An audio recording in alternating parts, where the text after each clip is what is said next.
I suppose I should install it. It constantly disconnects. No, I don't want to play New World right now. I'd be okay with. I'm going to shut my door because it's cold in here.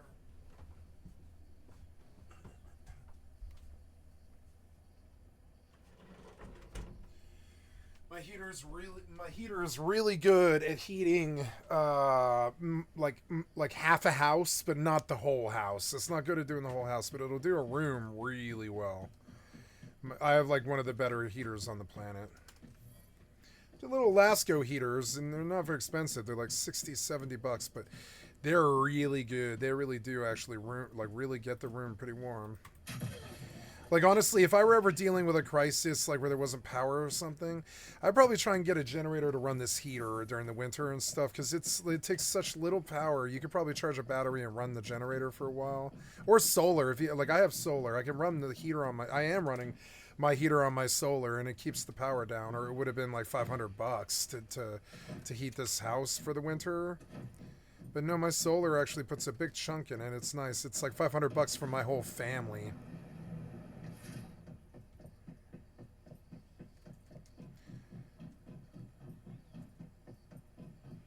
I mean, we have two big home. Well, not big. One big home and one small home.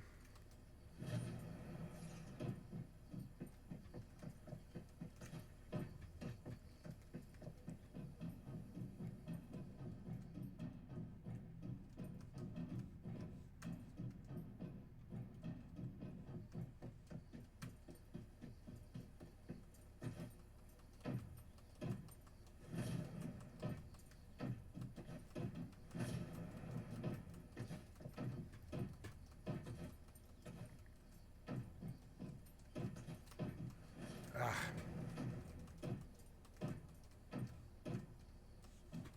Ah. That mic could do it. Yeah, that'll probably do it. Ah. No.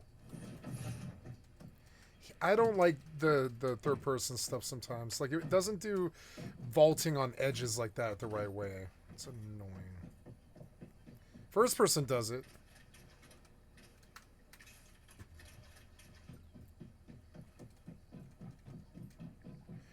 Let's see. I am hungry. Let's do some flatbread and some water.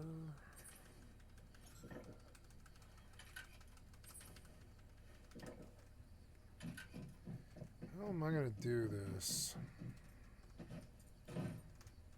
I could try for that. That's shorter, but I think it's too far. What is it I'm supposed to do here, anyways? I'm supposed to teleport home. I was thinking, like, can I get up there? I don't know. If this can't do it, then I don't think I probably can. No, I need to get somewhere higher, and I don't think I can.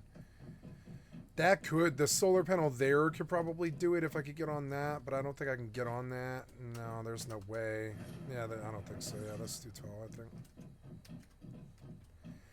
But I feel like I, adequately searched this place. Or, well, no, I don't feel like I did enough back here. Let's go see.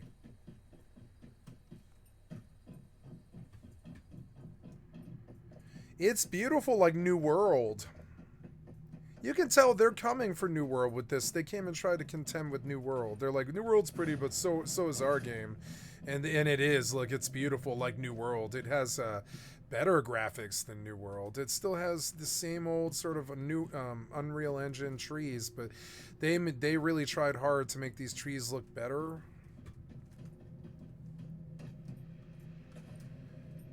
Thinking there's secrets around here and stuff to find, but I really don't know. And I don't care. I'm not sure the items matter. I think they're only there if you just happen to catch it or whatever. I like the damage numbers. They're really genuinely fucking good. Better than, like, Nightingale.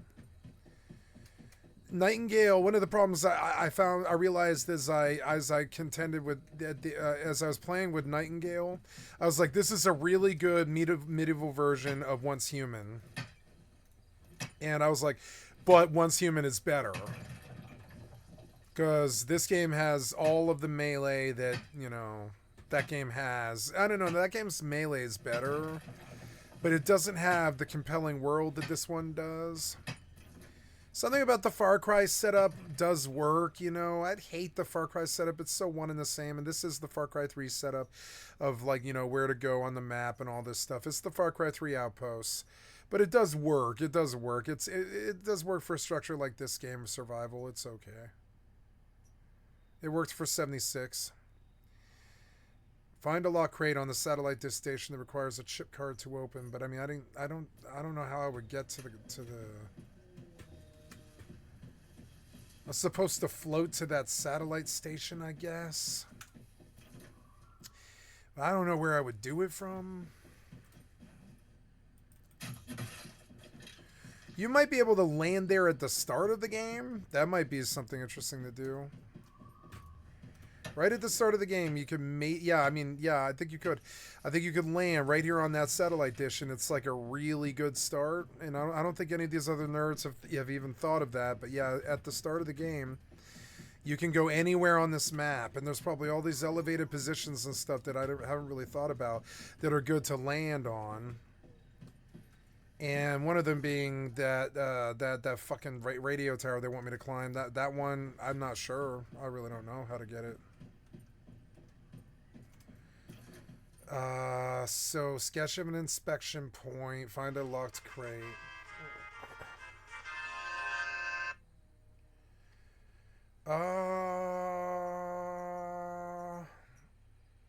Yeah, they want me to go back. There's a where does disco go? What does that mean? Recommended level 7. I don't know. Oh, I'm level 6, yeah. So they say go do whatever that thing is. Yeah, teleport to that. Can I just teleport to it? Oh, look, I can. I don't have weapons, which is like a thing. But, I mean, hey, maybe the content will be good. I don't think it matters if I die, does it? I mean, maybe they get my loot. I don't know. I don't care about that, frankly. Or, well, maybe I do, actually. Maybe I do care. That sucked.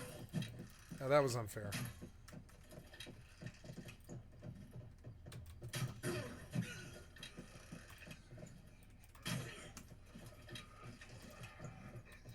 That one had a helmet. Ouch, the fuck was that? Ah.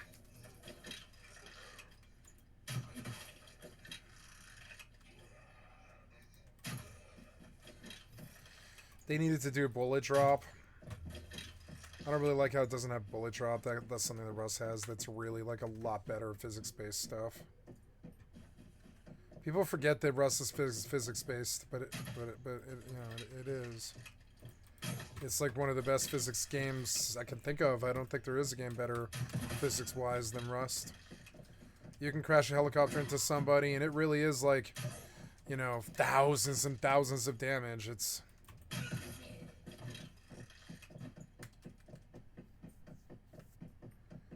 They want me to do something here. Okay, well, I don't know what that thing is. The hell is that thing? Is it a mob? No. They're mobs. I'm gonna get all their helmets.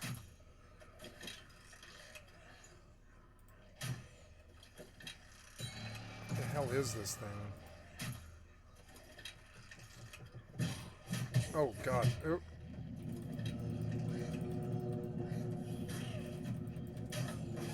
Oh.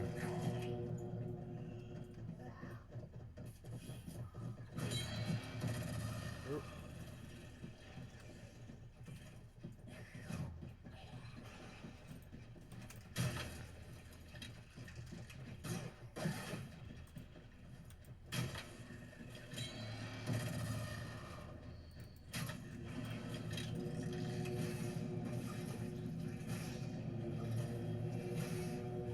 Might die here. Sure is a fuck ton of mobs. Yeah, I mean, without machine guns, yeah, this wasn't going to happen. I can't do this with crossbows. That's okay, Starwalker. I lost 4 metal scraps. That's not amazing. That sort of does suck, but, no, that's right.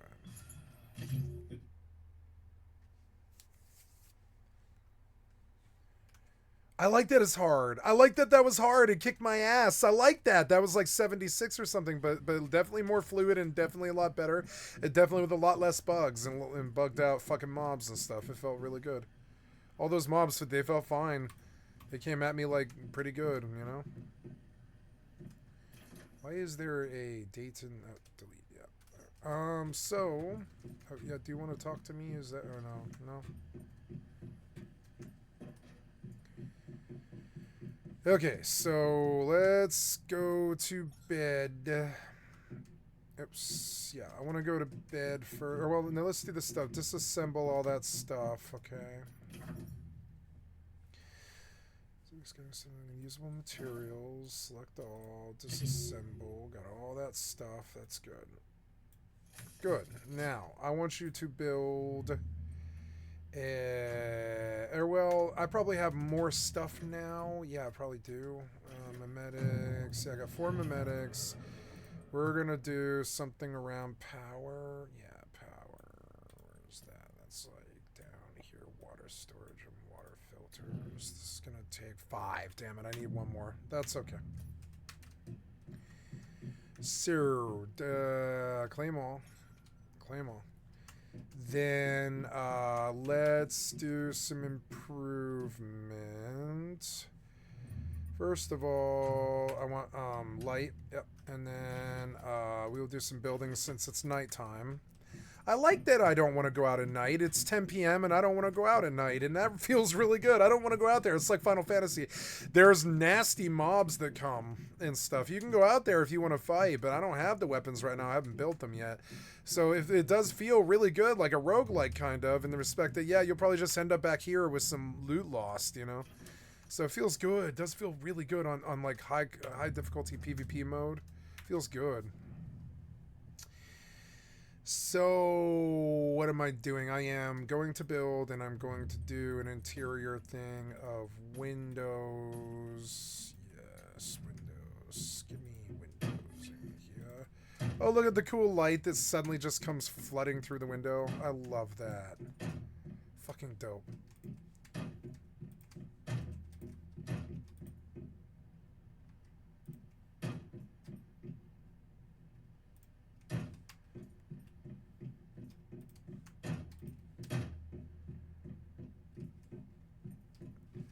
That's everything I could do. Okay. Yeah, the building's a bit better now. I can actually see outside, see what's going on and stuff, see what the conditions are like. It's like a blood moon right now. Or no, it's called like a lunar, some kind of lunar tide. It's fucking so cool.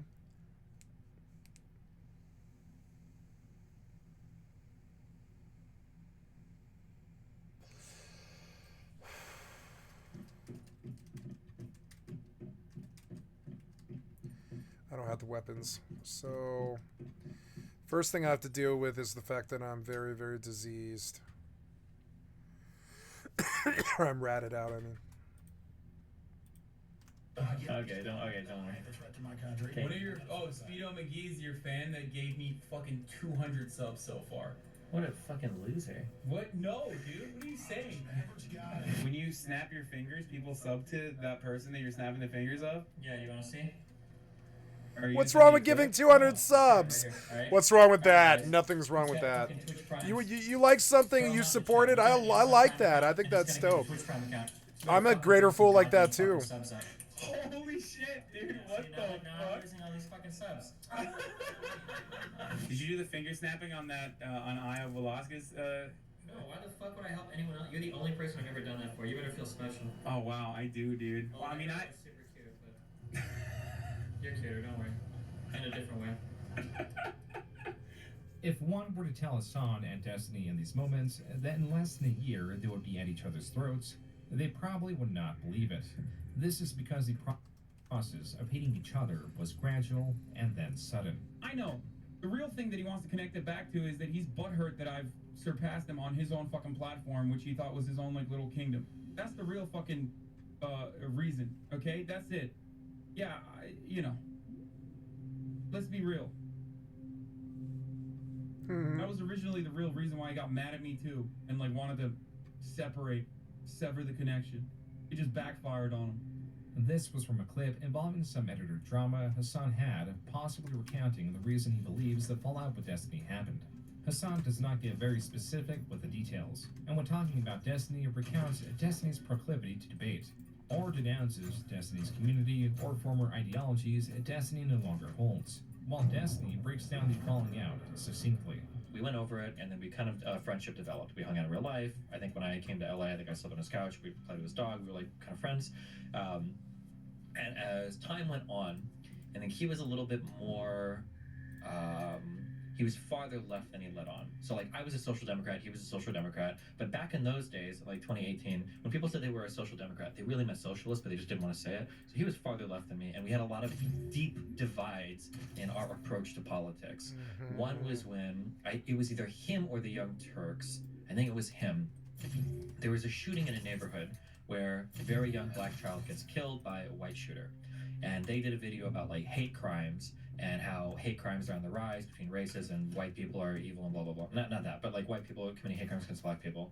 And obviously, as the story goes, tale as old as time, the data comes out, it was just an errant shot. There was like gang violence, shot goes out of nowhere, hits a kid in the car. It wasn't like a hate crime, the guy was trying to kill a kid.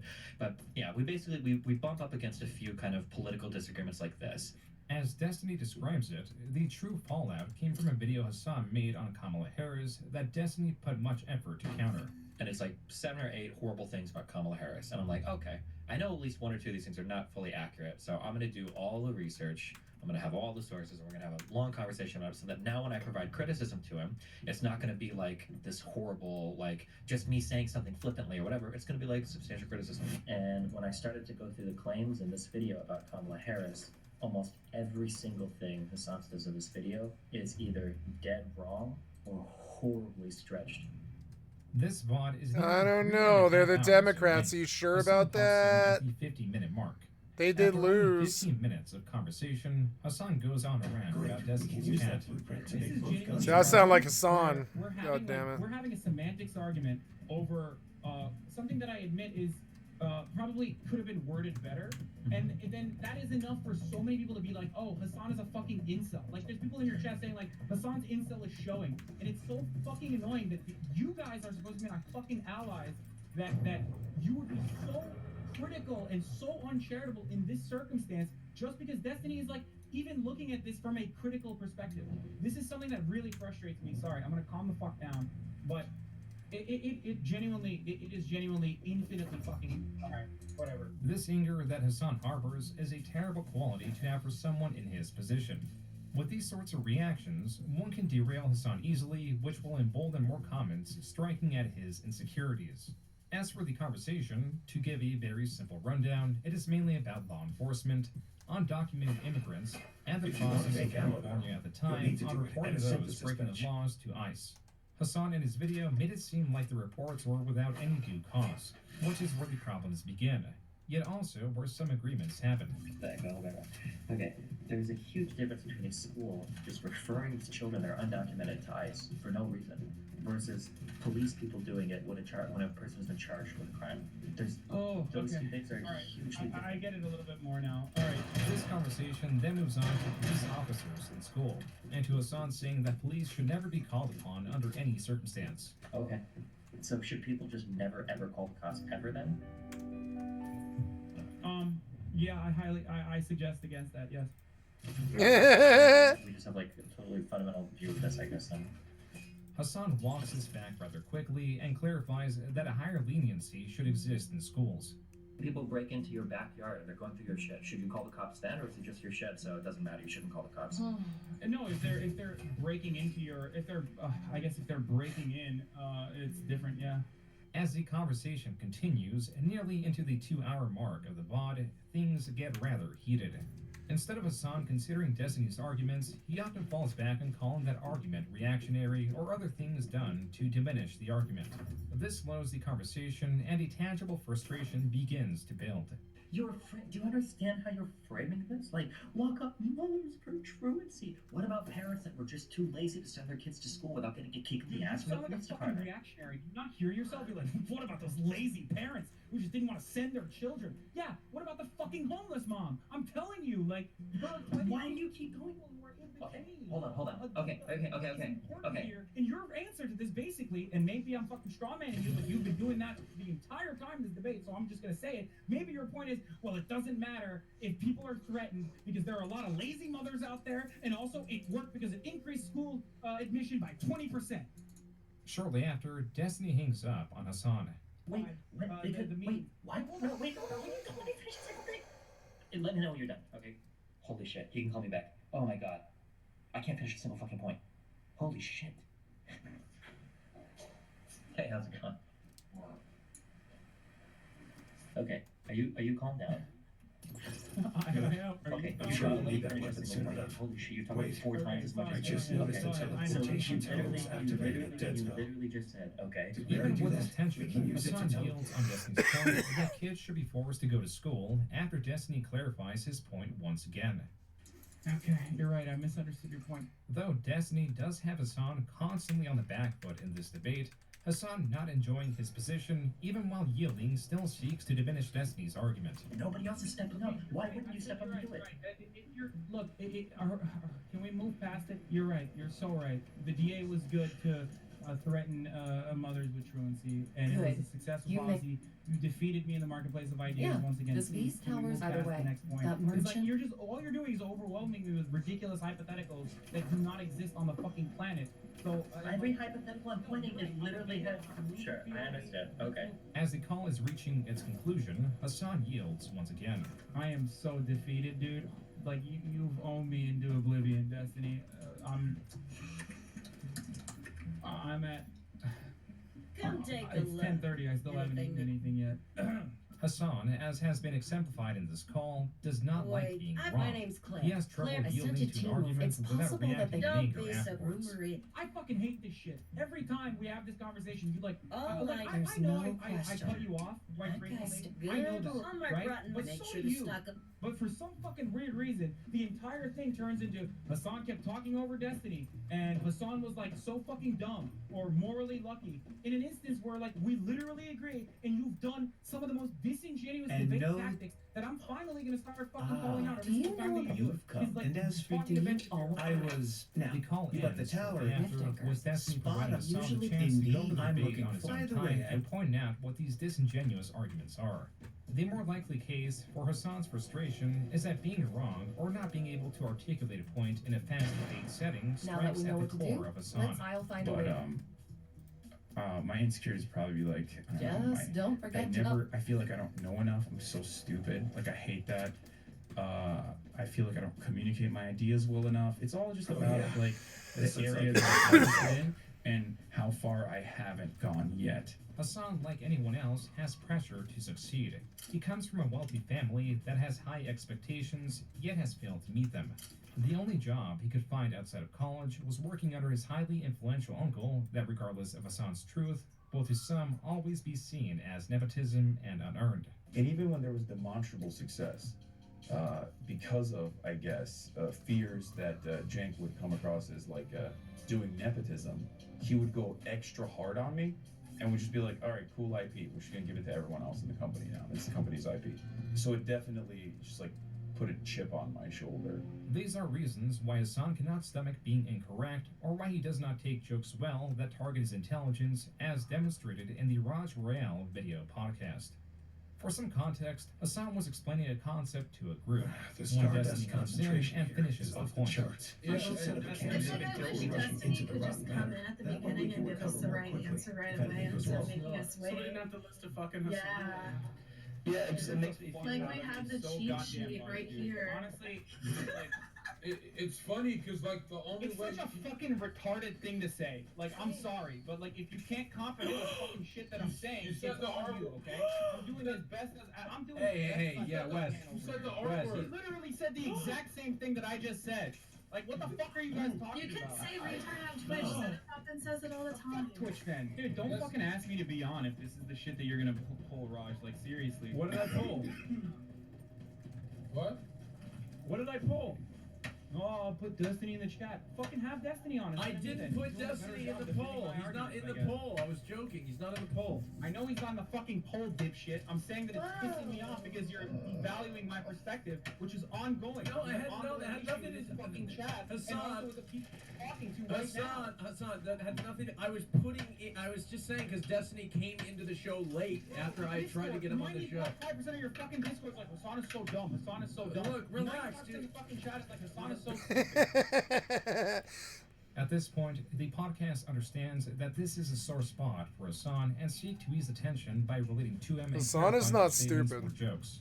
After a few minutes, Hassan explains that this sort of thing is the core of his frustrations. On top of that, it's like someone fucking unscrewing a cap all the way to the end and then him popping it open and then everyone will be like, oh, it's great. Look. And Destiny is brilliant and he's definitely a more effective orator than myself. But if it's an ongoing thing over and over again where everyone's like, Hassan is so fucking dumb, Hassan is so stupid, Hassan is such a fucking commie, and I don't need to be here. Look, Hassan, I apologize.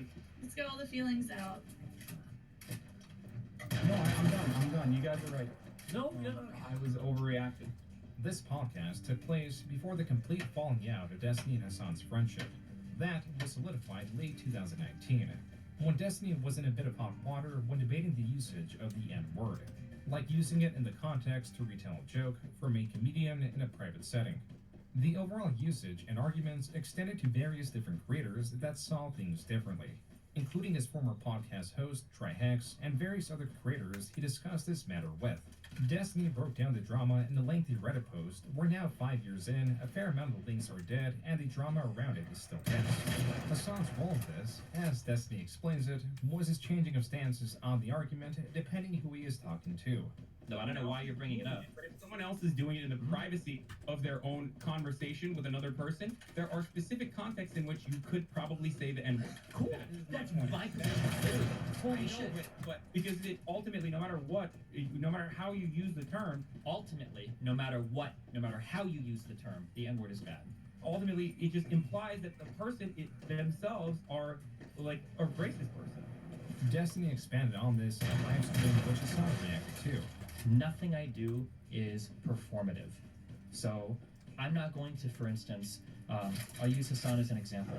I'm not going to talk to a black person like Trihex and say, hey, the N-word is always on.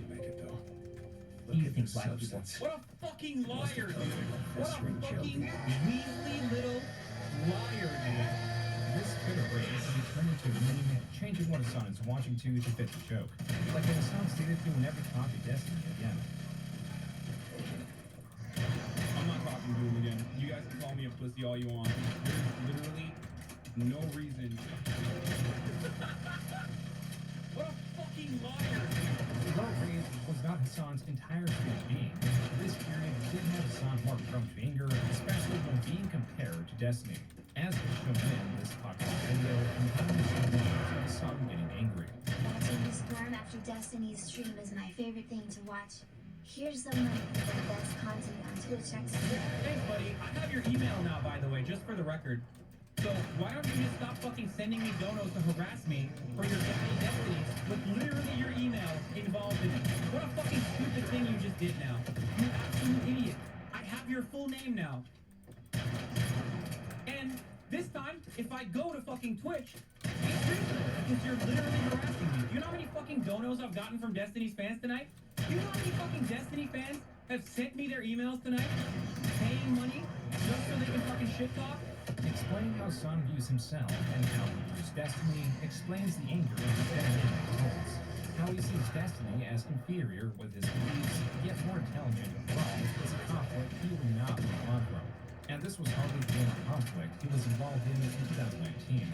A smaller group referred to Pete Buttigieg as this. White liberal friend, Pete Buttigieg. Pete Buttigieg. What? Chicheg? Booty check? Buttigieg? Okay, it's really hard to say this dude's last name. Now, Buttigieg has been the talk of the town, especially... Hassan calling him Buttigieg was likely not aware that Pete Buttigieg is gay, and this comment could come off as derogatory. This could more easily be seen as a misunderstanding, especially when compared to his miscontroversial statements of 2019. I can't shoot. This guy has the understanding of foreign policy of like a 12-year-old. What the fuck?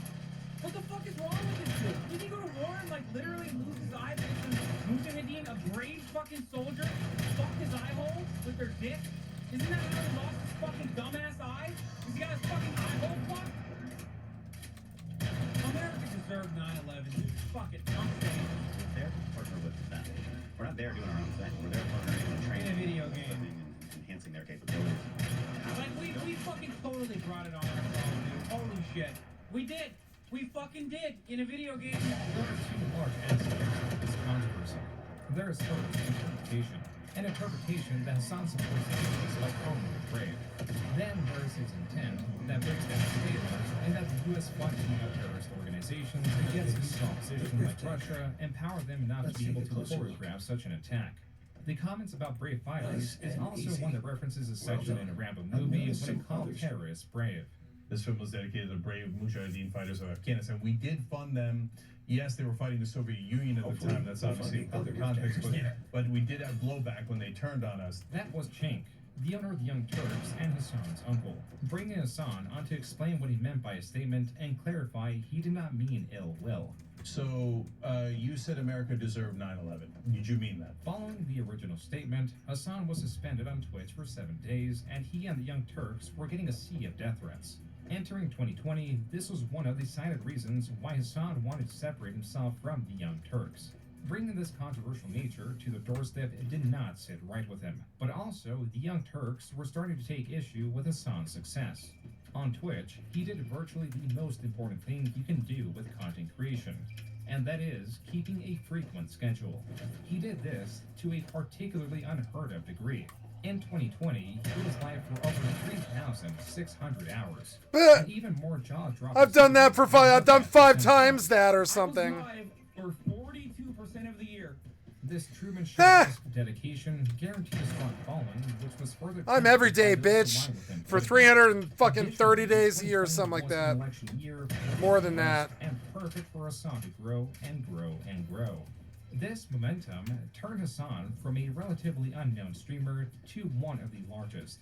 This surge of popularity had those in direct political opposition cover him and his previous controversies. Alex Jones! Sean Pecker. Can't make up that name.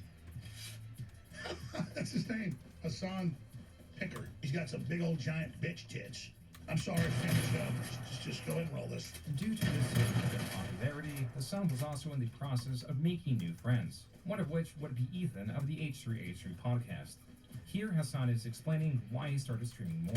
Yeah, so this is like the only being in my life. I'm like far away from everyone, can't see anybody. And so I just started streaming even more than I did as a way to escape, you know, and like to have some organization in my life. So that there was something I was doing every day when I woke up, because otherwise I was like, I don't know what the fuck I would have done. That's how I feel too. I think I am, but I mean, I game too. I play variety games. So I'm not like only one game. I don't play only one game. Hassan goes on to explain that he does dabble in gaming, which relates to his next big stream. Being at the top level of influence in this environment is powerful, yet not as utilized or understood as much as traditional media.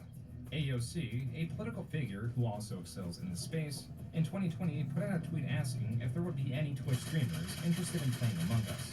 While she replied to other streamers, she did not reply to Hassan, but he was still, like several other streamers, invited to the game. This stream, not through Hassan's side, was reported as the 3rd most viewed stream on Twitch ever. What? As Hassan's new peak, the following Fucking Among Us with AOC? His stream was reported as, quote, the 6th most watched election-themed channel across Twitch and YouTube, unquote. Following this stream and the elections, there was a natural drop-off of viewership. But overall, with Hassan's persistence, he maintained a strong viewer base, where he averaged roughly around 30,000 concurrent viewers a stream. The only other person on Twitch doing something similar was Destiny, who was only getting a fraction of the viewership and was virtually the only competition Hassan had. This space goes untouched by many creators, as focusing on politics. There's so many other people out there. What? Especially if it is irrelevant to the content the creator produces.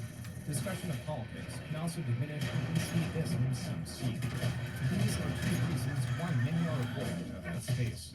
Even in the political realm that Hassan existed, this is still very much a thing, with the more specific aspect of politics, and why Hassan states that one of his biggest failures was exposing that his beliefs fall under the umbrella of socialism. My biggest failures in my entire career was openly saying that I'm a socialist. There's way too much baggage associated with the term. Yeah, I'm not a socialist, no. Interpretation. Socialism is something I worked all my life for money. Expanded on infinitely. Trying to get a great understanding of the entire umbrella can be fruitless, as that will not change the interpretations of others. This is the same for virtually any political alignment. There is too much nuance, too many variables, too great of a divide. All reasons why creators may avoid openly speaking about politics like plague. Because all of these people fight with one another and have historically killed one another all the fucking time. This is specifically what Hassan at one point simplified socialism as. People routinely misunderstand something about socialism, and I'm gonna bring this up one more time. Socialism is about adequate compensation for your labor. Yep. Socialism isn't about a flat fee for every single person. Socialism isn't about the abolition of money even. That's communism, right? Others might see socialism as a push for strict equality among things like wealth. And that's why in August of 2021, there was a controversy about love this Hassan game. buying a $2.7 million house. What's wrong with that? He's a rich streamer. Who the fuck This cares? does not matter. But for Hassan, it does. Because it can be seen as inconsistent with the values of a socialist. He's not a socialist. What are you talking about? He spends most of his time receiving donations. Listen to these fucking idiots try to say he's a socialist. He takes donations all day. He's a capitalist. What the fuck are you talking about? What are you talking about? You're so stupid. Listen to yourself. It was a $2.7 million house. Tweets like these, whether correct or not, do avoid the argument about... Tell me he does not receive donations all day. That is a capitalist. The fuck are you talking about? Even he knows, like, what the fuck are you talking about? You're an idiot. That makes a lot of money for them to voluntarily and maliciously misunderstand the point, so we can make YouTube videos and get ad revenue, because those clicks drive the controversy, and those clicks. Another element Hassan uses in his defense is a perception that he believes people look at socialism like a poverty cult. Yes, in America, people literally think socialism is a poverty cult. People straight up think you're socialist, you need to literally live this life of austerity, and every single dollar that you generate cannot go to any kind of personal consumption because that's fucked up. This is a defense Hassan will use when addressing controversy about other purchases like a Gucci bag. It is not so much people criticizing him about... I will never buy a Gucci bag, I'll tell you that. ...living a highly consumerist, hedonistic lifestyle. A lifestyle that can be seen as aligning with the greed that capitalism can carry. Whether fair or not, these are the reasons why Hassan... This from June the King. Regardless of political alignment. Yeah, what? Even so, Hassan does say he gives money to charity, though he does not specify how much, and does make the point that giving money to charity should not exempt someone from criticism. Tangentially, there were a few people involved in this controversy, such as Destiny when he tweeted out a 2017 picture of Hassan wearing an Ether Rich shirt alongside an article about Hassan purchasing a $2.7 million house. Ludwig, a popular creator Hassan is friends with, like Hassan did, attributed Destiny's tweet as the reason the controversy gained traction, alongside spreading Hassan's docs through spreading only a screenshot of the article that essentially doxed him. His desk. But because of Destiny's tweet, it picked up in for the past 3 days, 20th, 21st, 26th. What can you do? You pull in $20 million. You're a successful streamer. They just start sending you money. It started happening to me. It started happening to me. I have 14 subs right now. It started happening to me. What do you do? Do you not buy stuff? What do you do? Do you try to make some political statement because you're some leftist fucking streamer? That because you don't like money, but you make a lot of money, you don't buy things, and I think that's kind of what I would do.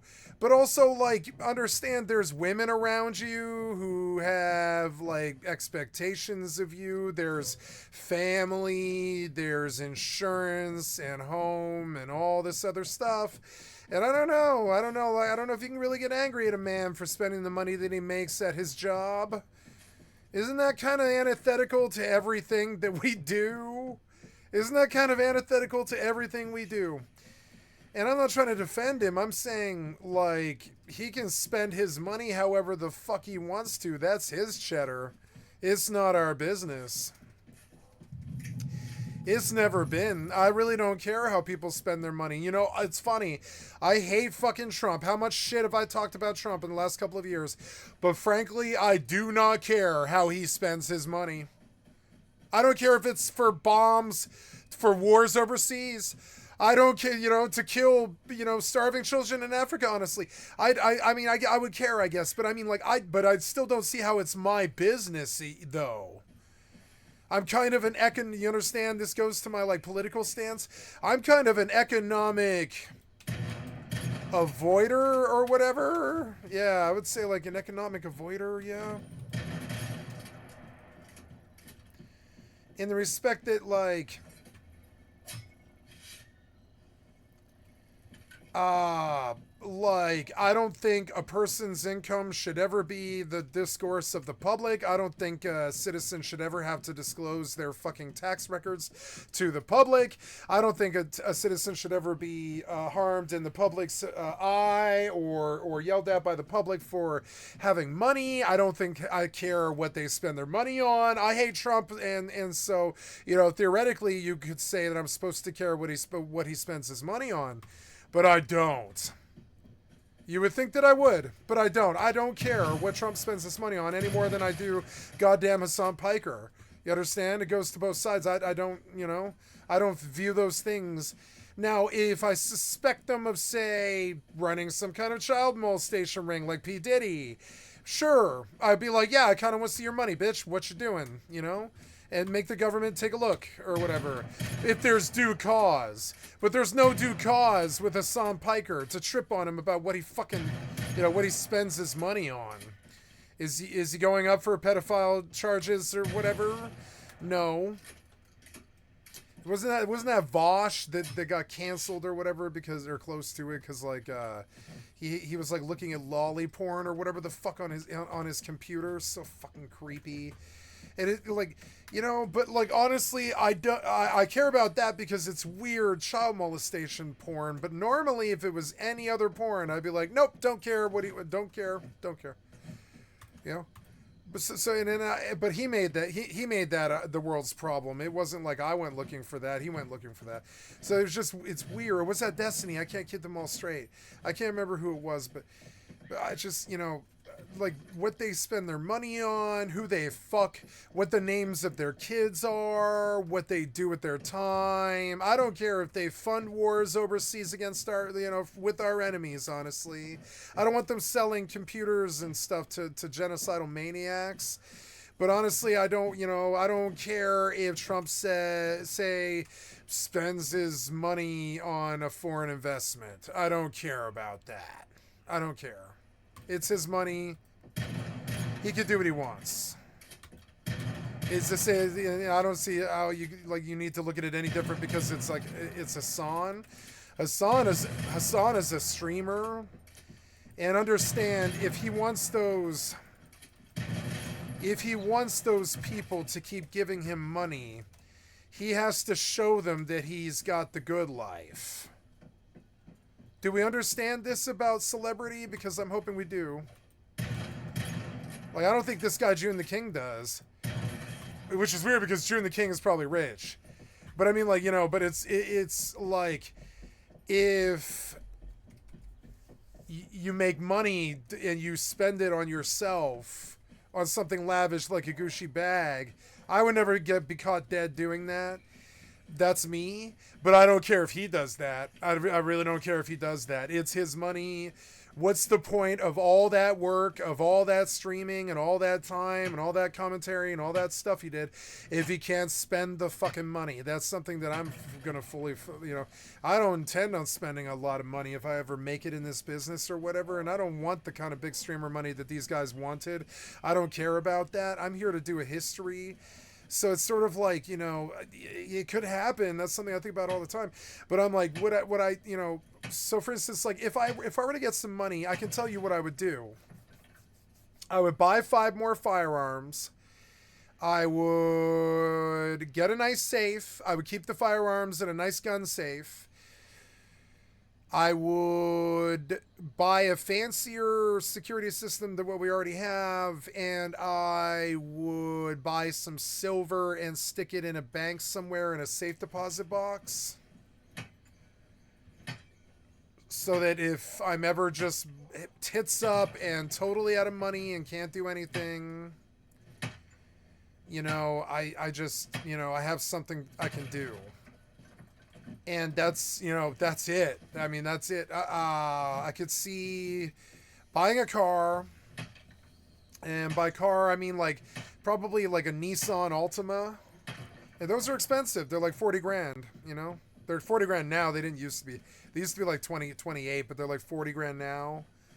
So yeah, I would probably buy like a $40,000 car because I would need to probably, if I was making that kind of money, you need to be able to do transportation to get to airports and stuff like that, or whatever the fuck. If you're a professional and you're doing a professional lifestyle, a lot of money, a lot of luggage, a lot of clothes. That's when you're putting in work. That's how it goes. And so, hating on a leftist who professes to be ultra left-wing, almost anarcho-liberal, for spending money on a Gucci bag when they work all day, every day, every week, every month of all year.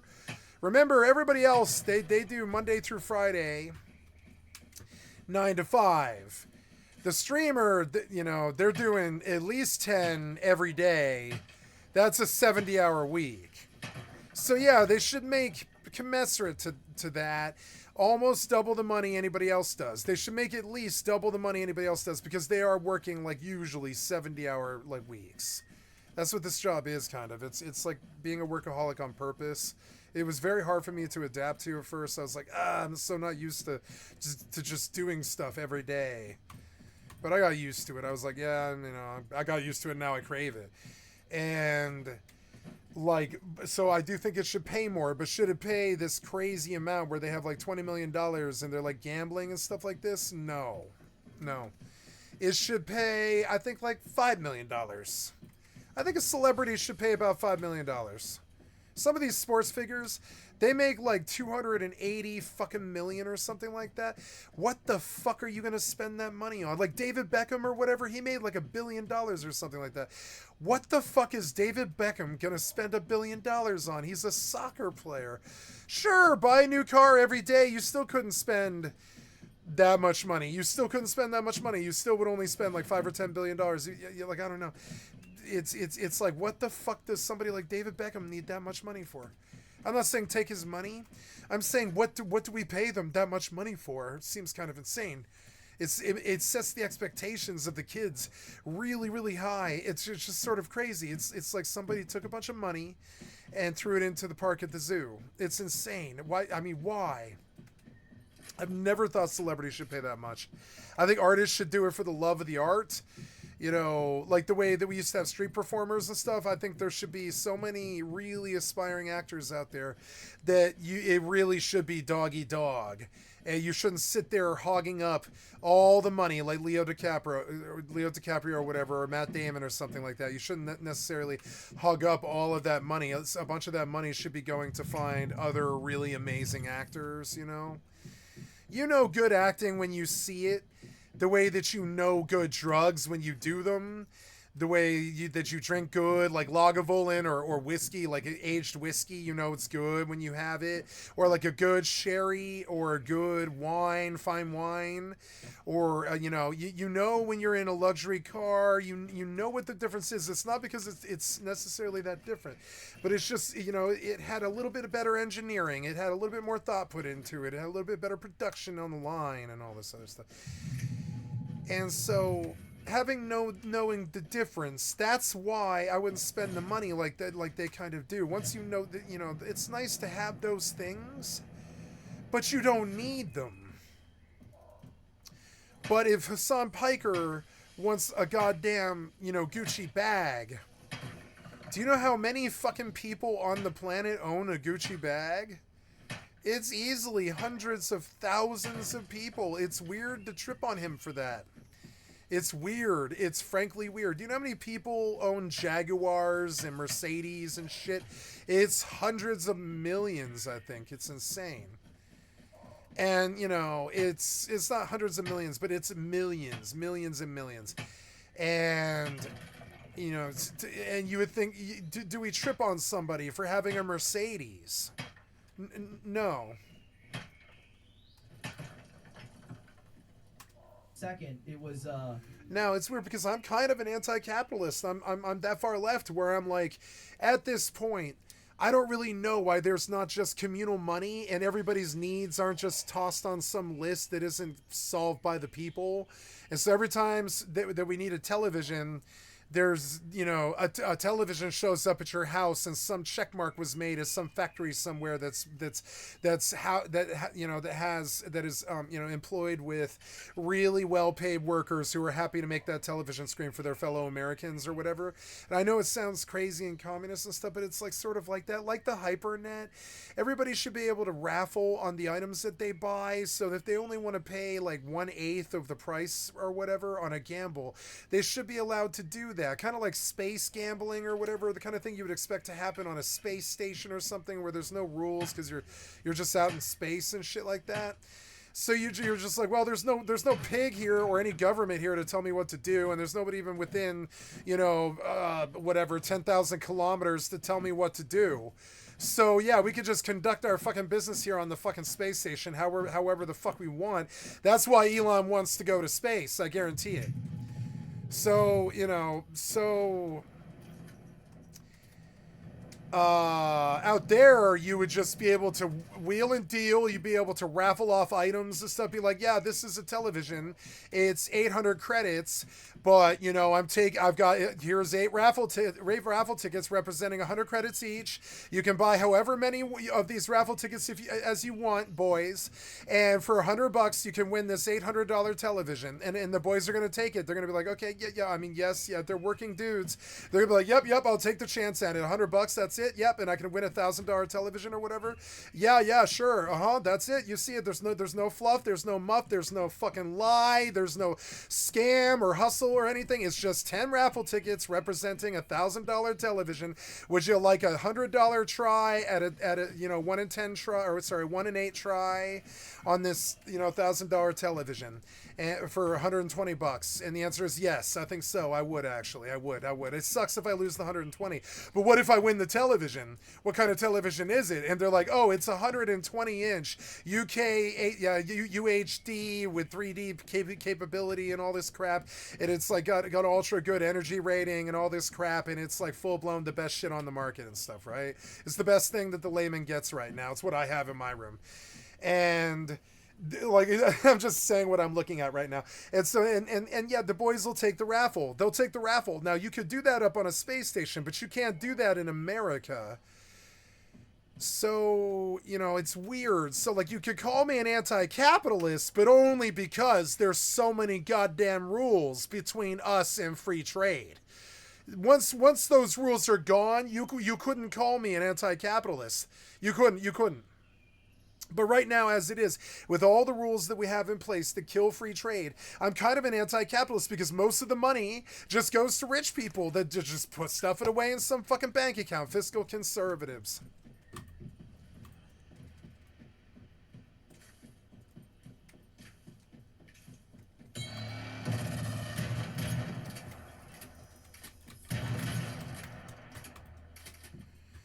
And like, I don't know, that it's that's all I have to say. Hassan is so it's like weird, like, so to trip on somebody for spending money, that seems weird. What the fuck are we on the planet for? What are we doing all this work for? Who cares what that man spends his dollar on? Who the fuck cares? Do you understand? I believe in freedom of money, kind of. Who the fuck cares that guy spends his money on 1,000, you know, I don't like P. Diddy, but what did he have? He had like 1,000 gallons of lube.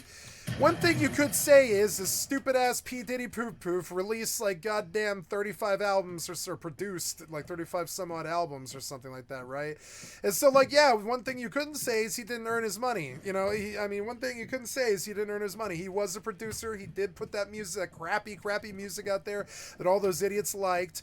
And, you know, and he poisoned the East Coast, West Coast thing. And he probably killed Tupac. And he definitely fucked up Kid Cudi. And he's just an asshole, right? We all kind of hate P. Diddy. It's easy to agree on, right? But did he earn the money that he spent on these underage children that he was sleeping with? Yeah. And yeah, I care what he spent the money on in the end because it was really evil. But I don't care that he had the money, and I don't care that he spent the money. I don't care. That's his money. He can do what he wants. This is America. We used to have freedom about these kind of things. You know, that man can spend his money how he wants. What in the fuck? It goddamn one-shot me, that son of a bitch. I should have been rolling.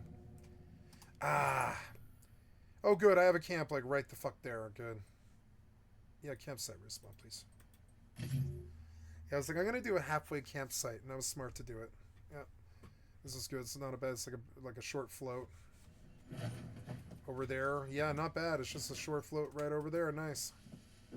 Now right back on track again, I guess. I don't have any armor on, except for gloves, boots, and a mask. And last time I got a really good mask, which actually really helped me. But I mean, yeah, like I don't have any armor. I'm full-blown butt naked. And this is on purpose because this game's too easy. But I really like it in a halfway Iron Man. I think it's actually the perfect level of difficulty, you know? I love this game. It just mindlessly plays. You don't have to think about it. It just plays. It doesn't really require you to do anything. It requires less thinking than New World, I think, unless you're building. You know, if you're building, it requires some thought, but yeah, it like requires like less thought than New World, and honestly, the more mindless, the better. Yep, the more mindless, the better, definitely. His Discord. Fucking typing out that I doxed him. Because I put a screenshot of like the third mainstream article that was published about him buying a $3 million WeHo house, okay? I don't know how the fuck that counts as doxing. I don't know why the fuck dipshits like Ludwig would repeat that as doxing. It did not help that he was responding to tweets that he believed were subtweeting him. For audience that either aligns with his perspective or just doesn't care about his controversy continue to grow. And as such, he was still doing well for himself late 2021. He even became a co-host for the newly released H3H3 Leftovers podcast. Now, finally, all the gears of the Hassan controversy machine were in place, and slowly starting to turn. What would be happening from here on, as demonstrated with his purchase of a house, would be controversy about Hassan Piker. Not so much Hassan's take on the sensitive subject, even though those things go hand in hand. The difference now, likely due to his popularity, is that he will be at the center of the controversy. His next controversy took place just 2 months later when he revealed that he had sex with prostitutes in the past, specifically at a German brothel known as Artemis. To this, a Twitter user posted a snippet of the Artemis Wikipedia page, reading, quote, "On April 14, 2016, Artemis was raided by 900 police and customs officers investigating human trafficking and tax evasion. The police had obtained information that members of the Hells Angels forced some women to work in Artemis," unquote. With more and more eyes on this tweet, Hassan addressed this on the Leftovers podcast. That's sex with not even escorts, but also like straight. I've gone to the brothel Artemis in Berlin and had sex with the workers there. Yeah. Oh. I don't hide it. I don't give a shit. Why would I? Hassan also provided the information. I would not do that. The brothel in around 2010, and I've been all over the world and I've never purchased a woman. It's for fucking tax evasion.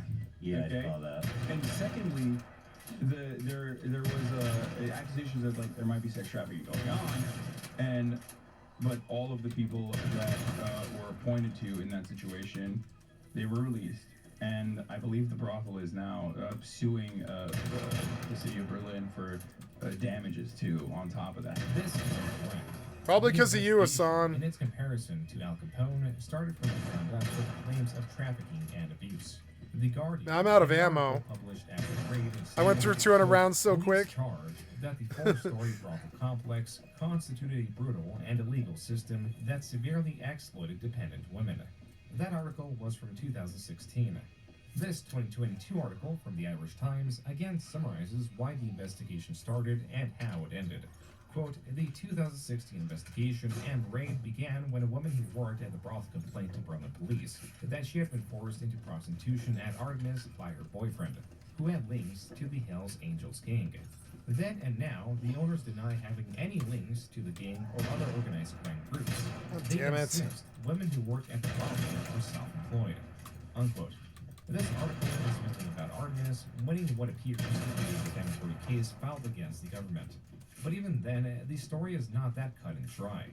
According to the Berlin Journal, the assailant, quote, was sentenced to 7 years in prison in Berlin on Friday. Get out of the it. Former Frankfurt football professional and Hell Angels rocker used drugs and beatings to subdue his girlfriend, who was underage at the time of the crime, and sent to work as a prostitute. Unquote.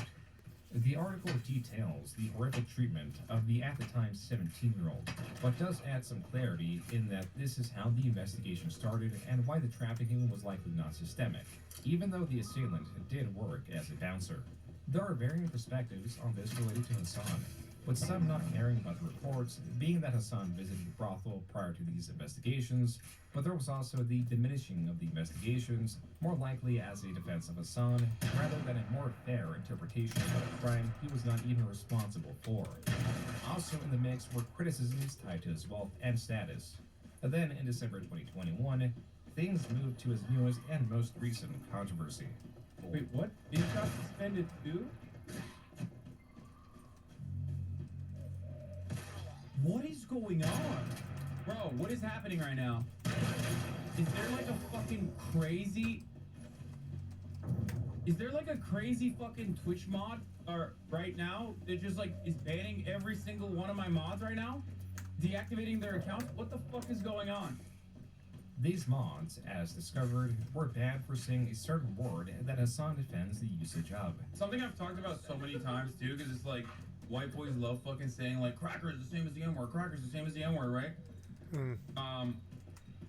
It's really stupid. It's not like the etymology of the word is different. Like cracker means literally whip cracker. It comes from whip cracker. So the power still is in the hands of the white person in that situation, whereas the N-word is dehumanizing.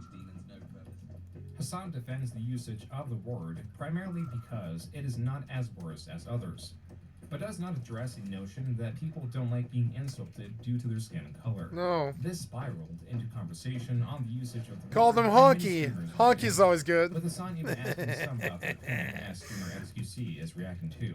What do you think about the word cracker? The what? The word cracker. That one's a little bit... 2 of my mods got banned for saying cracker yesterday in a sequence of like 3 minutes. I don't use it personally. I don't use it personally. People with things that are broad stroke derogatory terms based off the color of their skin. Okay. On Twitter, Hassan continued this tirade, stating that it is not a slur, and then did the same thing on Twitch. I've been called a cracker more times than every single one of you fucking pasty little cracker bitches in my chat, okay? Let's be fucking real for a second, okay, Mr. Alabama? I've been called a cracker a fuckload more than you. Why? Because I'm extremely online, okay? So shut the fuck up. Stop crying about this fucking term, okay? Recognize the person who's calling you a fucking cracker is literally powerless, okay? Sorry, it's just the truth. A person calling you a fucking cracker is powerless. They're doing it as someone who's been historically oppressed, blowing off steam, okay? You can say that that's infantilizing or whatever the fuck, but that's truly the reality. Now, 2 days into this controversy, Hassan would not let this go. Just fucking ban me and get it over with if that's the case, you know what I mean? That is from Hassan's video titled, So I Got Banned. And this idea that, like, I'm being racist towards whites, especially as a fucking white person, especially as someone who advocates for the rights of everyone, which also includes white people, is a fucking ridiculous thing. Hassan on Twitter confirms that he was banned Just don't for use the reason word. everyone thought, It's simple. and was unrelenting on using that word or similar ones. Just say, I don't like censorship, and if you don't want me to use the word, I won't. Few more extreme Simple. than infamous creator Sam Hyde. But Hassan, you're gonna fight me. You are going to fight me one way or another. Oh I don't my care if I God. can break into that nice house of yours. You're gonna fight me, son. Turn this down. Go ahead. Find a way. Find some snarky comment. Yeah, I don't want $1 million because fuck that guy. He's a Nazi. I want his money. Fuck that guy. Sam Hyde was challenging Hassan to a fight under the condition that if Hassan won, then $1 million would be donated to a charity. An unlikely happening because, as per IDW's video on Hassan and other sources, he is possibly a Nazi, and not someone Hassan would promote by fighting them. And so Hassan, not banned on YouTube through the H3H3 podcast, did episodes focusing on this recent controversy. One was where they filmed in a bathtub full of crackers, and the other one was where racial slurs and the like that are used against white people. Now entering 2022, things moved on quickly to the React drama that was going on throughout Twitch. Not a bad this response. was pushback to how some streamers may react to video, rip the thumbnail of said video, and compete with it directly on sites like YouTube. In the case of Hassan, this is a bit different in that he does not enforce his copyright. He allows any viewer to rip and re-upload his content without compensation, so long as they are not abusive in trying to control his IP. Another element tied to this React drama was the chair. This is when streamers like Hassan would purposely leave videos playing to entertain their audience while they momentarily left, leaving only the chair to react to said video. I'm not this doing also that. ties into the quote-unquote meta of reacting to the series MasterChef, which, unlike the average creator, does have the financial backing to sue the Twitch streamers reacting to it. But eventually this was quelled when DMCAs were handed out. While this sort of thing with low-effort React videos would never die down, criticism of Hassan was continuously moving, now to his leasing of a new car. But not just any new car, a pricey luxury vehicle. This is what Concerto reported. La la la la, wait till I get my money right. Hassan Piker is getting serious hate for buying a new car. The Twitch streamer has picked up a $200,000 Porsche, and people in the replies were quick to point out how this conflicts with his socialist views. But what do you think? This Socialist reinvigorated views. the drama around the purchase of his house a year ago. Except many, like Dexerto, were incorrect in reporting on the story. This car was not purchased, it was leased. And I'm not gonna buy it cash. Okay, so You're gonna lease a custom spec car? okay, here's the deal. So when you're talking about leases, right? Right. Yeah, like a Pokemon card. Because it's not. It's electric. I would. That's the only reason why I'm not buying it. Are you getting rid of the take-in? Yeah, it's a lease. It does not help that Hassan confusingly referred to it in the past as buying the vehicle, and he states he made the decision to get the car for himself for his viewers. Bro, this is why I do this stuff, okay? This is why I was like, I might not even buy this car in the end if it's like, you know, too much of a hassle. But like, I literally do this for that. Dude, that's the reason why I do this. 150 content? Yeah, he spent $150,000 on a car so Austin Ox can make a 30-second No, literally, yeah, so we can all have fun. That's how good he has it, baby. So, no, I mean, I'm not even kidding, yeah, so my community can have fun, like. There's also the fact that Hassan streams so much, he wouldn't even be able to get utilization from the vehicle. That's the worst part. Wait till they find out I'm probably never gonna fucking drive it. You know what I mean? Like, that is probably gonna piss motherfuckers off even more. Controversies like these are relatively inconsequential, at least compared to his assessment that Russia would not invade Ukraine by undermining US reports that it was coming. And when it finally did come, so did all the flack caused by his overconfidence. And I do get things wrong. Like, the greatest example of this is the invasion of Ukraine. I heard him was say that incredibly live. confident that Russia would not invade Ukraine because of all of the reasons why that invasion is going south right now. I demonstrated a level of confidence that I should not have. When you deviate away from that and you get something wrong, people that want to be right will never let you forget that and will constantly harp on it. Hassan makes the point that people will judge someone based on their previous reporting. But this is also an encouragement to not get stories wrong and to not be overconfident when there's still not the entire picture, or when sources, even from those not preferred, do make fair arguments with the facts they have uncovered. But that's okay because according to Hassan, he was immune to criticism now. The criticism that was thrown in my face has been consistent throughout my career. I'm an idiot. I'm a dumb bimbo. I don't know what I'm talking about. I've got no like it's not. I'm not trying to seek it out because I make content out of it. Damn it! The fucking gate. Quote, XQC probably ranked me a B-list streamer because I won't fucking have him on when a trendy political thing is happening, where he has to act like he cares to farm the last ounce of the Twitch directory before he goes back to promoting crypto gambling to teens for multiple millions. Unquote. Hassan was not very pleased with how XQC had rated him. XQC was confused at Hassan's outrage. I don't know if I can win this fight. Reanalyzed his previous rating and made a discovery. I don't think I can. Bruh, he was lower last year. Parasocial relationships on the stream. My brother, he was lower last year. Fellow streamer for friend. Oh, but Destiny was under him. Wish me luck. It's not even the fucking B tier thing. That's just the straw that broke the camel's back.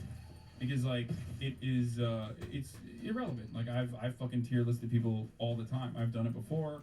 As for an amateur upload of Hassan on Discord, quote, I'm sorry you got like a 70 million stake deal and no one could actually call you out on it. I fucking hate his video. I unironically hate him a little now, NGL. LMAO, I saw XQC's tier list and all I can say is Miskiff makes better content. Unquote. It does seem like Hassan at least cares a little, but at minimum he does not dislike XQC like he dislikes Destiny, for example, or even Sam Hyde for that matter. It just so happens that the latter two talked on stream. Yeah, I have to fight Hassan Piker. You know who that is? That's my arch nemesis. You have no idea. Okay. I created Hassan 2 years ago on Twitch, but yeah. All jokes aside, I know that you guys are not going to take me seriously when I say this stuff because it's like better to fuel drama or whatever. But when I joined Twitch for the first time, I had a very specific goal in mind. And that goal has come to fruition largely because of Destiny, because of the help that he's given me, and also on top of Destiny helping me personally, Destiny himself already doing exactly what I wanted to do. You created him, I have to kill him. There were at least two major updates on Sam Hyde's callout. One is that Hassan, through private contacts, made it clear he does not want to platform Sam Hyde, and two is that the amount of money went from 1 million to 2.5 million. And after Sam Hyde's most recent victory in the ring as his Irish Candyman persona, he made a call-out that was impossible for Hassan to ignore. You got anyone you want to call out in the heavyweight division? Oh, you know it, lad. You know that Hassan Piker? I'm coming to kill you! In Los Angeles, at your house! Or in the ring? No, in real life. I'm going to stalk him and become obsessed with him and wear his makeup. No, don't fucking hide. If you're a sub, you're not getting unbanned for that. I'm just letting you know. Look, dude, if you see a mentally ill Nazi, okay, on the internet, be like, I'm gonna kill Hassan Piker, okay, I'm gonna come to his house and murder him, and you go, oh, this is some information that he should probably watch, like he should watch and address this, okay, then honestly, just don't post. The fight would not come, but the reminders would not stop. I have another question. I think Sam Hyde, he called you out on like a boxing event. Yeah, are you interested in like the boxing scene? Or no. I don't know why you guys are so into this shit. He's a Nazi. Like, I don't know. What's happening right now? It's so whack, bro. Like, I don't understand why all you motherfuckers have to like run around with this shit. What's going on? What's going on? Nothing. Get the fuck out of my face, bro. You fucking asshole. Yeah, what do you mean, damn, bro? What the fuck do you mean, damn? What do you mean, damn? What the fuck do you mean, damn? Why do you do this shit? I'm asking questions. Get the fuck out of here.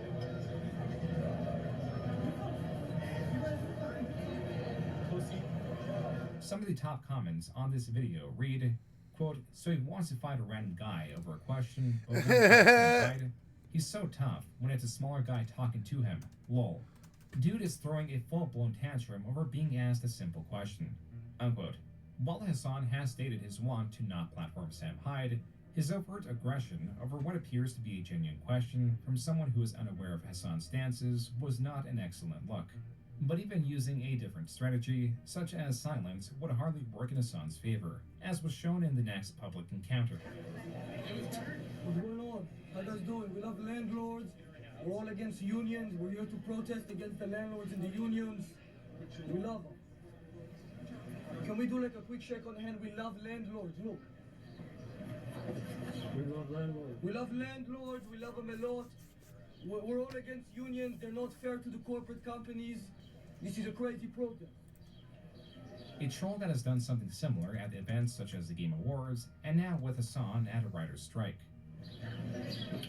Anyway, as I was saying, Landlords, we love them a lot. we're waiting for. We're waiting for the landlords to come. Oh, there you are. Thank you. Yeah, I'll connect it. This little fucking fetus, bro. I swear to God. So sick.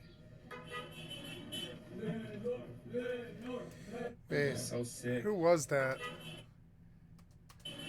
Why? I think I've seen that girl in real life before somewhere. What the hell was that? Where do I know that girl from? This is who Hassan was in 2023. A critter that can be quick to anger, but it is also that passion behind him that some seek. Yet he knows well enough, at least for the most part, when to be calm. Like his conversation with Andrew Tate, where the passive insults had Tate so uncomfortable and unable to retort that he had him removed from the show. But then again, moments like these are less serious. Even though the influence of the people he interacts with is considerable, all those interactions mean nothing in a grander scale. A grander scale like the Israeli-Palestinian conflict. This is a far different beast. One that even saying it is highly contentious does not do justice to how sensitive it is. One that Ethan and Hassan were foolish to think things could remain cordial while discussing the heaviest of subjects. I do want to make something very clear at the top of the show here, is that I've seen a lot of people expecting us to come froth and argue and our friendship is going to end and the show is going to end or something like that, and I'm sorry to disappoint you guys, but that's definitely not what we're planning on doing here. It's not going to happen. The following stream was only 11 days later. Something that I need to discuss with Hassan, but I do feel like I'm probably going to pause leftovers for the time being. Ethan infrequently delves into political conversation as his mainstay content is on internet drama. Hassan, on the other hand, mainly covers politics, and as such, he was day in and day out covering developments in the conflict. The way that he covers this that I think is fucked up. And I understand that him and a lot of people are upset about what's happening because it is horrible. But at the same time, But I encourage you to look into where Hamas was firing. You fucking shit! You garbage, monstrous scumbag! You garbage, monstrous scumbag! You said IDF didn't bomb the hospital, and then you said it did! But Hamas was firing rockets from it in the same 2-minute time frame! So why did you fucking lie at first? Huh? Why did you fucking lie? How can you live with yourself? by the way, for the record, the IDF did not bomb that fucking hospital. You genocidal piece of shit! So, How? Jen, Why did you do that? This is the kind of thing that happens when people rush to cover breaking news and do not carefully weigh in not just the facts, but the lack of them. And it was not just something Hassan was guilty of, as even major publications were incorrectly reporting on information to get the story out first. As such, Hassan walked this back and went on Piers Morgan to discuss this. It's interesting that you call me a propagandist because I want to play you your reaction to when the hospital got I'm bombed. a propagandist. Well, no, For the record. I'm not calling I'm a you that. I'm just, propagandist. I'm just saying. I'm going to play you. I'm saying I am. Okay, well then, I'm saying I am. I just want Before to you put it. even play it. Okay. Perhaps the point Hassan was trying to make was that all publications, as people do, have an inherent bias. Even machine learning has a bias dependent on the information it is fed. But conversely, Hassan has an over 10-year career in politics. He has a degree in political science and knows the difference between bias and propaganda. Bias is inherent and can be at times difficult to perceive. Propaganda, by design, distorts the truth to promote a position. It actively undermines conversation and can make sensitive issues worse. Propaganda more easily exists in political spaces as a reinforcement of bias. What happens when you try to use propagandist tactics to undermine and or defeat someone you know nothing about? This exact thing happened when Hassan debated Willie Mack. If there has to be a singular piece of evidence that contains all that makes Hassan unlikable, controversial, poisonous to himself and those around him, it would be this just over hour-long debate. On that note, here's the Willie Mac Show. What's up, Willie Mac Show?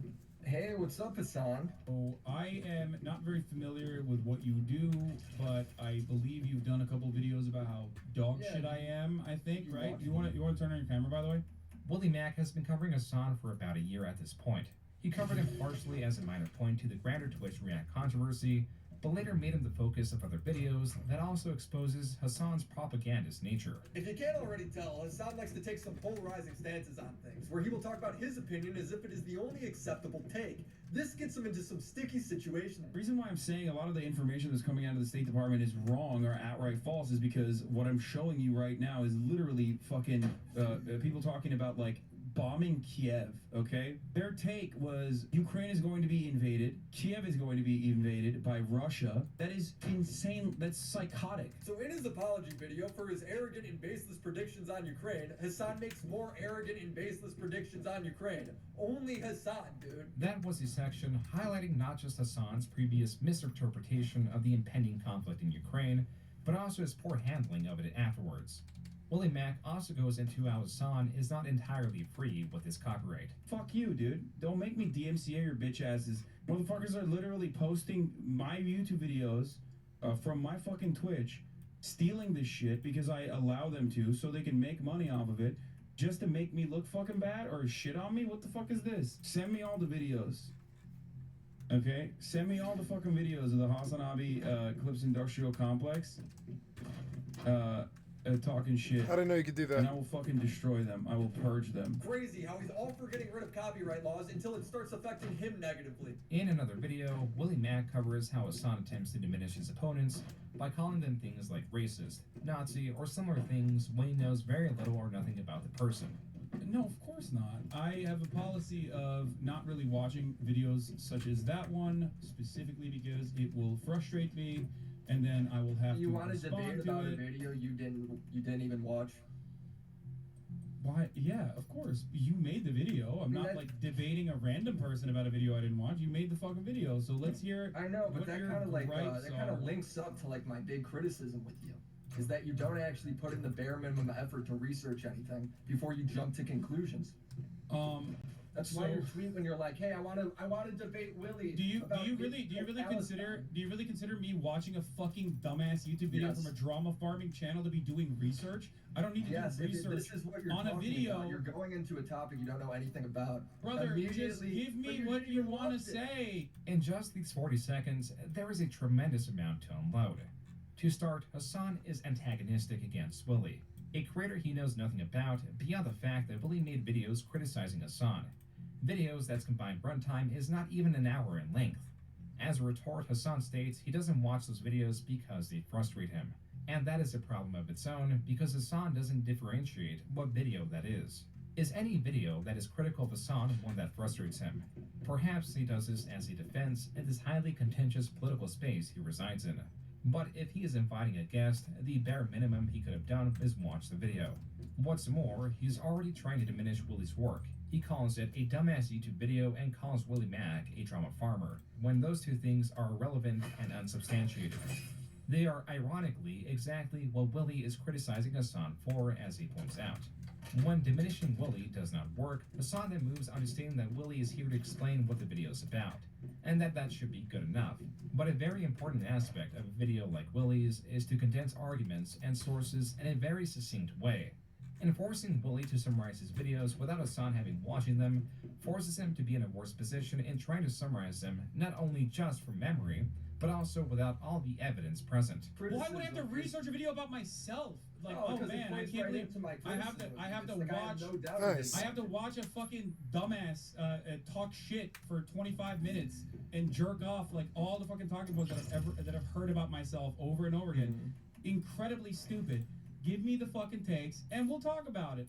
Hassan, in that moment, both states he is aware of all the criticism of him and reduces that criticism to invalid criticism by labeling it talking shit. I love this is all horrifically arrogant. As the conversation progresses, Hassan, already demonstrating he does not care to do research, insults Willie for claiming he does not care about specifics. Just random nonsense. Yeah, you don't because wanna you're a do. fucking scumlord drama farmer. Of course it doesn't have anything to do with anything. Because the specifics don't matter to you. Hassan, a creator who primarily live streams and has over 10,000 hours doing so, will now attack Willie for a lack of experience and lack of preparation. Even though Hassan invited Willie in a limited window to this impromptu debate. Like, I Wait, don't know what to do. I'm sorry. You fucking brainlet. Give me what the fucking inconsistency was. You made the video.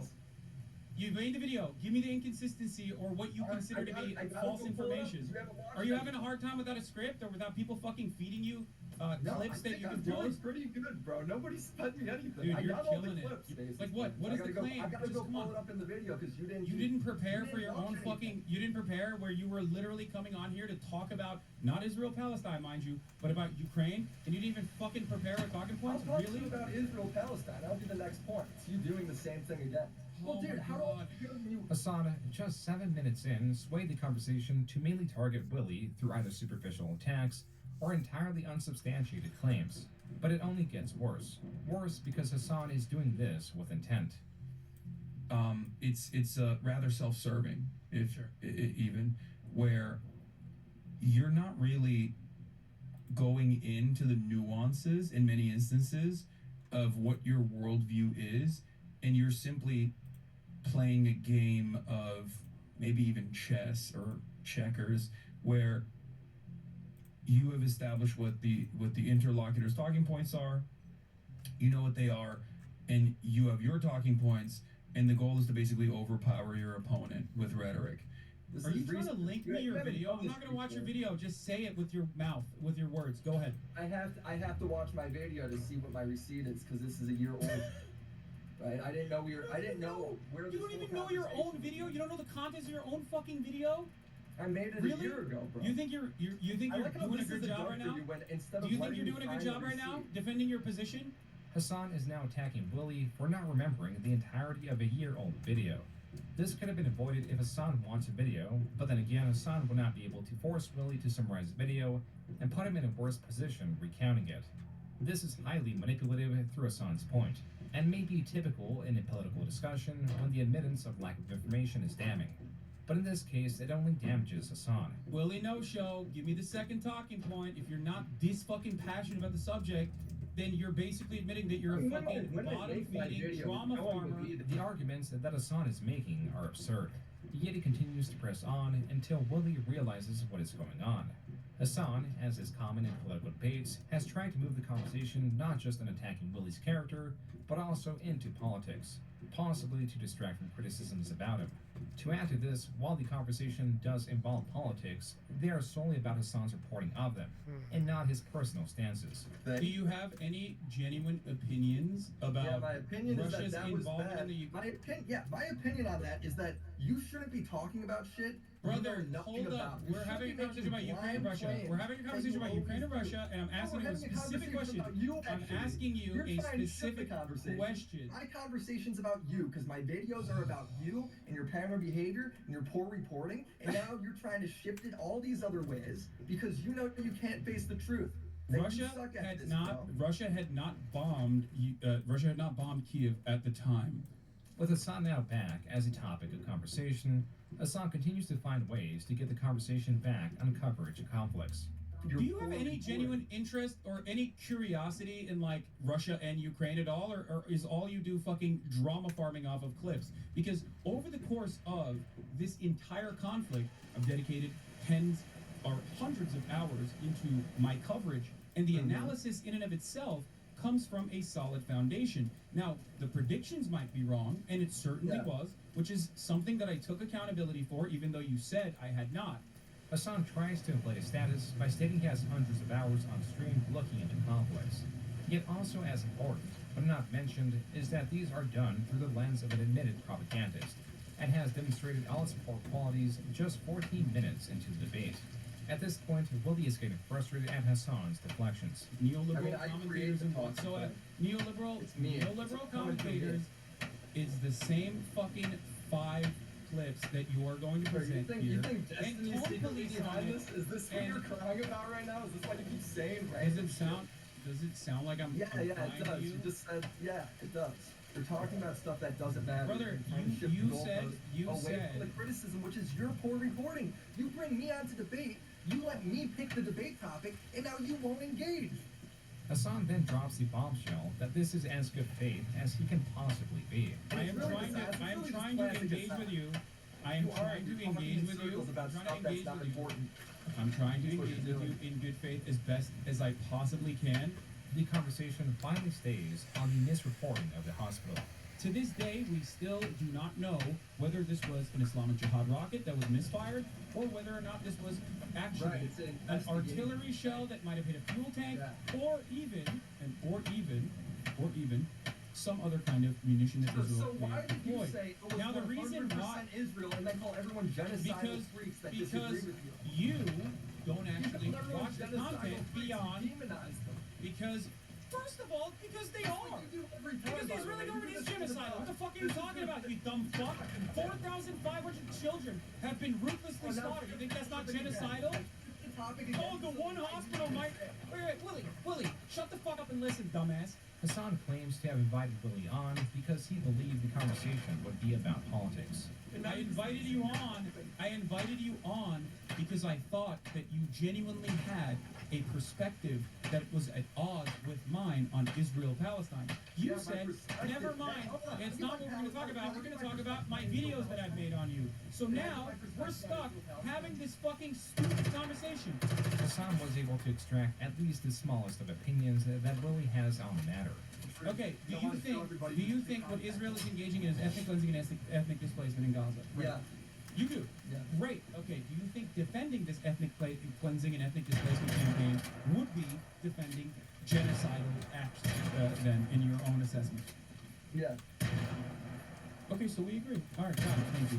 I know, the criticism is your reporting, it's not that, bro. Yeah, got it. You care more about, I care about doing a good job. Okay, got it. I'm glad we agree on it at least. I'm glad we agree on it. Okay. The conversation then lands on how Hassan's words may affect his audience, particularly how Ethan of H3H3 has been receiving harassment. The question I asked you was, do you feel like your audience acts that way towards Ethan? Because you act like that towards everybody else. And you just go on about moderation. Okay, if my audience is acting that way towards Ethan, okay, but you feel like but my audience, so they're getting their points for me. They're getting their anger from me. So Yes. why don't they hear me out when I talk about how Ethan is not Because someone that you should be yelling at all? Having a different position has to be genocidal. Oh, got it. So like they don't listen. So they don't listen to one thing. They listen to whatever favors your perspective in this matter, but they don't listen to the other thing Yeah, they when it all doesn't think they're favor being you. too soft. Got it. The debate ends shortly then after, with the participants dissatisfied at the lack of a conclusion.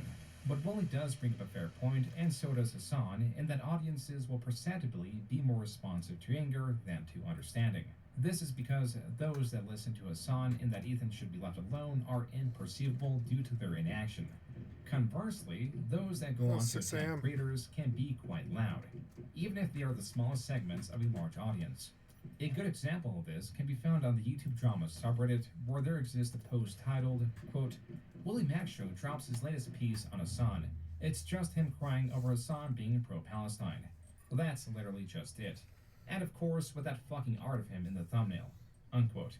This post and its contents are shocking, in how they are misinformative, damaging, and revealing. The post in question is about an additional Hassan video Willie released in May of 2024, recapping Hassan's controversies that took place after their debate late 2023. The first point Willie focuses on is this. Hassan's streaming other people's videos all the time. It's hard work. He's really exhausted by it. He claimed that streaming was more soul-sucking and draining on his social battery than a normal job. Yes, a real job can be gruesome, a real job can make you very tired, but a real job doesn't suck the soul out of you, you know what I mean? In the same way that 9 hours of streaming absolutely will. There is more context to this clip in that Hassan was comparing his previous job to his current one, and a more generous opinion is that he misspoke when he said soul-sucking. Perhaps he meant draining in a different way despite its benefits.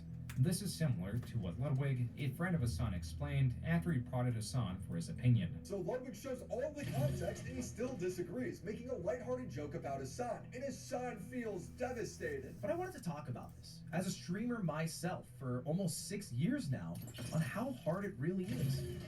No, I'm kidding. I would look. Oh god, it just annoys me because like it's such a fake fucking thing to do. It's just literally using someone who you're friends with, like being maliciously clipped out of context to be like, I'm actually one of the good content creators. I know how privileged I am. It's like, yeah, I do too. You should call Hassan and apologize. Why is Hassan mad? What did I do? Oh no. Fucking bad. What did I do? Because I'm a mobile male? Did call Hassan, he's crying unironically. Oh, well, I mean, shit, that's the deal. I'll just fucking pull him out of the thumbnail, and then I feel like it doesn't really matter much, right? I feel like outside the thumbnail, you can't really make that argument much. But this wouldn't be enough for him, so Ludwig would take down the video and re-record the whole thing, siding with Hassan the whole time. The potential mistake that Ludwig made was taking down his video because Hassan is extremely divisive. Hassan's friends walk a very thin line because even a retweet from Hassan will displease some. I made a tweet with 6,000 likes, 3,000 views. I gained 1 follower. Happy partner anniversary. And then after I tweeted this, Hassan replied to me, and then I lost like 200 followers because Hassan replied to me. But for being like in his general. Yeah. As for Ludwig, he claims he took down his video because it underperformed, which is important because it had an attached sponsor. This is something that Willie fails to mention, as he attributes the takedown of the video, like many others, to him trying to appease Hassan. And I don't frankly give a shit, but I did get a little pissed off about it. Because I felt like no one actually gave a shit about what I was saying. I was just being used in a proxy war for people who don't like Hassan. Some of the top comments on Ludwig's video read, quote, spineless. Ludwig, I love ya, but you gotta have a back move, man. Shame, Ludwig, spineless behavior, unquote. The next part of Willie's video is about Hassan's moderation when it comes to Ethan. But when Ethan was begging Hassan to moderate his chat from calling him pro-genocide every 30 seconds, Hassan's like, it's out of my hands. You did it to yourself. By the way, I'm not even defending I'm not even like, I'm just trying to tell you guys how it feels. And I'm fucking shocked that you don't care that people in your chat are saying, is this child full of arrogant as fuck. I love you, but there's only so much I can do. How can you be surprised when your Discord is literally full of Ethan, I love you, but there's only so much I can do if you're making that argument. You know that, right? Like, at a certain point, you're an adult, and the words that you're saying are going to be perceived by people in a certain way. The next section is dedicated to one of Hassan's recent appearances on Piers Morgan, where he struggles to answer a question in relation to the Israeli-Palestinian conflict. Then Willie moves on to Hassan's poor reporting in the sense that either through intention or mistake, Hassan leaves out valuable information or fails to cite sources for important claims. In the next section, Willie delves into one of Hassan's most controversial moments and most certainly most controversial interview. Willie does not go too in-depth in this video because he already made an entire video covering it.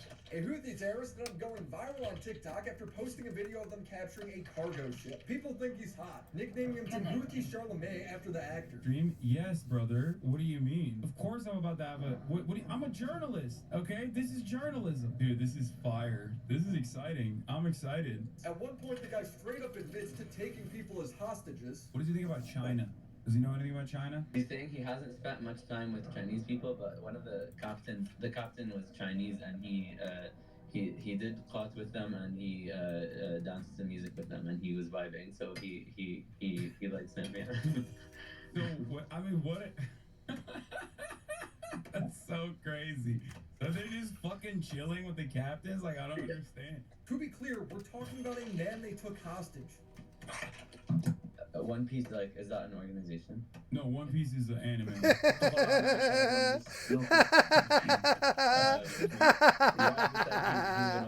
If One Piece is that an organization? Yes. That cracks me up. Oh my That's god. so fire. That Oh my was, it was God. so He says him and bad. his entire community support what the Houthi are doing, which is attacking commercial vessels. Dude, we think the Houthis, Ansar Allah, is doing what Luffy would do. You should tell him that. Hassan runs out of anime questions to ask this guy immediately. As Willie points out, this is at the center of the criticism. Hassan tries to defend his interview under the guise that it is journalistic. Yet his support betrays that, and undermines the severity of what this person is doing by comparing him to Luffy, a cartoon character that Hassan both loves and has a very interesting opinion about. First of all, Luffy is a terrorist. He is. What does he have to say to dumbasses that consider him to be a terrorist? What does he think about that? Turkeys. This is great. What do you mean? I'm just chilling. We're just vibing. This all goes back to why people dislike Hassan. This is not considering dislike for his political leanings, his origin, or his status, even though Hassan enjoys attributing all criticism to those reasons. People more and more dislike Hassan because of his mistakes. Not so much because of the mistake, as being alive for 3,000 hours a year will produce many mistakes. It is an inability to acknowledge he made an error or why people see it as such. And this interview is a perfect example of that. How you did it. Hassan will get so much pushback for this, he'd revert to the Hassan classic, imply that everyone's racist. The problem is not that you interviewed him, it's how you interviewed him. Gave me chicken and waffles with the Nazi wives. That's great. That's a great question, or that's a great point to raise here. Except, this person is not a Nazi in the United States of America. He's not in Yemen either. You are suspecting him of being that because you're primed into assuming that this 19-year-old is straight up a Nazi. He's giving you Nazi vibes, I guess. Yeah, bro, I wonder why. I can't do anything to help you. This kid's TikTok has him calling people a son of a Jew as an insult. He posted to Twitter, the meaning of Houthi is a title and it is not something to fear. But for the Jews, they are very afraid of this title, and Hassan's community defends him. Son of a Jew is a popular slang among Arabs. Jew in most Arabic dialect means stingy. It is racist and very stereotypical, but it's a word that completely lost its meaning, and most people have been using it blindly for decades without connecting it to the Jews.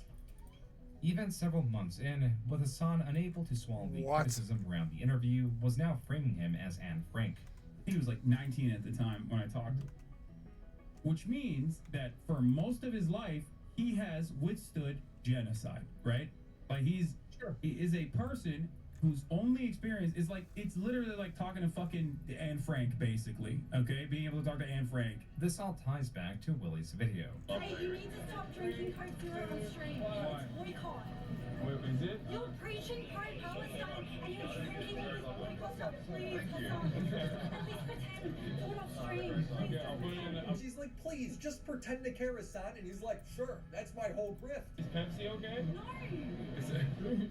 No soda, Hassan. No, I didn't know it was like that. I'm trying to stop it. You hosted him in his home and I watched him on stream drink Coke Zero. Yeah, we...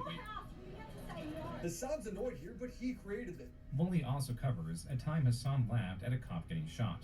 But Willie does fail to provide the context that it was another cop trying to shoot a dog, but accidentally struck an officer who survived the wound. Finally is the infamous J-Dam clip, where Hassan assessed the type of explosive used solely on the noise and explosion it made. All of this and more was condensed in Willie's 52-minute-long video. It was not a video criticizing Hassan's politics, it was a video criticizing Hassan. This is why this Reddit post that got 531 upvotes is maliciously wrong. Not just in the title, but also clear by the comments that mostly focus on the thumbnail, as it is likely as far as the majority of commenters got with interacting with the video. And then there is this. Quote, I'm not the biggest Hassan fan either, but Willie Macshow is an dishonest opportunist who jumps on whatever drama he can find to quickly make some easy money. His videos are sensationalist garbage. The things he quote-unquote reports on are grossly blown out of proportion, and sometimes he straight up gets the facts completely wrong. Unquote. This commenter fails to provide any evidence of such a thing and believes Hassan won the debate against Willie. And then there is another post talking about the conflict. Quote, so I don't really care if Willie Mack is mean to Hassan or says Hassan doesn't do research. I disagree, and I think it's stupid, but so what? Unquote. The commenter then states Willie is doing genocide denial for covering Hassan's poor coverage of the bombed hospital. This is interesting because, as a reminder, Willie has stated he believes what's happening is genocide. Do you think what Israel is engaging in is ethnic cleansing and ethnic displacement in Gaza? Right? Yeah. You do? Yeah. Great. Okay. Do you think defending this ethnic cleansing and ethnic displacement campaign would be defending genocidal acts then, in your own assessment? Yeah. How can this make any sense? Willie has made great effort, time and time again, to make it clear that he is criticizing Hassan for his manipulative tactics and being a propagandist in the sense that he'll warp the truth or trounce on the character of someone to distract from their arguments. The answer is what this entire Reddit post is. A post alongside lying entirely about the video in the title has comments that are both unengaged with the video and comments desperately trying to defend Hassan through his politics alone. Quote, I think Hassan is kinda cringe, but any creator out there speaking up about Palestine deserves nothing but respect, IMO. Hassan and a few others are raising a lot of money for Palestinian children. More like silly wax show, frankly, IMO, IMHO, unquote. This is a highly dangerous viewpoint, but more accepted in politics. However, when someone is so controversial, it spreads and destroys those disinterested in the chaos, the problems become too large to ignore. This builds a divide, a hatred of Hassan and a hatred of those that criticize Hassan for any reason, a hatred of anyone that is friends with Hassan regardless if they share his viewpoints or not. This horrific turmoil is what is behind the quote-unquote Twitch apocalypse. To start, Hassan's new peak of controversy was not without consequence. In the peak of the Willie Mack Show coverage, and with similar videos coming out against Hassan, his viewership fell to its lowest point since 2021. But 2024 was an election year, a year that historically has been great for Hassan, and this year was no different. On the day of the election, Hassan broke a new viewership record of 331,000 live concurrent viewers. As such, the following will be covering mostly late 2024 and attempt to give a simple overview of a highly dense situation. Prior to the election, Hassan was invited to the DNC and subsequently removed from his designated caster station. But before then, there was some interesting happenings.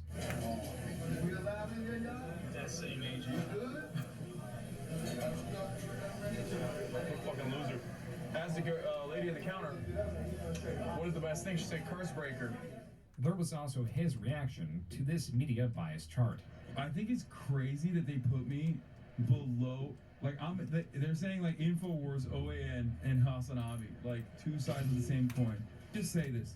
I don't think a person actually unironically goes like, Hassan, you are basically like the left-wing equivalent of Alex Jones. Like I know that like Destiny's community tries to say that all the time. Hassan, a self-labeled propagandist, is surprised at this chart's rating. Unrelated to the DNC, there was a clip going around of Hassan playing a Houthi propaganda video to a friend and walking out of the room. Oh, you want to see a Houthi musical? Do you want to see a Houthi musical? These were the people that the Saudis were killing, by the way. Just so you know, these fucking musically gifted individuals. These musically gifted individuals. It's so funny, man. You know what their slogan is, right? It's like death to America, death to the Jews. Death to Israel. Death to Israel. A curse upon the Jews. That's correct. More accurate than mine, sorry. In this video are banners that state, a curse upon the Jews. A couple days ago, I was hanging out with my buddy Hassan, and this guy unironically put a terrorist propaganda music video on and then left the room. And I was just like, and the thing is, like, in hindsight, it's hilarious, you know? But at the same time, I'm like, what is going on here? This is wild to me. The Twitch apocalypse can be summarized with this video. Happy birthday to you. What the fuck? Happy birthday to you. Bro, we're never beating the Hassan Runs Twitch allegations after this. This is crazy. The most rabid Redditors just clipped this and they're gonna use this permanently to be like, see, I told you, he's got banning powers. Happy birthday, dear Hassan. This is crazy. Quote, not a gamer himself. Why is Twitch mostly singing watches for musicians or Hassan? talk shows on Twitch. He particularly enjoys leftist political commentator Hassan Piker, who has 2.5 million followers of the platform. Unlike the frankness and bluntness, Clancy said, he's comfortable saying what he believes. unquote. Yeah, While it may I be guess, nice to be yeah. more personable as a CEO at a company like Twitch, I wonder if I'll ever Hassan get credit might for be that. I understood doubt in it. that moment, there needs to be a line. YouTube, for example, is often seen as incompetent, because in many ways, YouTube is. It appears to favor certain creators above others because in some ways it does. But the important part is, the creators and viewers can attribute YouTube's decisions as incompetence rather than bias. We don't know if a creator is banned or barred from monetization through a decision from a lower-level employee or the YouTube CEO themselves. This is by design. The company needs to be obscure and unreachable to a degree to avoid perceived bias. Tom Clancy, the CEO of Twitch, may just like Hassan for the viewers he brings in. He may not even like him, and that video celebrating Hassan's birthday was just for show. But it is hard to argue against favoritism when Hassan wasn't banned for something as simple as showing that propaganda video uncontested. I have no faith that, like, I don't think anybody actually cares about anti-Semitism. Like, as a Jewish person, I think that if nothing happens to him or the platform, if there's no accountability, even Hassan's terrorist videos are still up, then, like, basically I'm worthless to them. Ethan even did a stream recapping Hassan's controversies in October 2024. That covered additional bits of information, like the banning of the Yemeni pirate for posting an image of a person impaled in a gruesome fashion with the caption, quote, "the execution that we will carry out on all Zionists," unquote. As for Hassan, showing a video of people carrying banners and stating a curse on all Jews was not great for Twitch. And the lack of a ban was now being perceived as Twitch supporting Hassan. This became more obvious when the Twitch streamer Asmongold stated he does not care about the genocide when he sees people of an inferior culture because he claims they support genocide and are being genocided. To this, he was banned for a period, apologized, and stated he was going to clean his infamously dirty house. Asmongold's comments are also a possibility for what caused this Twitch apocalypse. A sort of exodus of advertisers on Twitch due to its increasingly controversial nature. But this does seem to only affect some categories of streams. Whatever the case, something was going on. I went through a deep dive last night to find out what's going on with this platform. And you know what my problem is? I'm gonna say it. I'm not even pissed off at the streamers for doing this fucking crazy shit. I'm pissed off at Twitch for allowing it to get to this point. Facilitating it, allowing it, condoning it, or turning a blind eye. I can't even get mad at the fucking streamers for their fucking crazy shit. That was the start, expressing both his frustration at a drastic drop in revenue and Twitch's inaction. And then there is this update. But I had a tag that said election because I had covered the market's reaction to the election. Not politics, not personal politics, not policy, just the market's reaction. And so Friday before stream, I decided to take that tag off. I took off veteran as well, just in case. And guess what? It came back. So there's not a fucking ad-pocalypse. I never said there was an ad-pocalypse. Tags certainly affect revenue from ads on Twitch, as Dan Clancy later confirmed and also stated that the Twitch apocalypse was limited to certain categories. But there is a movement to make that more severe and or impactful, largely led through Dan Saltman, the co-host of the Destiny podcast. And he should. I don't think that Hassan should be deplatformed. I think that he should have to follow the rules, okay? Same thing with all the other people. Follow the rules as they are in place. And they aren't. Like now, when there's mainstream press about how major advertisers are pulling out from Twitch, other advertisers are going to see that and be like, okay, let's pull out of Twitch now also, right? It's like they do the work for me. Dan Saltman is tech savvy. He is behind the campaign to strip advertisers from Twitch as a consequence of the perceived bias of Dan Clancy and how Hassan still has not been reprimanded. This is only the tip of the iceberg, the rest of which can be explored on danclancysucks.com. This covers Twitch's banning of the word Zionist in a derogatory context, as it is believed to be a dog whistle or code of language used to target Jewish people. The ADL has commended Twitch for this change, but also stated that a policy is only as strong as its enforcement, and that Hassan is unrelenting in his actions. DanClancySucks.com also contains streamers displeased at their fallen revenue. Several times Hassan has used slurs, the type of people Twitch hires, etc. Looking at this shows how much wider this umbrella of chaos has ballooned. It goes from Hassan to the Israeli-Palestinian conflict to anti-Semitism to trying to strip ads away from Twitch in combination to advertisers becoming wary at the controversy, to then the streamer Frogan saying this about soldiers. I have no pity at all for any fucking soldiers. No. Distress, thank you so much. Yeah. I will never have any fucking pity for any fucking soldiers. No. The U.S. military? Who fucking who? I hope we get PTSD. Oh. Veterans are a protected class. You and took so it too calls far. for I agreed ban with you up made. until then. On Twitter, she clarified her statement. A section of it reads, quote, "The beginning of the clip was worded poorly, and I do apologize for that. I go on to clarify in that Yeah, the clip beginning that was I do not poorly mean worded. all military, but specifically those with no remorse." Yep. Unquote. This is hardly the only controversial moment involving Frogan. Here is Frogan telling me to shut up when hey, don't shut your mouth when you're criticizing Osama bin Laden. I said, this is a Hassan mod telling me, a Jewish man, to shut the fuck up because I dare to say Osama bin Laden was bad and hated Jews. Please understand this is why Leftovers ended and that her voice is not fringe within his community. Osama bin Laden Also didn't in this mix exist. Was this clip and event, both pertaining to Ethan Klein and the turmoil Twitch is in. Okay. I'm giving audience input. They're like, I'll talk what you guys had to say. Dude, where's the? You guys are missing a category for Zionist. That was a joke. That was just a joke in my. Stand up.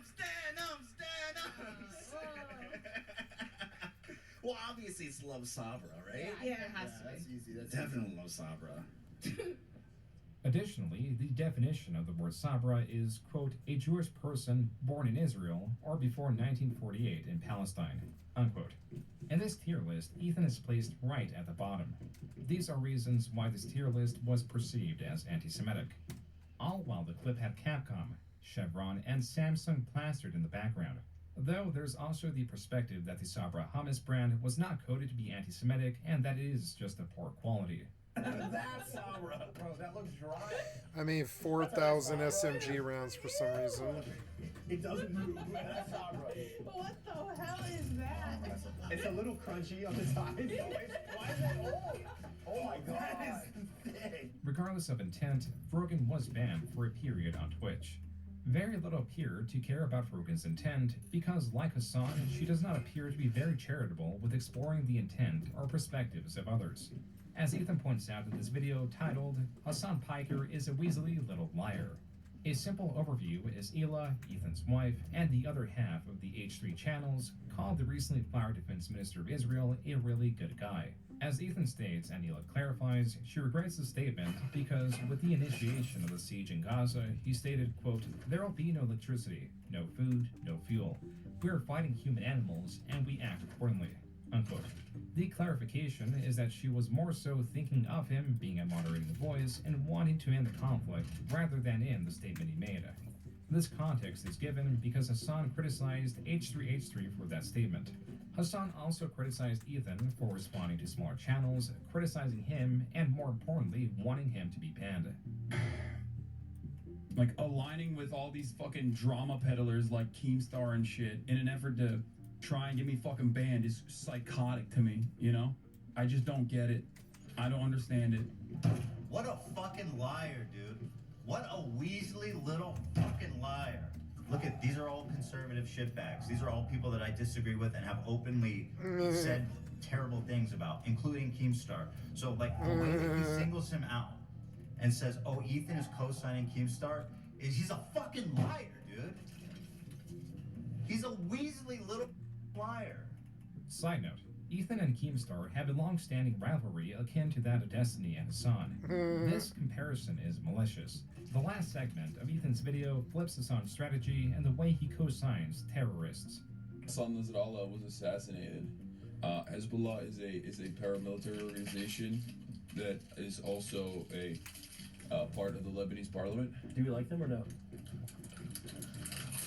I think as a resistance group, they're pretty successful against Israel. They are a terrorist organization. Like they're designated. They are designated by the American state as a terrorist organization. I do not like them then. Well, like I like what you like. I don't have an issue with them. Let's just say. Ethan goes on to break down Hezbollah's many crimes while interjecting Hassan's statement that he has no issue with them.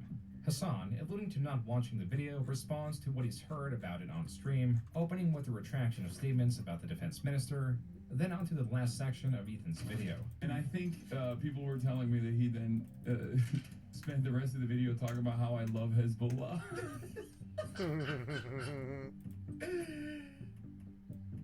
Hassan then fails to deny he supports Hezbollah, then compares them to Israel in the sense that he believes they are more restrained with missiles. Hassan does not care to watch that video from Ethan, but will give time to focus on a community that only has 23 members. They call themselves the Taliban, or the Hezbollah Brigade, community dedicated to documenting the anti-Semitism of Turkish colony.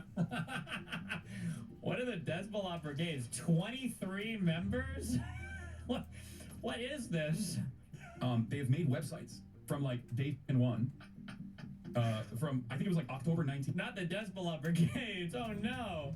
Ethan, continuing on his campaign against Hassan, played a game of Twitch or Terrorist where the participants had to guess the origin of a quote. This was covered by Philip DeFranco, and to add another layer, reacted to by Hassan. We're gonna play, is it Twitch or is it a terrorist? Let's take a look here, guys. Start. You know, there's more to the game, but even just that part right there alone, that faced tons of backlash. With a number of people think that it was wrong that the opening image was a side-by-side of Hassan Piker and Osama bin Laden. I didn't expect you to cover this. I wouldn't have, but Philly D is covering it. But again, most ended up being from creators Sneeko and Myron, so he ended up closing the game by saying, You're right, though, that game sucks. It was just not enough variety. It didn't prove anything, because all the anti-Semites was just like Myron and Sneeko. And so all that happens, but then once the clips... Damn, I can't believe that they couldn't find anti-Semitic quotes of me. Perhaps because I'm not an anti-Semite. Damn. Everything involving Hassan is highly sensitive. Even with Ludwig attempting to cover the apocalypse, received much flack for it. Well, we're talking about the Twitch adpocalypse. Why? Because I was talking to my friend Shake about it last night, and I wanted to look up a video to learn more about it, and there was none. So I decided, okay, I will make one. And today, the genesis of this, as far as I can tell, is when Asman got banned off of Twitch. Because see, Asman got banned after making some comments about Palestinian people. Some very negative comments about Palestinian people. He got banned off of Twitch. And that was Ludwig's mistake. He is not incorrect in his assessment. It is the presentation. It is the lack of naming Hassan in this section of the video that displeased some, as it made it appear as Hey, get something to drink. in his favor. Instead, he focuses on Frogan that did play a role, but unlike Hassan was banned. Then, in about the 9-minute mark, Ludwig does mention Hassan, but there is a suspicious jump in footage. All right, so there's currently in Twitch world a piss match, right? Do you see me out, huh? Okay, that's okay.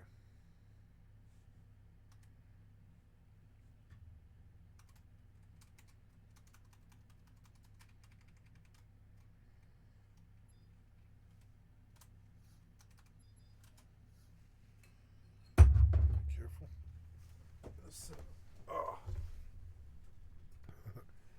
Always end up sinking down. It's annoying.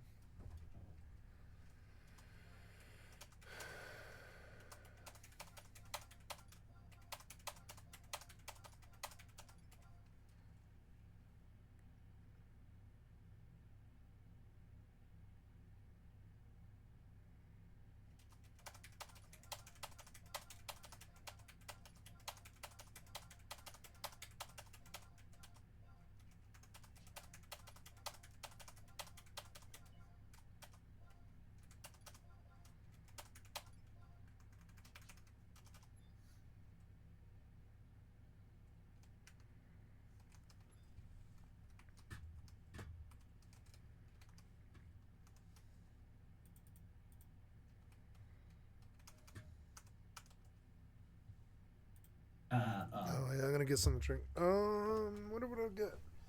Let's see. Some orange and stuff.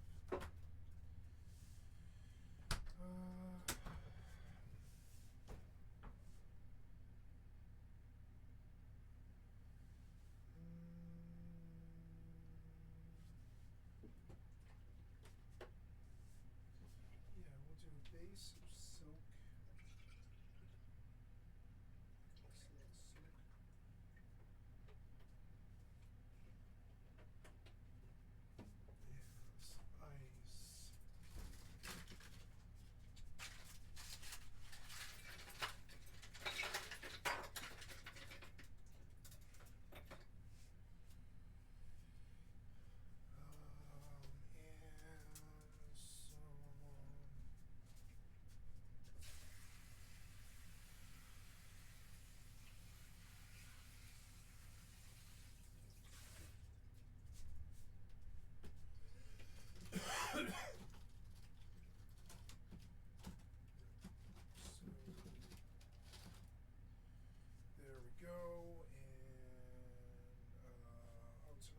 sell it, which is good.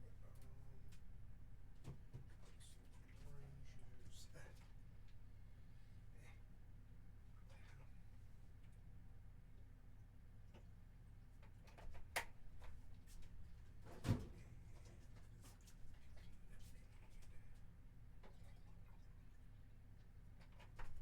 That's an interesting mix.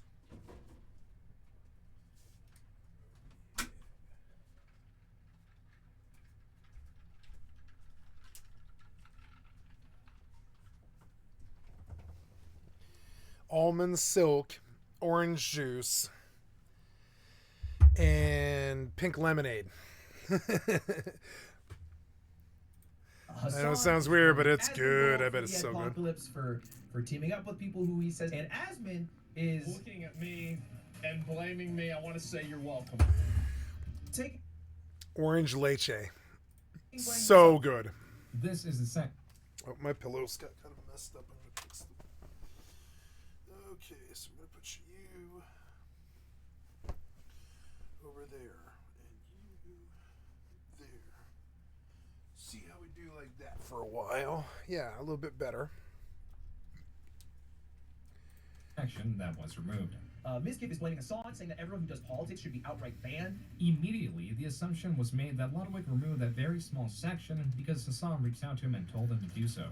But as Ludwig claims, it was not Hassan that reached out to him. Hassan did not reach out.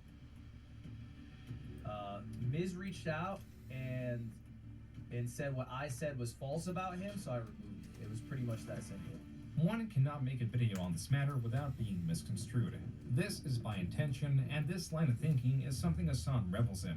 He hides behind his stances as a way to shield himself from criticism, as made apparent by his reaction to Munar's video criticizing him, in which he says this. And I will never fucking forget these monstrous pieces of shit for looking at a situation like the one happening, the one unfolding in Gaza, and choosing to never say anything about it, only to then make these fucking drama videos to call out the people who call out the Israeli government. It is disgusting. You know, go back to fucking chirping about cancel culture. Hassan believes he should be immune from criticism because he calls out the Israeli government. Hassan strategically diminishes criticism by labeling it something as reductive as drama. He is a propagandist, which is antithetical to conversation and the reason why there is such a high level of distrust in this space. From the lack of belief of Ludwig's intentions to the smear campaign against Willie, Hassan is divisive, destructive, arrogant, and damaging to anyone around him. He is the most controversial streamer who cannot accept the most minimal criticism. For all these reasons, this was a video critical of Hassan and not his politics.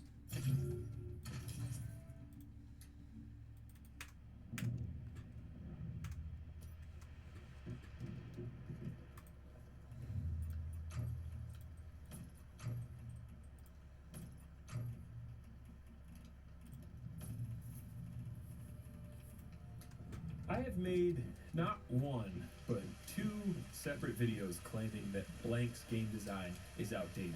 And while I'm very proud of those videos, and I pretty confidently stand by those critiques, I wasn't planning on ever using the same outdated title again because I just didn't want it to become this gross YouTuber-y series where I'm just the outdated guy. What is up, gamers? Welcome back to part 39 of Outdated Stuff. Today, we're going to be taking Oh, is that the end of the video?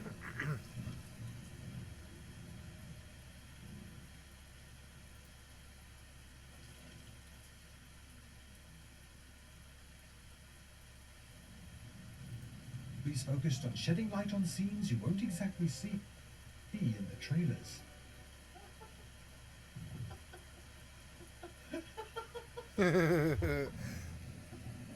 That's how you sleep.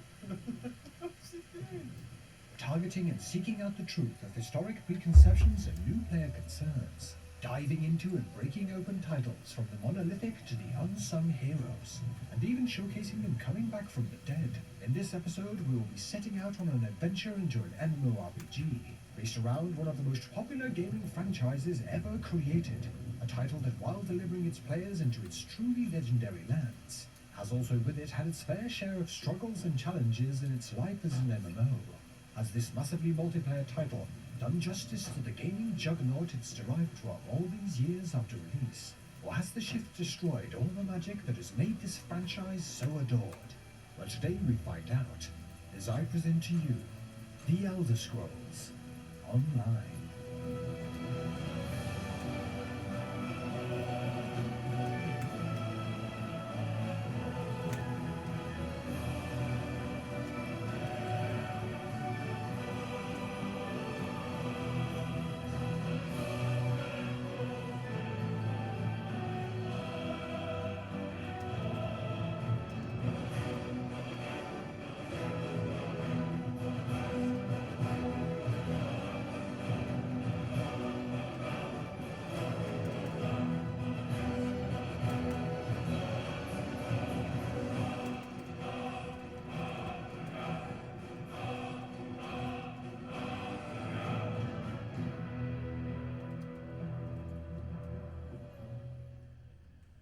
Our first task will be to confirm the hit list of historic preconceptions and new player concerns. We will be diving into a whole host of features, but these are the targets we must hit.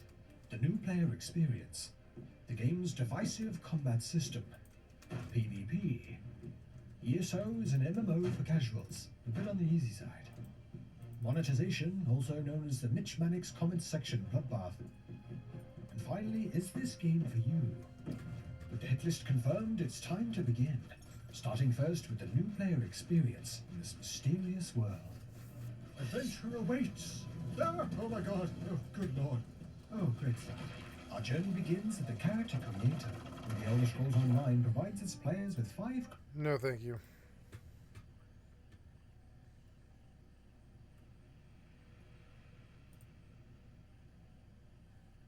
Today, I want to talk New Patrick openly CC. and honestly about money, content creation as a job, aux battles, and I hope you will learn something about your life or your future life through my experiences. Please don't mistake this video for me being negative or complaining. I'm very grateful for my position and my job as a YouTuber, and I'm just trying to be real and not sugarcoat anything. For the past 15 months, I have been very inconsistent with my uploads on this Pat CC channel. I have been even less consistent streaming on Twitch, and although I could list off 10 to 20 reasons why, it really boils down to two things. One, I got extremely bored with the repetitive nature of my content, and two, money. But those two things are so closely intertwined that they're almost inseparable. I started uploading on this channel in 2021 because I wanted to separate my two main styles of content. Video essays were going to be the only thing I upload to my main channel, so I brought all these fun, less serious, and more personality-driven and music-based content over to my second channel. And in the beginning it was risky. I was basically dividing my audience in half,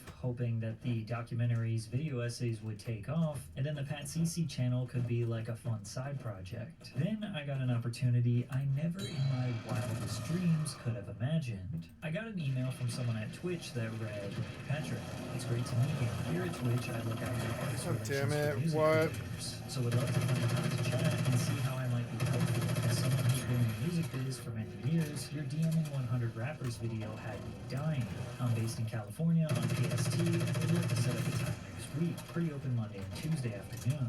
Nowhere in this email does it say what we are going to talk about, what they want, or anything really business related. They basically just wanted to say hi. I thought, this is a high-level person at Twitch. Why wouldn't I just chat and get to know them? The call was about 30 minutes long, and I chatted about my content creation journey and my experience with live streaming, and it was such a normal and seemingly introductory conversation. And 25 minutes in, they mentioned I was being recruited to stream on Twitch exclusively, and I heard them very quickly say that they would offer to pay me an hourly rate to stream. So I called my manager, gave him details, I connected him with the people at Twitch, and he was going to handle the negotiations as he always does. Now I streamed on YouTube at the time, so moving over to a new platform would have been extremely risky, but I vividly remember saying to my manager, if they offer me like $30 an hour, I might have to take that money. That's guaranteed pay that would help me pay some bills and take some stress off my wildly inconsistent income at the time. Well, they offered me $250 an hour. I was obviously shocked and immediately ready to take the deal. My manager asked for more money because that's his job, but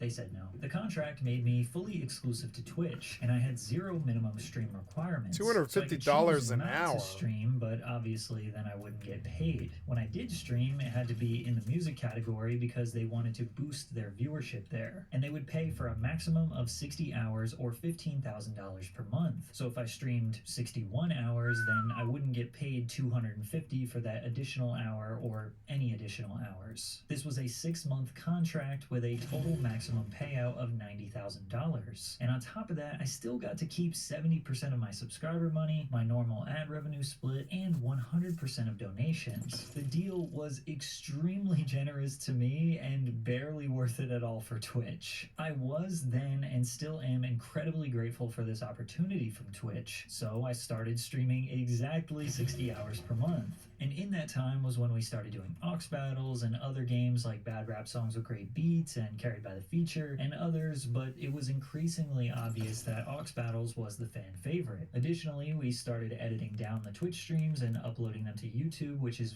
probably where 99% of you have watched all my content, and my Pat CC views started increasing rapidly, again with aux battles being the overwhelming favorite. My Twitch contract ended at the end of 2021, and if you total up the revenue with YouTube ads included, I made about $145,000. It was a fantastic year, and had I not gotten that offer from Twitch, aux battles would have never been a thing. They legitimately changed my life. However, Twitch decided that they were not going to renew my contract in 2022, and it makes sense considering they didn't even come close to making back their investment on me. Streamers are only profitable when they hold multiple thousands of viewers at a time. Still to this day, Twitch probably never made their 90K back from me, and I've been streaming for years. So I get it. I get why they didn't renew. But that meant I was going to go from a guaranteed $15,000 per month to $0. Now, I have always been pretty responsible with my money. I paid my employees, my bills, and I saved pretty much all the rest. So I wasn't panicking, but at the same time, I had no idea what my finances would look like in 2022. But I got lucky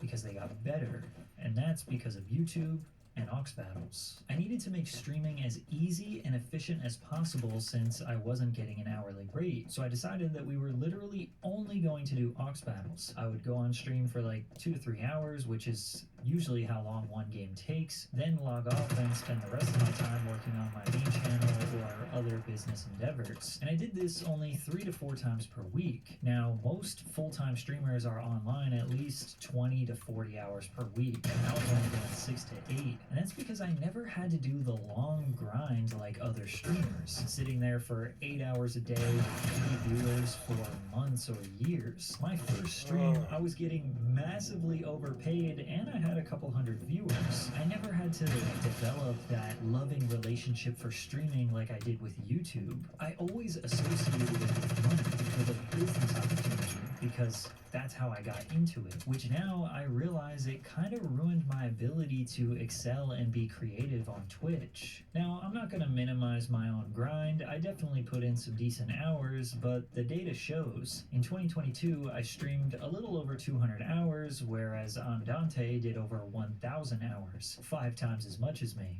Yet, despite this, at the beginning of 2022, I was crushing it. For someone who barely streamed, I averaged around 900 viewers on Twitch, and on top of that, the YouTube videos were exploding, most of them generating between 400,000 and 1 million views. It got to the point where I was averaging about $15,000 per month on YouTube ad revenue. It's almost like I still had my Twitch deal. And at this point, I felt like I hit the lottery. I had this series that was easy to make and easy to come up with fresh ideas. It made a ton of money and the fans loved it. But to be honest, I got burnt out from this game way before everyone else. To me, aux battles got so repetitive. The same songs always got played. You could do any song. What are you gonna go with? Vamp Anthem. What anthem? People cared more about winning than introducing new and interesting music to the audience. On top of that, my viewers became hostile towards me for the behavior of my chat, and they even thought I was somehow rigging the game so I can get an outcome that I wanted because I maybe had a preferential song. Like all kinds of really weird accusations. I was fake head bobbing all the time. I was fake enjoying music. It's funny to laugh at it now, but it only took like 2 or 3 months before I was kind of fed up with it from a creative perspective. Like it felt very grindy. It felt like a job. And it was a series that went on for years. But I stuck to it because obviously all the benefits that I said before, but ultimately sometimes I kind of live by this philosophy that like I'm not allowed to choose what I do, right? Like the views choose it because clearly all you guys love it, so why wouldn't I just keep doing it? But still, I tried other styles of content that I personally liked more, or at least it was just a fresh switch up for me, but the views just didn't come in. And when you're a content creator, you have to balance the stuff that you want to do versus the stuff that you make money on, because it's very rare that those things happen at the same time. If I only did what I wanted, my views would drop and I'd make less money. And if I only did what gets views, I'd make more money, but I'd be miserable. So you gotta find that perfect balance. But ultimately, I always wanted my second channel to just be fun. So the moment that I'm not having fun, I should take a break. So I did that in September of 2022, and then it was in that time that I came up with the idea of Ox Wars, a 1v1 battle between popular creators, which breathed some new life into the series, and I actually want to bring that back, so maybe 2025. And lucky for me, we kind of struck gold again. Those videos got a ton of views and were probably the most fun we ever had in Ox history. By the end of 2022, if you add up Twitch and YouTube revenue, I made about $210,000, a 45% increase from the previous year. Now, I still wasn't really sure what the future held, but I wanted to take a big risk and drastically change the future of PatCC. Little did I know, as soon as I made a risky investment, something would go catastrophically wrong. In the beginning of 2023, viewership on the PatCC channel started slowly declining. Now, it was nothing insane, but it became more difficult to break 500,000 views, and the days of 1 million plus were kind of gone. That's probably due to lower Ox Battle output and the series just being over a year and a half old now. I tried more ideas for reaction videos, I even streamed with Quay for a little bit, and I actually was having the most fun with the channel that I ever had. I still look back at this time as me having the most variety and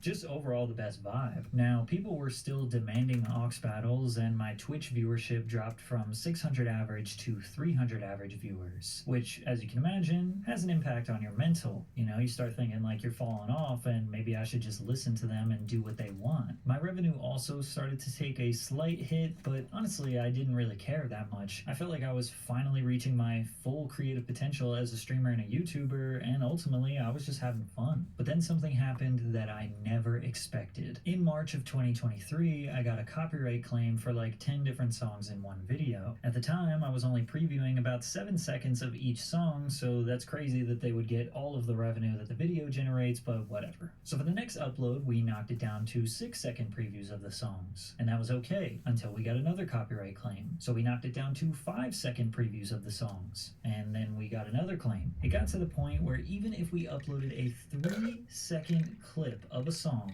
the record label would take all of the revenue from the video. Now, I obviously can't upload Ox Battles or any of my videos really without previewing the music. Plus, listening to a 3-second snippet of a song when the Twitch viewers hear half the song or more drastically changes the viewer experience. Yeah, what happened here? It's the uploaded that had mainstream music in it was claimed, but it got even worse. Fascist DMCA showing music visuals. Like my hanging mic video got a copyright claim for showing a TikTok. I'm not playing the audio of the song. It's just my voiceover and showing the TikTok, and they get all the revenue. In my most recent video I just did with Blackboy Max, all of the songs in the video at the time of upload were unreleased, and as soon as I uploaded it, I got a copyright claim for an unreleased song. It's clear my channel is on some sort of list that prevents me from using any type of music content from a signed artist. I don't know if the labels put me on a list, or maybe I just had done this for so many years, stealing from record labels, that now I'm just like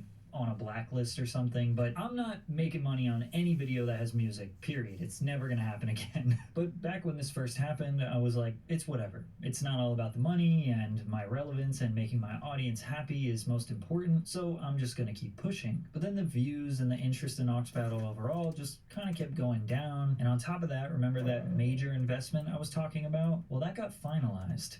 So I just got myself in a ton of debt thinking that my YouTube and my Twitch would be able to fund it, which, by the way, I'm going to talk all about this major investment in my next video on PatCC, because I did come up with a solution. Kinda, but it's good news, I promise, it's good news. Anyways, I kept trying throughout summer of Cool, you can 2023 teleport to the push camp. through, but there was no That's incentive for me awesome. to innovate. If I came up with a banger idea and got good views, the money would just go to the labels. Oh no, I forgot if I something. spent money to increase the production value of the video and make something more high quality, it would just be a loss. And in hindsight, at this time, I wish I just pushed through it. I wish I just kept trying to find solutions, maybe a video series that makes a little bit of money, or innovate somehow to just break even or to just get by. But at the time, I just felt defeated. And since I had employees to pay, I needed to come up with a financial solution. I stopped streaming on Twitch since it took too much time, and Ox Battles was just dried up by now. I tried an entirely different direction and video style towards the end of 2023, and I had a lot of fun making those videos, but they were extremely high effort, taking weeks and months to plan, film, and edit, which ultimately led to thousands of dollars in losses. And I want to remind everyone that I'm not complaining. I'm just explaining how I felt at the time. I basically stumbled into a gold mine with Twitch and Ox Battles, and I became spoiled, blindsided by money. And while chasing the money, I lost the reason why I was doing this whole YouTube thing in the first place. 2023 as a whole was still a good revenue year. I generated about $100,000, but that was a 60% pay decrease from 2022. This just shows you how volatile YouTube money and entrepreneurship as a whole is. You could make literally 60% less in 1 year and put in the same amount of work, if not more work. With that being said, 2023 was an exceptional year for my main channel, and I had amazing momentum going into 2024, so I decided to just focus all my energy and resources on my main channel and just quit PatCC. I tried to come back during the Drake and Kendrick beef because I knew, like, I had to talk about that, and then return to Ox Battles in summer of 2024 for the love of the game, and I'm grateful for all the people who came back and watched, but it kind of felt like I was just trying to bring back something that was dead. And in 2024, I made a grand total of $25,000 on this channel, an 88% decrease in revenue from my peak. It's funny because I'm not even mad at the record labels anymore, but it is a major reason why music YouTubers lose motivation and quit. But I'm not blaming them for the way that things panned out for me. YouTube and entrepreneurship is an unpredictable lifestyle. You have to adapt to changes. I am not owed viewership, I am not owed money. I have to earn it every single time I upload. Every day, bitch, every day. Yep. And like I don't even feel like I need to talk that much anymore. I just do my gameplay. I sit here every day and I try to be consistent and be there for you guys and just show you the lifestyle of the MMO lifestyle. You know, it is what it is. Sometimes I'm loud, sometimes I'm drunk, sometimes I'm quiet, sometimes I'm listening to music, sometimes I'm singing, sometimes I'm making videos. It changes every day. I've been dying to make a new video, but I have just not been in the mood. I've been on this steady grind mood for a long time, and it takes emotion to make music and sing. And I've been on that steady and monotonous grind for a long time, and it's hard to make the music. It's hard to come up with what I want to do.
all the time. I think about like what the next song should be, and it's weird. It's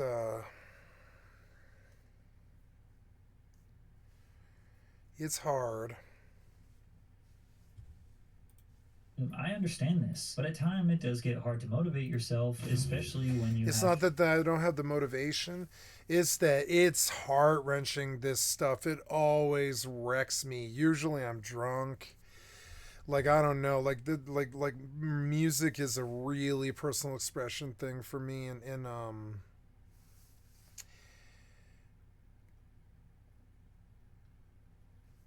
man, I haven't even like listened to my own music in a long time. Maybe I should put something of my own on my channel. It's my music. I can do that. It's kind of late. It's 2:12 in the morning. I'm not going to play my music because I know it's got bass. Have bills to pay and a family to take care of. However, the silver lining to all of this is that through my time off, I've gotten my business affairs in order, and basically, I don't necessarily need my second channel revenue to survive anymore. I saved my money, invested it in the right areas, and now I have much more freedom. In 2025, I could make $0 on this channel and be okay. I don't care about the copyright claims or the revenue I may or may not earn. In 2025, I'm going to make the videos that I want to make and put them out whenever I feel like it. And more importantly, in my next video, I'll be discussing some huge news. Huge news. You don't want to miss it. It's way more important than this video. Thank you all for sticking by me all these years. I'm still here to crank up.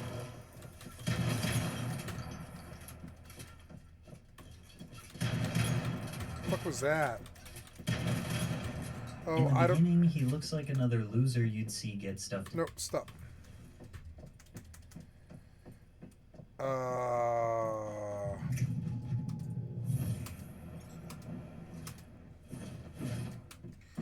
I need to claim all these. Yeah, so what? Simple healing ointments. Yeah, I've got 2 stacks of them. There we go.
Oh, you let go of me.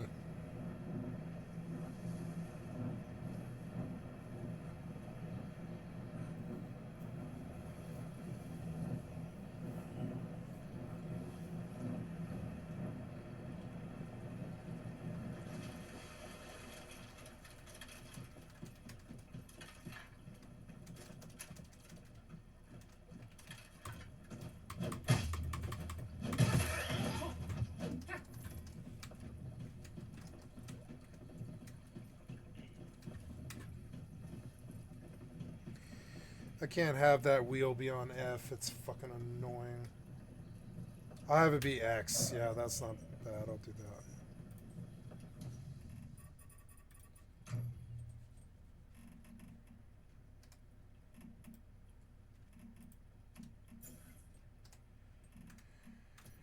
I gotta keep off of F because it's just like it's an actual lookie.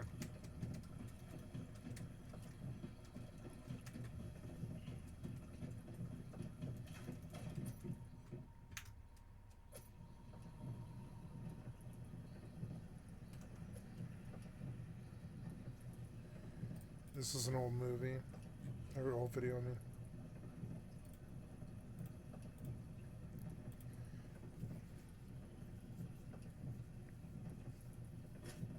Today, I want to talk openly and honestly about.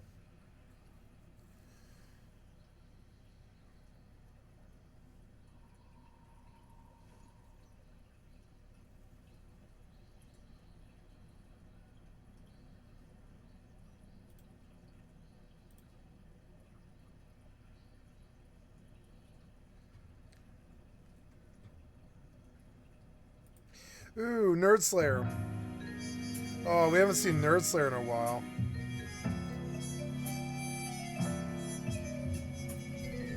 Ultima Online. Ultima Online. To say that this virtual world changed the industry really is an understatement. I mean, it literally created one effectively. It's associated with the term the very industry is now founded largely upon. MMORPG. Ultima Online was the first virtual world to break MUD's 255 player limits and then some at 2,800 players, and thus achieve massive status. Developed by Origin Systems and published by Electronic Arts, Ultima Online launched on September 24th of 1997. UO, as it's called for short, would be the first virtual world to eclipse 100k players subscribing and do it in record time, even for a time which was unprecedented. But more than just being the first, and the biggest, Ultima Online utilized a long-standing successful Ultima RPG franchise created and spearheaded by Richard Garriott, and a powerful MUD experienced team and lead developer Ralph Koster, and more. Ultima Online is still alive, and its creators made sure, officially or not, it would remain such by allowing and not discouraging free shards, or community shards, aka worlds that are powered by communities, often known as private servers to most other gamers and other communities. However, UO hasn't had its time in the sun for some time, and has passed from right holder to right holder at this point. And although it has had some new rumblings here and there, like the new legacy server fitting of its name, a new shard changing the very core of UO with a new realized vision, and well, a never-ending popularity of free shards, but many might not know the full history of UO, how it came to be, and how it actually had two failed sequels that never came to fruition. And how EA potentially fumbled one of the greatest MMORPG teams ever. Ultima Online is a pioneer in the virtual world, and is arguably one of the most impactful and influential titles that we have seen yet. It's an absolute pleasure to cover this game as someone who discovered it later, yet still managed to fall in love all the same. In the Death of a Game series, we like to take a look at the largest contributing factors for a particular game or company's failure, or death, and document them through the use of a timeline filled with clues, so us, the detectives, I wouldn't can call Ultima a solve failure, it these just during aged the out. deduction. It died of old Everybody's age. However, Everything the dies of game old series age. has never been just about covering Even failure games. and massive shutdowns. It's also about covering pieces of virtual world history, lesser known or not.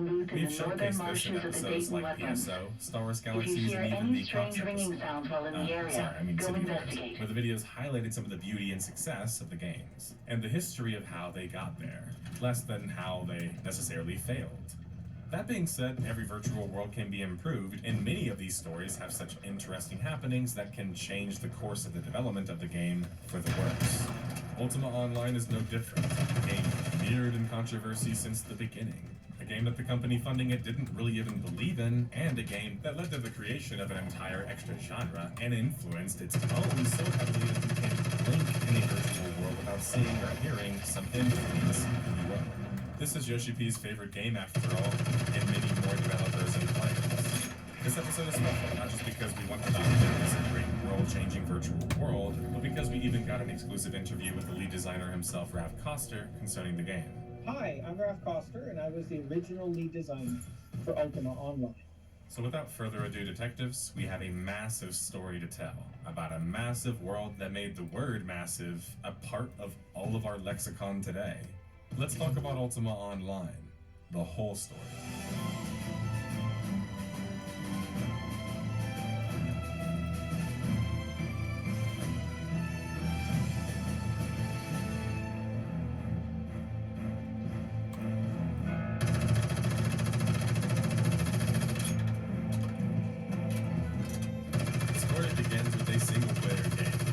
That sounds familiar. Ultima is actually an ancient single-player RPG series from 1981 created by a Texas-based UK dual citizenship holder, Richard Garriott. Richard was none other than the son of Owen Garriott, one of the first NASA scientist astronauts.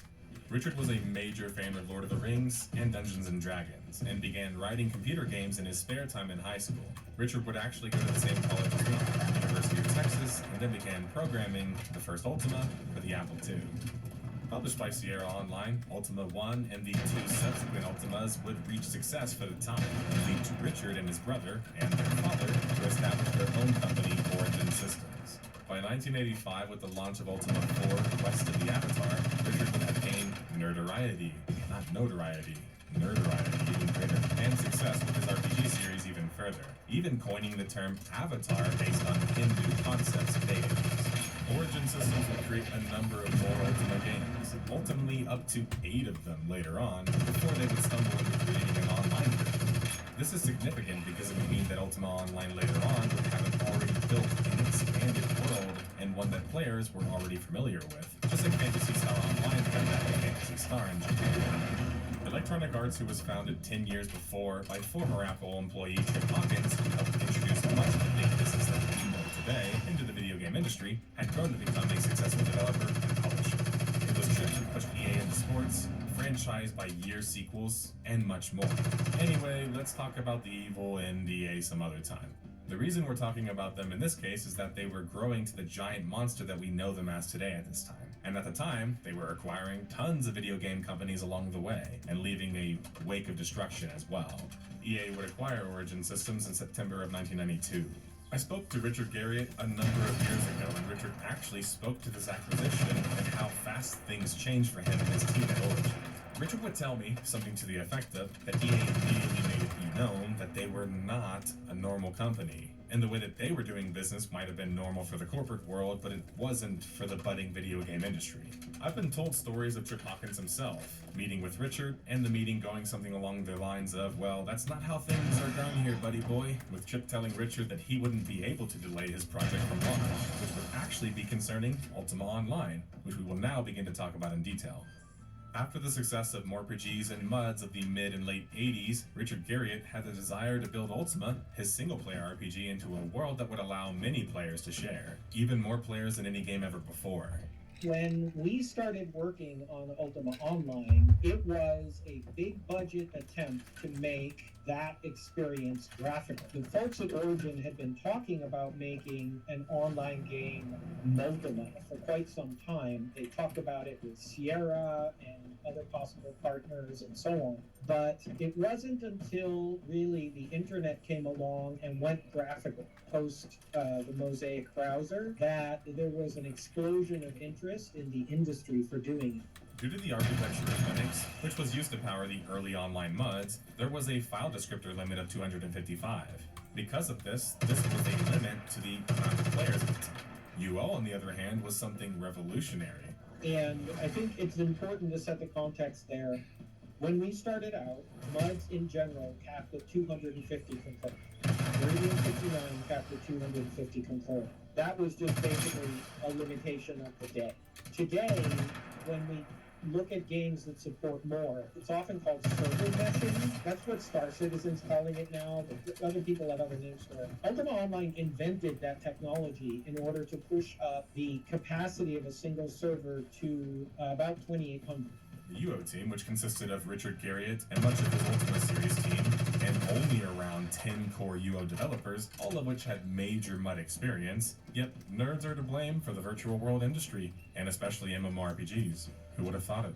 Ralph Koster and his wife, Kristen Koster, would also be featured on this team, and although accredited for joining the team later on, would form much of the design background and foundation of the game.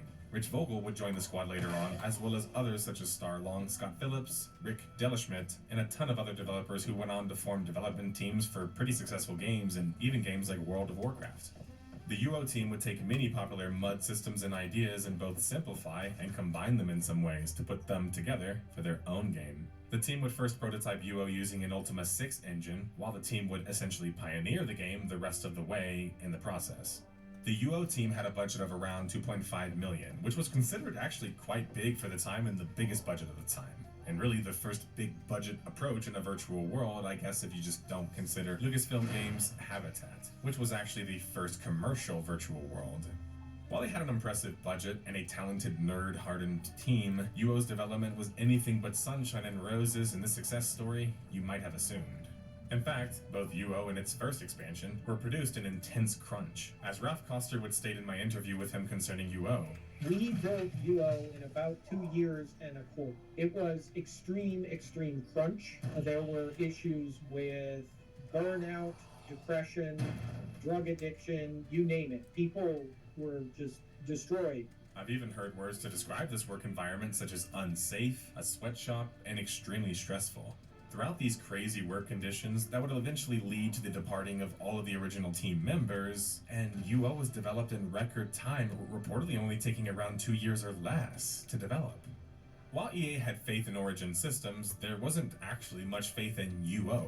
Richard Garriott actually had to do a lot of convincing to even get them to greenlight the project in the first place. And according to Ralph Koster, EA didn't even expect the game to sell over a few dozen thousand copies. Meanwhile, leading into the game's beta, they would request $5 from players for potential beta testers to cover the shipping costs and cover the cost of an actual game disc, because that's how you had to do things back then, to actually beta test something. But it turns out that Ralph reported that 50,000 users were willing to do this, which would shatter EA's expectations and, well, just about everyone else's. Part of EA's handling of UO and their expectations of such, as Ralph would admit to me, came from a massive lack of inexperience and knowledge. This would prove to be true for many more powerful publishers, including EA multiple more times, something that would arguably take them decades to learn. This is important to state because with UO and its success, goalposts were being shifted, erected, and moved all the time. It really was unprecedented at a time to see an online game of the scale that was soon to be unleashed upon the world in more ways than one. Though it should be added that some of the most complex systems, such as the ecology system, never actually made it to the launch. The UO team was in such a crunch they had to cut out a lot of the content before launch, such as 2 entire playable continents and more. So even though UO would make a crazy impact, even Raph admitted to me that the team behind the game didn't really have an idea of that. Or better yet, their belief had been sort of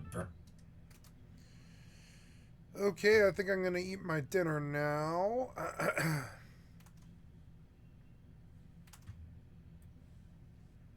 Gonna have salad. BRB. Won't take me long.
Tangy kid to it, but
Okay, sorry about that.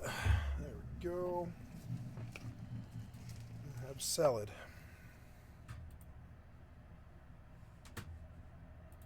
Burned out of them over time. That's what makes their success all the more impressive.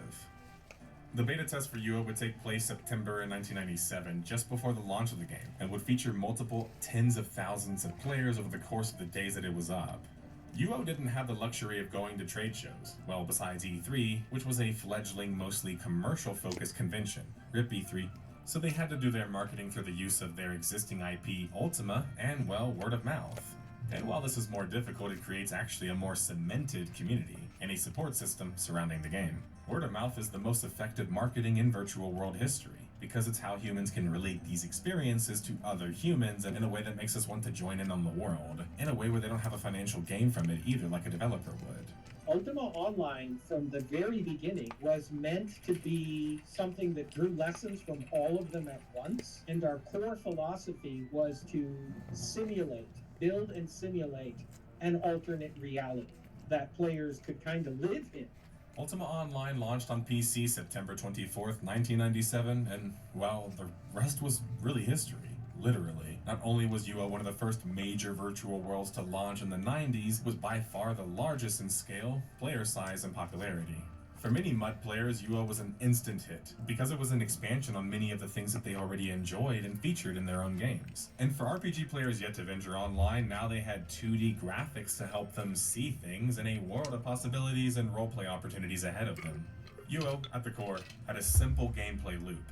You accrue wealth, power, in the form of a variety of skills, and you form relationships with other players, whether in the form of groups, friendships, or guilds. What you do now with that wealth or newfound power is really up to you, and thus that was where the complexity lied. If you want to be a tamer who would sell exotic animals without ever lifting a sword, you could, or a real estate broker, or perhaps a thief who would steal from players and monsters. What if you wanted to become a legendary beggar? All of that was possible in UO.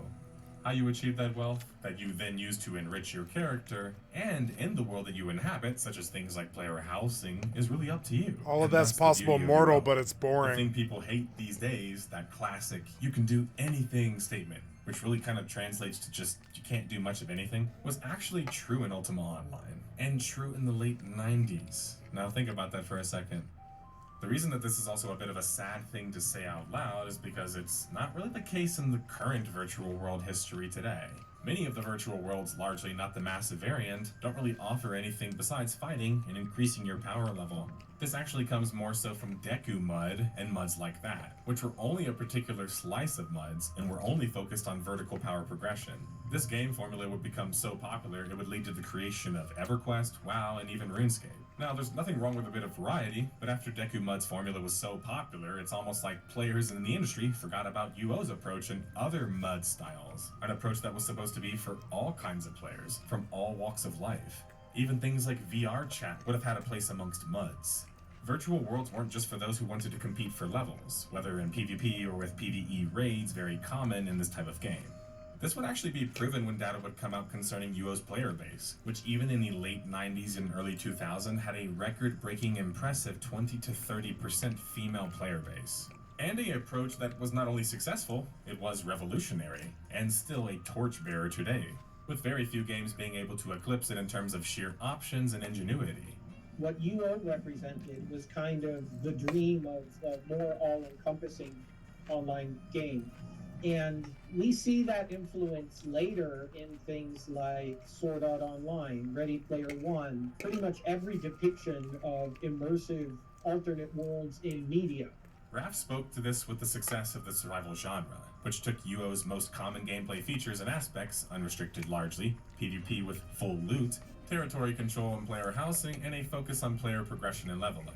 Something that you can even see in the forefathers of the survival genre, like Minecraft, created by Marcus Notch Persson, who's actually a former virtual world developer and lover, being behind Worm Online. Ironically, Minecraft is a game focused on proc-gen world building and PvE largely, and yet has the most popular PvP servers, and the PvP servers are the most popular for Minecraft. Speaking of PvP, that's something that we're going to have to talk about a little bit later. Within a few months, UO would eclipse 100k paying users, becoming one of the most commercially successful games ever. Originally, when we started out, we did not have any idea that UO could potentially become as big as it did. The game cost $65 and was costing around $10 for a monthly subscription fee. This was during a time where barely anybody had computers, where now UO would become a reason that you would actually get a computer. UO, besides being a good game, was creating stories that were memorable and would be remembered and documented for many years to come. That's where the magic of virtual worlds lied, in identity expression, socialization, and emergent gameplay, or experiences. That's because science says that experiences are more memorable than purchased goods, which means that theoretically, virtual worlds like UO were a never-ending supply of novel and emergent experiences, unlike anything of the time. This was an addiction for both players like me and the business heads behind it all, in this case, EA, which would explain why they would continue to pour upwards of like $1 billion into the industry after that in the next 15 years. EA had a knack for being early with things, and with UO and virtual worlds, that was no different. But EA being early isn't necessarily a good thing. UO would truck on with no stopping straight into their next expansions, still helmed by Raph Koster. We started Second Age basically January of '98, and I was literally the only original UO team member left on the team. Everyone else either moved over to UO2, went back to U9, or quit the company. That was the degree of burnout, right? Like, we had programmers who were so angry about being on call with pagers. The Second Age, also dubbed T2A, would launch October 29th, 1998. And this is the most positively received expansion in the game's history. This can be seen both in how many free shards utilized this patch date and the reception of the time. The expansion would also only cost $7 and add the Lost Lands content into the game, as well as a big window mode, expanded chat features, and a tutorial. The new update also featured a cis-trans system, which basically allowed people from different cultures and different languages to speak to each other with a rudimentary system, something that PSO would actually use to great success later on. Yeah. Delucia and Papua would make their appearances as major towns. PSO. While the reception was positive, especially from the player base, the critics were right to point out that perhaps it wouldn't be expansive enough to stop the upcoming 3D virtual worlds that were yet to launch. You have to think, UO came from the 90s and 2000s. During this time, we see the most technological shifts and advancement in gaming history, which were going to hurt UO in the sense that they were going to look very dated pretty much within just a few years. I mean, the PlayStation came out in 2000. UO would continue to shatter the ceiling though, now with the ability to spread to Asia and even Europe. And although this might not really seem significant to mention, the reason that new markets were so important for UO being exposed to is that now these markets were experiencing virtual worlds for the first time, especially the Western kind, because Korea was also very early to the fray. Second, it would actually turn UO into one of the first actual global virtual worlds. And finally, it would plant the seeds that would lead to what would come later in the Japanese and Korean markets. For example, around this time, you have a young Yoshi P playing UO, dubbed one of his top 2 favorite virtual worlds. A very crucial event would happen around the same time. While Origin Systems reportedly had over around 200 developers in total, the majority of them were focused on Ultima as a franchise, meaning Ultima 9. However, Ultima 9 would fail to meet the hefty expectations that were placed on it after it launched, and due to such, EA would actually shift Origin Systems to a multiplayer online studio only. While this might sound like a logical conclusion, and fair play, it was actually EA's handling of Ultima 9 that was the large reason it failed. For example, they had their team split and focused largely on UO, a team that didn't even want to work on the game, by the way, and they had to change the engine a few times while trying to transition to open world 3D, and they had to rewrite the story a few times. I mean, Richard Garriott literally showed up at the last second and kind of like saved the day with Ultima 9.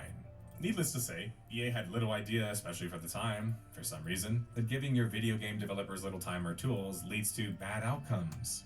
They literally took the majority of the Ultima 9 team off the game, moved them to another game, then Ultima Online's sequel in the background, which was another game that they didn't want to work on, and it wasn't wanted by the UO core team, who just wanted to keep expanding the original game. The core original team, which was those mud folks and a few others, was relatively small, right? We're talking under 10 people were really what you'd call the core UO team. And then an army of people was brought over from Ultima 9. And many of them didn't want to be there. The combination of that was a lot of burn. We built UO in about 2 years and a quarter. I mean, the history of Ultima 9 has its own page dedicated to it. That should tell you something. EA forced Ultima 9 despite losing much of its original leadership and team, having to be redone essentially by Richard Garriott himself at the last second to launch by the end of 1999. So it wasn't a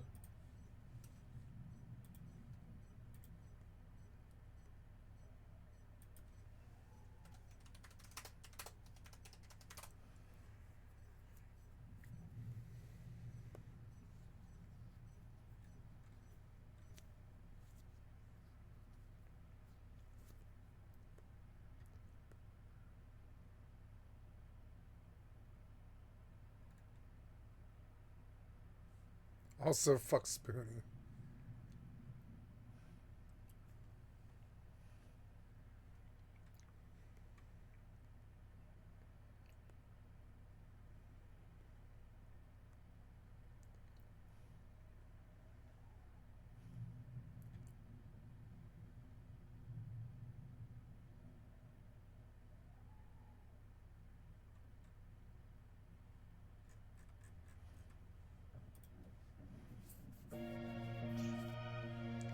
Previously, the Avatar was trapped in the world of Pagan, stranded there. But practically every year introduced new games that just wouldn't work, or would Thank work you, extremely Finchrovert. I'd like poorly to sub with to your channel. technology that was top of the line just a year before.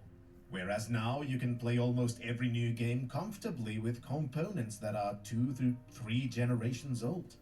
Ultima 9 was no exception to this, and was extremely demanding to play, and also prone to crashing in many instances. This was the reason why I originally didn't play the game, despite getting a copy from a friend, as the game did run on my PC, but kept crashing so often that I just gave up on it. These days, it's a little bit better, with the unofficial patch that is included with the GOG version, and much faster hardware, making running the game much less of a chore. Movement works by either using the mouse or the keyboard. With a mouse, you can move by pointing in a direction and pressing the right mouse button. This causes the avatar to walk in that direction. Is that a Using television? Control or Alt in combination with the button sidesteps. It is a television and a VCR. What the hell? Makes the avatar walk backwards. With a keyboard, the arrow keys correspond. Why is there a television there in Ultima? I mean, I know.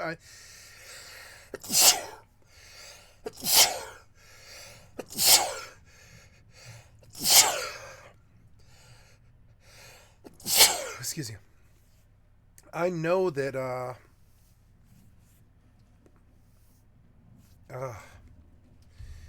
I know that Ultima spans like a whole thing of time, and it represents you, the computer player. But it's these same actions. It's And kind of turning odd that is there's a done TV sitting exclusively right with the there. mouse. Because when you step out of that house, I'm fairly sure you're in this medieval world like Skyrim, but there's a phone and a TV. Interacting with They wanted it to seem like it was 1994 or whatever. objects works by pointing the cursor at an object, and if the object is close enough, the cursor will be green, and you can attempt to interact with Look, it's like a really basic fucking version of Shroud of the Avatar. That's funny.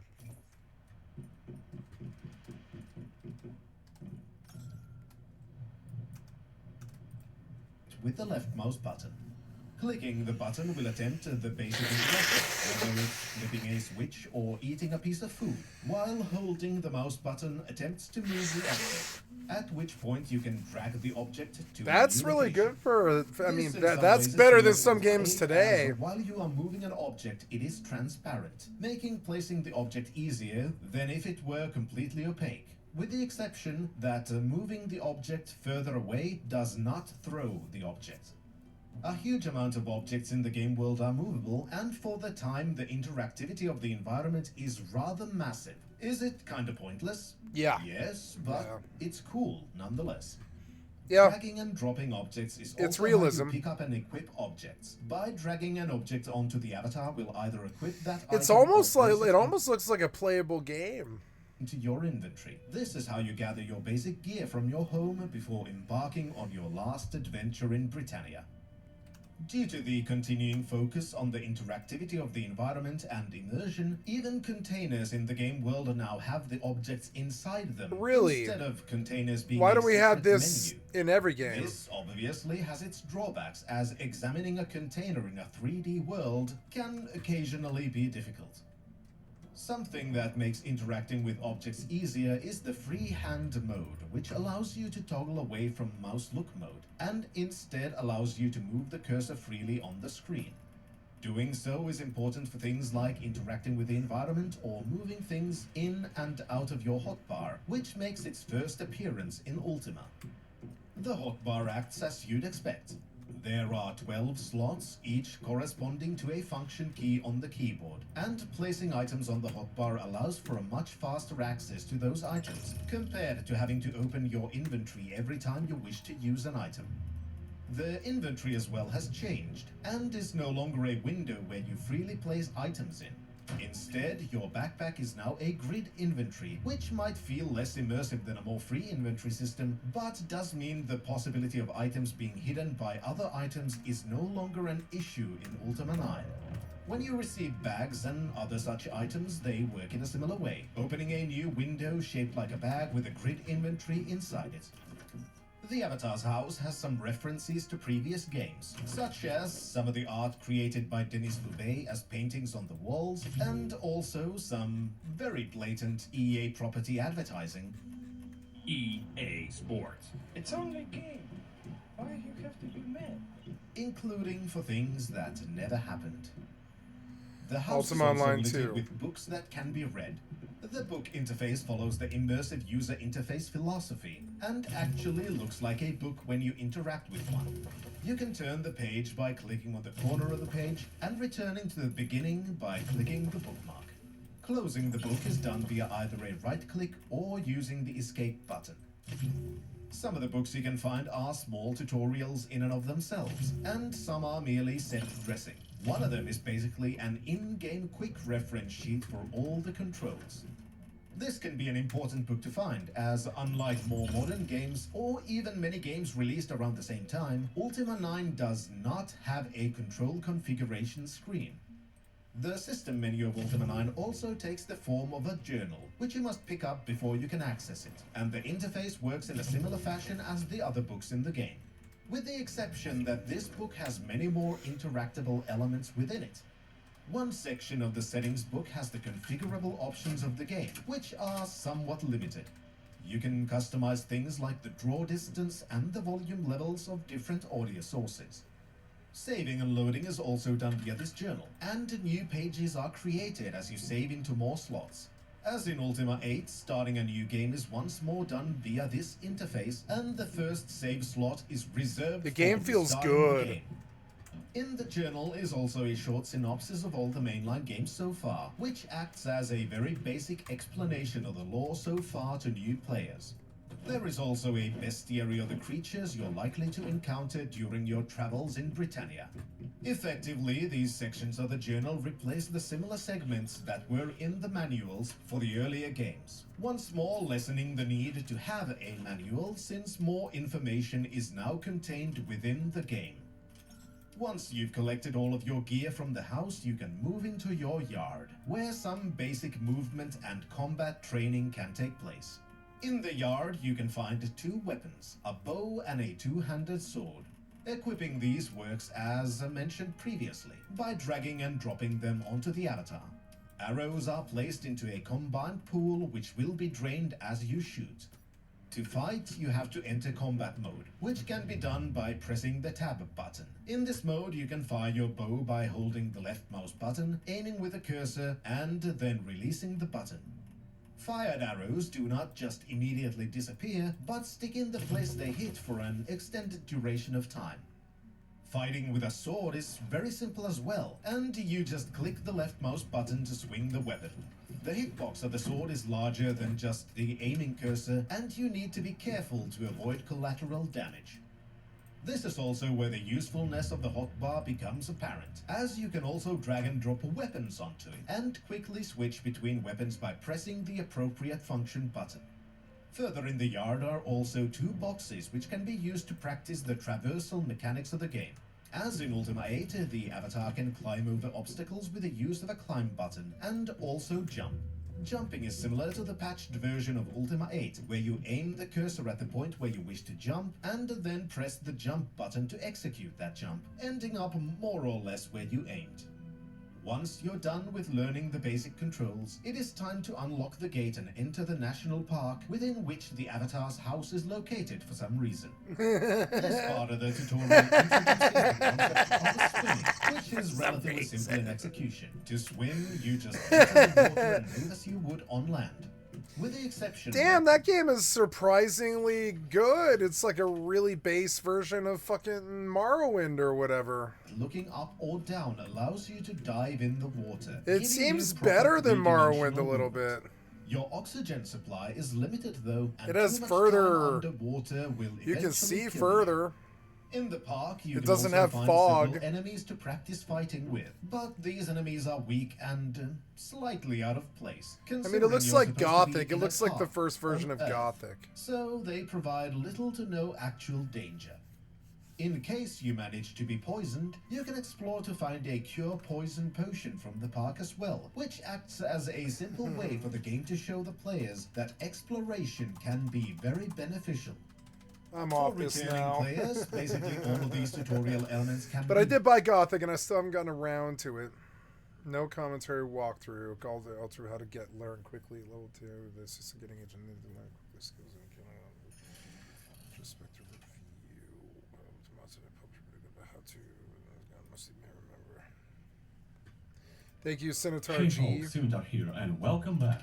Knowing many of you may want to start playing Gothic 3 with mods, after I published a video guide about how to install them, I want to make a beginner's helper video. Most of you may remember the very important skill in Gothic 3 called Learn Quickly. It is giving you one additional learning point each time you level up, 11 points instead of 10. This may look not a big deal, but in terms of overall game size, where you may reach like level 50 or 60 for example, it is a very noticeable bonus. So absolutely logically that you should learn it as soon as possible to gain maximum profit from it. But this skill has decent ancient knowledge requirement, and the main question here is how to get this amount of ancient knowledge without increasing your level. It is even more complicated as with alternative balance, amount of ancient knowledge needed was increased. Bonuses from stone tablets and books were decreased, and many of ancient knowledge sources were removed or replaced. So this video is a short guide of how to get ancient knowledge needed when playing with alternative balance.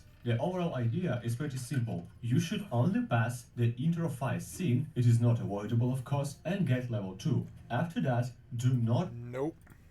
No surprise Ultima 9 was a failure, and EA's handling of it and everything surrounding it, especially Ultima Online, would lead to so much souring amongst the developers of the franchise and IP, that nearly all of the original developers would start departing after this.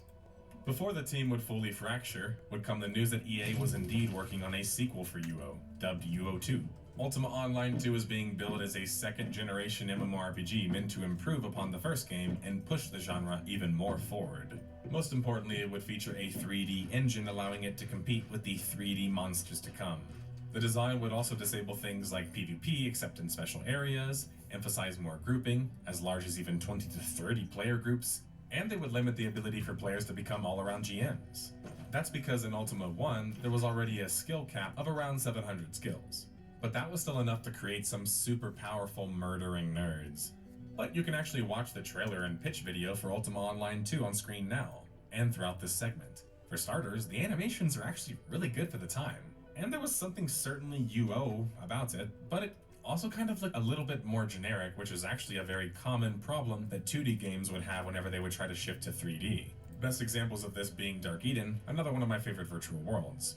But perhaps with UO2, with these ideas, could have been something great.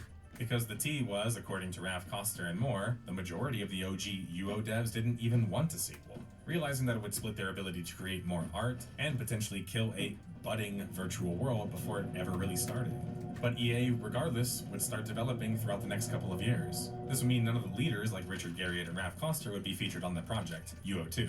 This would also mean that Richard Garriott and Raph Koster themselves and the remaining UO core team would start departing.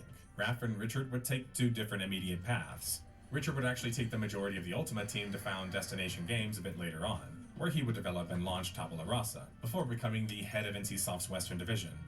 Raph instead would immediately join Varan Interactive, pre-Sony or SOE, and would develop Star Wars Galaxies, another world-defining virtual world that still sees a lot of play on private servers today.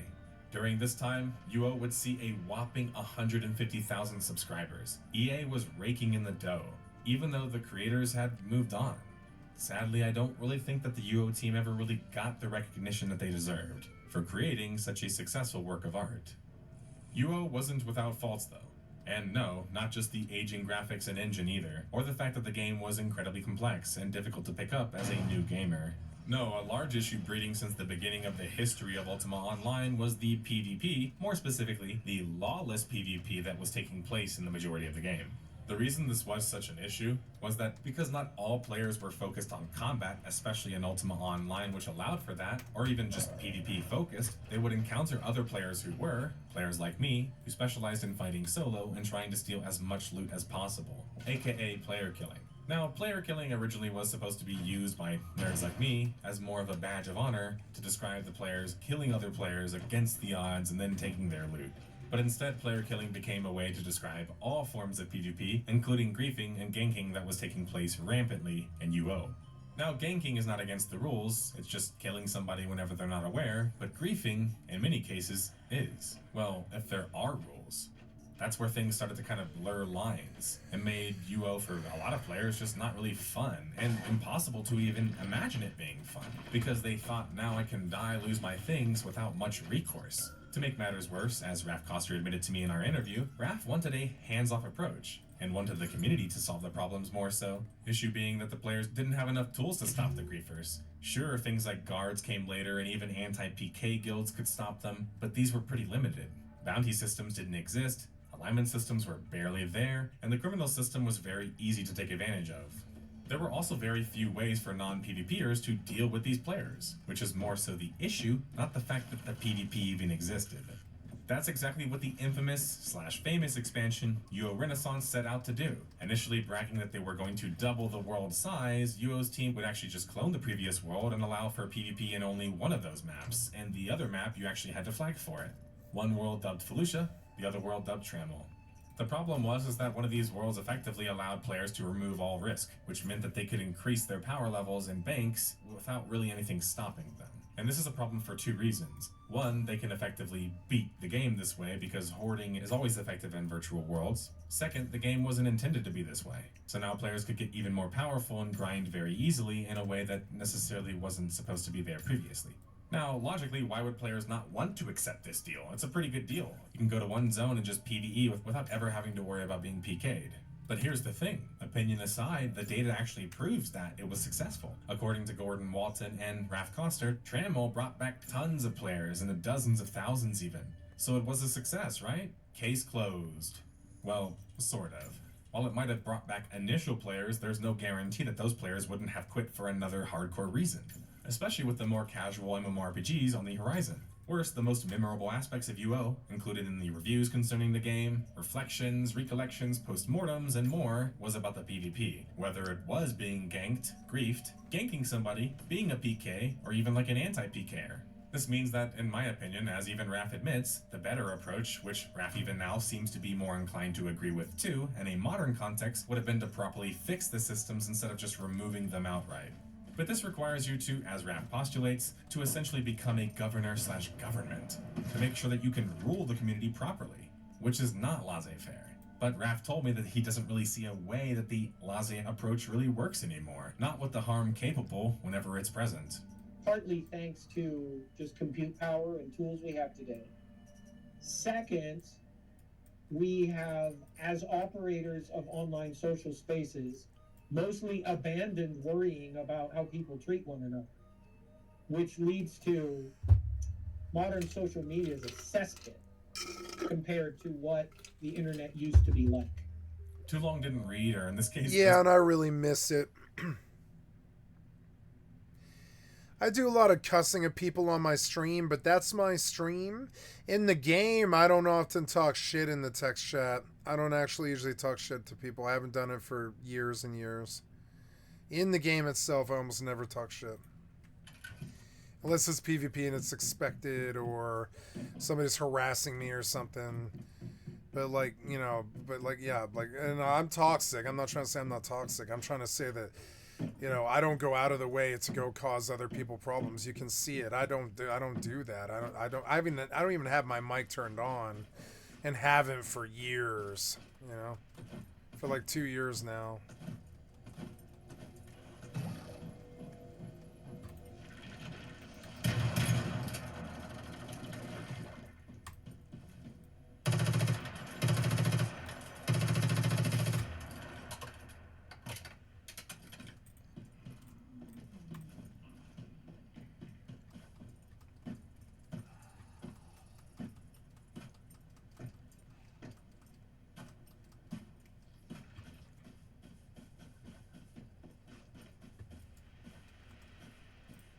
Listen, well, basically, Tramwell changed the core of the game so much that although it did lead to some short-term success, it also led to a massive schism that led to the further popularity of free shards. Again, this is both seen at the time just by looking at the shards as they got erected, and the fact that T2A is the most popular world state.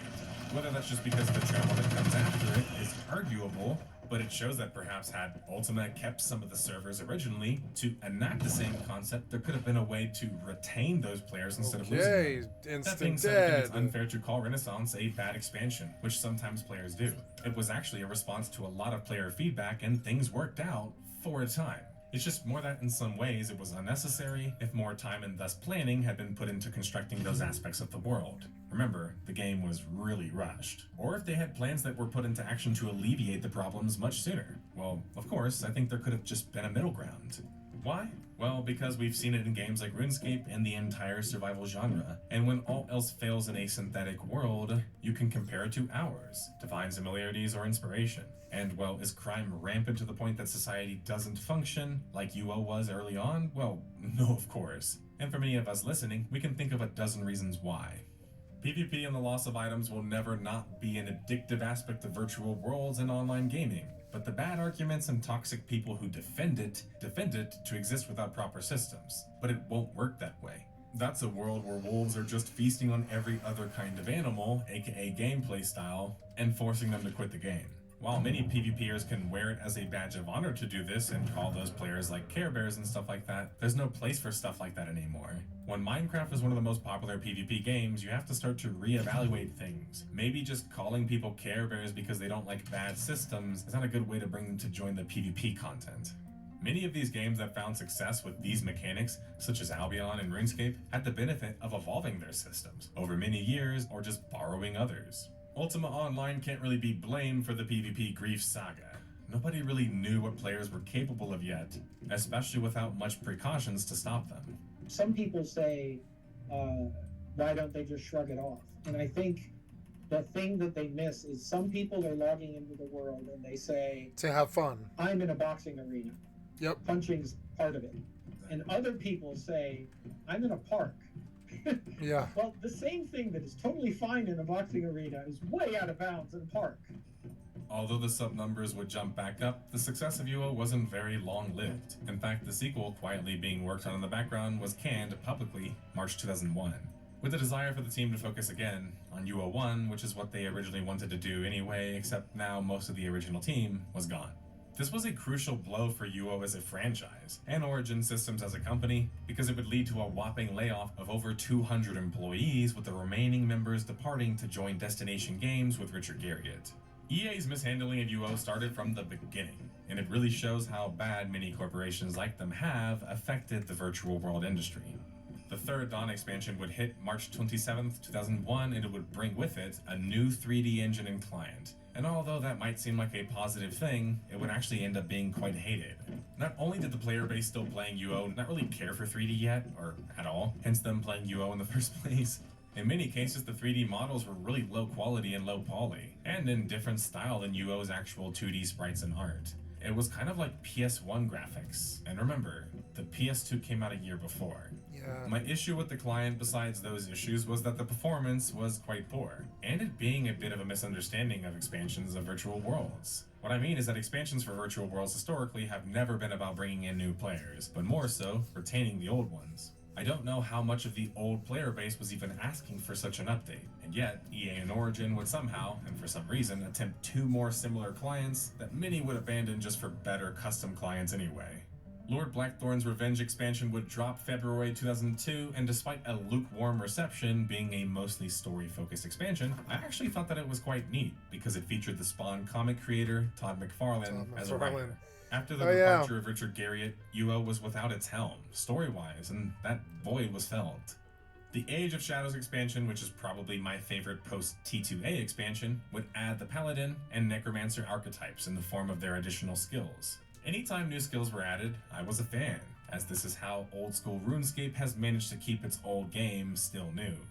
AOS also added the Malice landmass, which is where I and many others would put their player housing because the old world zones were very crowded. The expansion wasn't without controversy, however, with many of the fanbase rejecting the new, shiny weapons that would designate the properties that they had attached to them. I personally don't really understand this. I mean, D&D has this as a concept, and remember, Richard Garriott was a mega D&D fan, and even Lord of the Rings has shiny swords. But UO was fairly medieval fantasy and lacked such things, and thus the nerds were angry. It also should be mentioned that during this time, UO would peak at 250,000 subscribers, before dropping down to nearly half of that within 2 years. This was impressive, even in modern times, but EA had their eyes set on more competition to come, and that competition would start shattering even more barriers. Craftcaster's next world-defining virtual world would launch June 26, 2003, repeating, though, the past issues of UO and launching way too soon. Still, Star Wars Galaxies upon launch was able to reach an impressive 300,000 subscribers in just no time, and even sold over 1 million copies at box price. Star Wars Galaxies best of all was 3D, and had many of the same things that players loved in UO, like vendor merchants, player housing, a lot of build variety, and some major expansions like city governments, the graphics, a popular IP in Star Wars, and later space combat. But they were different games, with Raph electing to focus more on cooperative content and team-based PvP instead. But SWG would be one of the many new virtual worlds to come that would not only chip away at UO's existing population, but further expand the game market and ceiling in a way never seen before. Following the cancellation of yet another UO sequel, this time labeled Ultima X Odyssey, EA would shutter Origin Systems altogether, the studio behind the UO franchise. You can see some of the trailer and gameplay footage here, and it's bizarre. Yet again, we have something serviceable looking, and even for the time, and yet abandoned outright. Now, perhaps this was because, as many people might not be aware, that WoW might have launched later that year in 2004, but was playable for many insiders before that. So many developers knew that WoW was coming before it came. This very well could have been a reaction to that. But then again, why even attempt it in the first place if you're just going to give up and take your ball home before you even try? That's why it's much more likely that EA was to blame, yet again, for both misunderstanding the genre and how to run a proper video game development team. I mean, check out the gameplay. Besides the horrible sounds,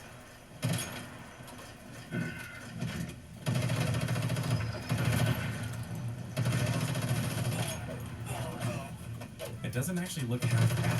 Ultima X was supposed to have action combat, much improved 3D graphics, a much more improved scale. I mean, just check out this fly-around trailer for an example of that. So much more of what could have been for the Ultima series, including the online variants. Sadly, in the end, we never saw another Ultima Online game released, with the cancellation of Ultima X being you could call Shroud of the Avatar Ultima. This is sad because it meant that UO would be phased out, no matter what, due to the passage of time and competition.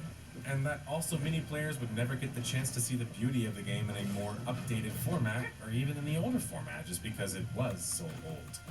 Take Lineage, for example.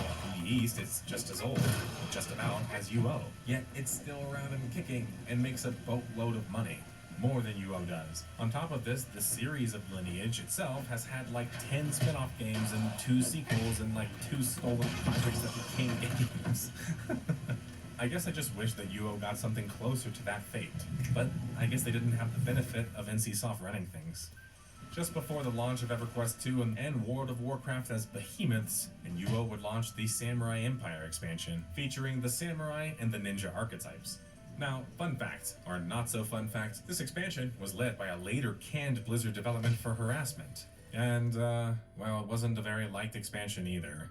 Mondane's Legacy would feature a current lead developer of Blizzard, Maria Hamilton. This expansion felt like more of UO transitioning into more classic fantasy, which was more popular for the time, with the introduction of the elf race. And while I'm not totally against the inclusion of it, it does seem a bit coincidental that it took nearly 10 years for it to come out, and it came out the year after 2 games came out with elves. Now, EA would do as EA did, and would acquire another company, this time another online gaming giant in Mythic Entertainment, behind hit Dark Ages of Camelot and later on, Warhammer Online. Mythic, after the acquisition, would essentially be put in charge of UO as well, which was a EA property. EA wouldn't learn much with Origin's failure, and they would also screw up Mythic as well, though at the very least they had put some people who genuinely cared about virtual worlds in charge of the now fading franchise in UO. The population had regressed back to around 100,000 subscribers, which was still impressive, but not impressive for what was being shown to be capable by competitors. The whole success of poisoning your mind sort of thing, pocket watching, this likely was why EA and Team kept trying to reach for more and more market share, and didn't just accept that they were a niche title, without that much shine in the sun. Perfectly reasonable if you're not going to put out a new game, right? UO would try again to fix his dated client and graphics with the introduction of the Kingdom Reborn client. This client instead would go 2.5D, but the problem being, yet again, that the core art aspects were rejected by the player base. And, well, the client was pretty buggy and not responsive. The UO team promised that the client would only be fully implemented when it reached a majority player usage, but that wasn't true, and it was forced on the player base yet again. The good thing about these 2 clients was that every time they came out, new and improved community versions would come out. The problem being, yet again, every time the official servers of UO would mess things up, the free shards would just continue to grow, which were already massively popular. The Stygian Abyss expansion would hit September 11, 2008, and would introduce gargoyles to the game and their homeland. You could also now imbue gear, and, well, you guessed it, another new client. But this time the client was only hated at launch because it was buggy and because they delayed its implementation in the first place. The enhanced client is actually quite enjoyed, especially amongst free shards where it sees a lot more usage. It allows you to play the new and classic graphics if you choose, with a focus more so on 2D. It just took the game like 10 years and like 6 expansions and 2 failed clients to get one. High Seas was a booster pack released October 2010 alongside with it. Was supposed to be a set of booster packs released, but High Seas would be both the first and last booster pack. I think that High Seas was a cool update, much like the one that came after it, but it just gets marred because it was kind of overpromised. Now Mythic would continue to run things up until they would also fold, another casualty of EA, when Broadsword Online would take over control February 2014. This would actually be a bit of good news, as UO had been kind of left to the wayside in a abandoned bin for the past couple of years. This way the game would actually get some new updates and have the official servers continue to live. While this would get more brownie points in other virtual worlds, UO really didn't have issues with preservation, because free shards were still being more popular than live servers. This is a large reason why UO fans were unaffected by the unfolding continuing drama of the series, on live, and, well, EA. Had EA and crew known about the possibility of classic servers and the potential of them, they could have been ahead of the curve and retained some of those free shard players and made more money. I mean, just look at classic WoW and old school RuneScape. The final expansion for UO, at least as of 2025, was Time of Legends. And just when you thought that UO wouldn't or couldn't expand their world in a more unique way, they did. It just took them a bit longer than it took Star Wars Galaxies. The expansion would introduce not just new zones, new skills, and new monsters, kind of like all of them did, but more house customization abilities, and even the ability to customize by tile. This feature was a feature that Raph was quite positive of, and even mentioned that he had a desire for UO to have cities on the same scale as Star Wars Galaxies as well, though it never came to fruition. UO, after 21 years of life, would finally go free-to-play sometime following their announcement on April 4th, 2018.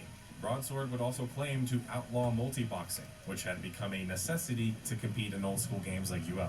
Multi-boxing is when you cloned your client and played on 2 or more characters at the same time. Problem is that they didn't really enforce it. Fun fact, UO was actually supposed to get a Punk Buster a long time ago, and it never did. Endless Journey, though, as it was being dubbed, the free-to-play version or freemium service, was allowing you to play the majority of the game while having the chance to upgrade to veteran status for more features.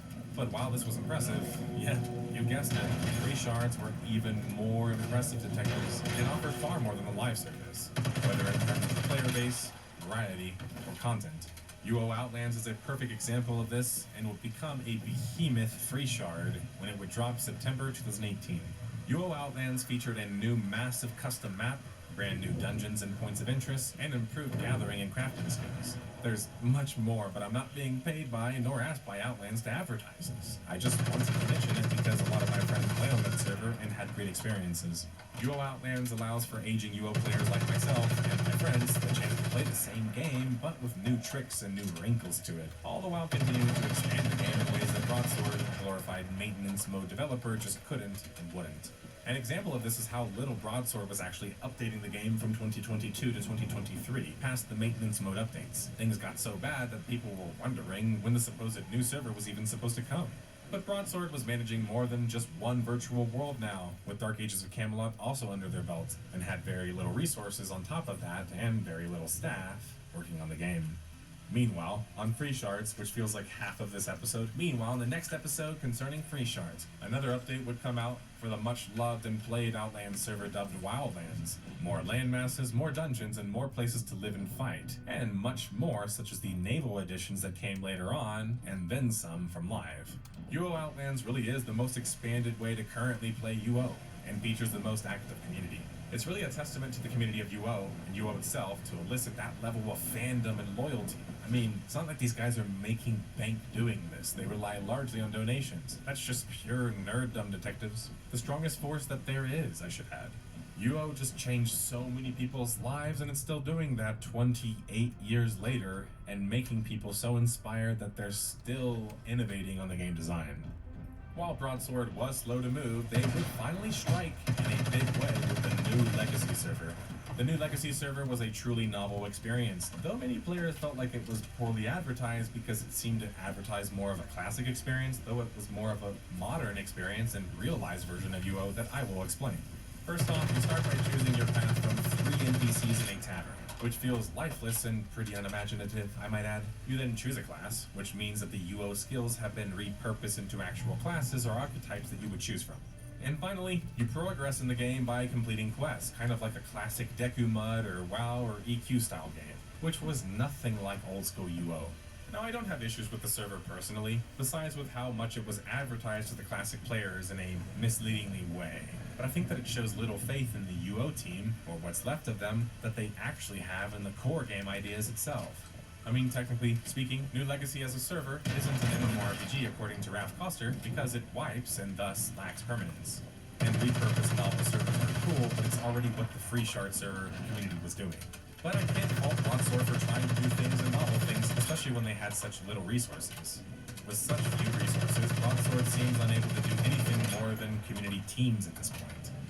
Ultima Online is still alive, officially, and on many of its Free Shard servers as well. But UO never did get those sequels it was supposed to get, and it's been relegated to a maintenance mode now on official servers. Because of that, I think that it's a good time to put it on the Death of Game series, which doesn't just document failures, but also pieces of virtual world history and art. And so, detectives, with that music playing, it means that we have come to an end in this episode, and the timeline has terminated. While this episode was less about the failure of Ultima Online, there are still things that the game could do to improve its lot in life. And things that happened outside of UO and its control that kept it from seeing more success, which is kind of crazy to think about, right?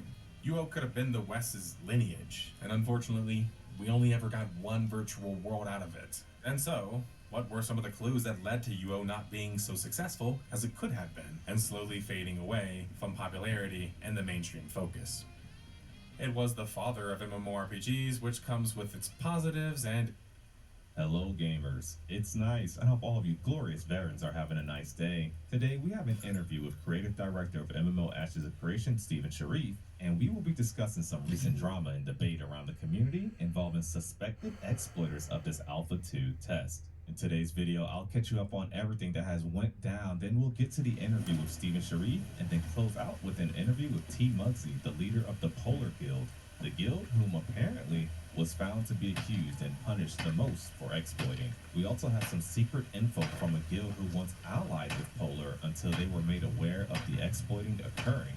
And we even got an update on the timeline with the rogue archetype and when guild functions will come online. Now, this will be a long one, so sit back and get comfortable as we do a deep dive on all of this. Before we get into everything, I would just like to say I have no horse in this race and always try to be as balanced as I possibly can. Anything said or shown in this video is not meant to disparage, insult, or attack the Polar Guild or literally anyone suspected of exploiting in Ashes of Creation for that matter. I spoke with T Muggsy and made him aware of everything that will be shown and did so to do our due diligence. Please remember to subscribe and like the video so that others can find it. Thank you to everyone who subbed on Twitch, became a YouTube channel member, and just show up for the streams. Truly appreciate it. And of course, a big thank you to Steven for taking time out to provide his take and be very responsive on this matter with the community. You will find timestamps in the description that I hope are convenient with this being such a long video.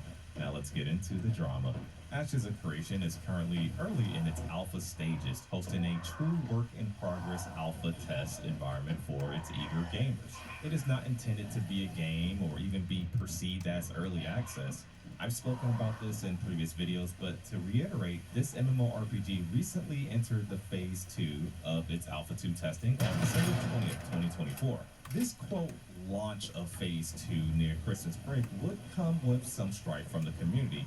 For you see, Ashes of Creation being a social, true, open-world PvX MMORPG has a system in place called Guild Wars. Now, Guild Wars allow you to declare war on another guild, which flags you for PvP against that guild.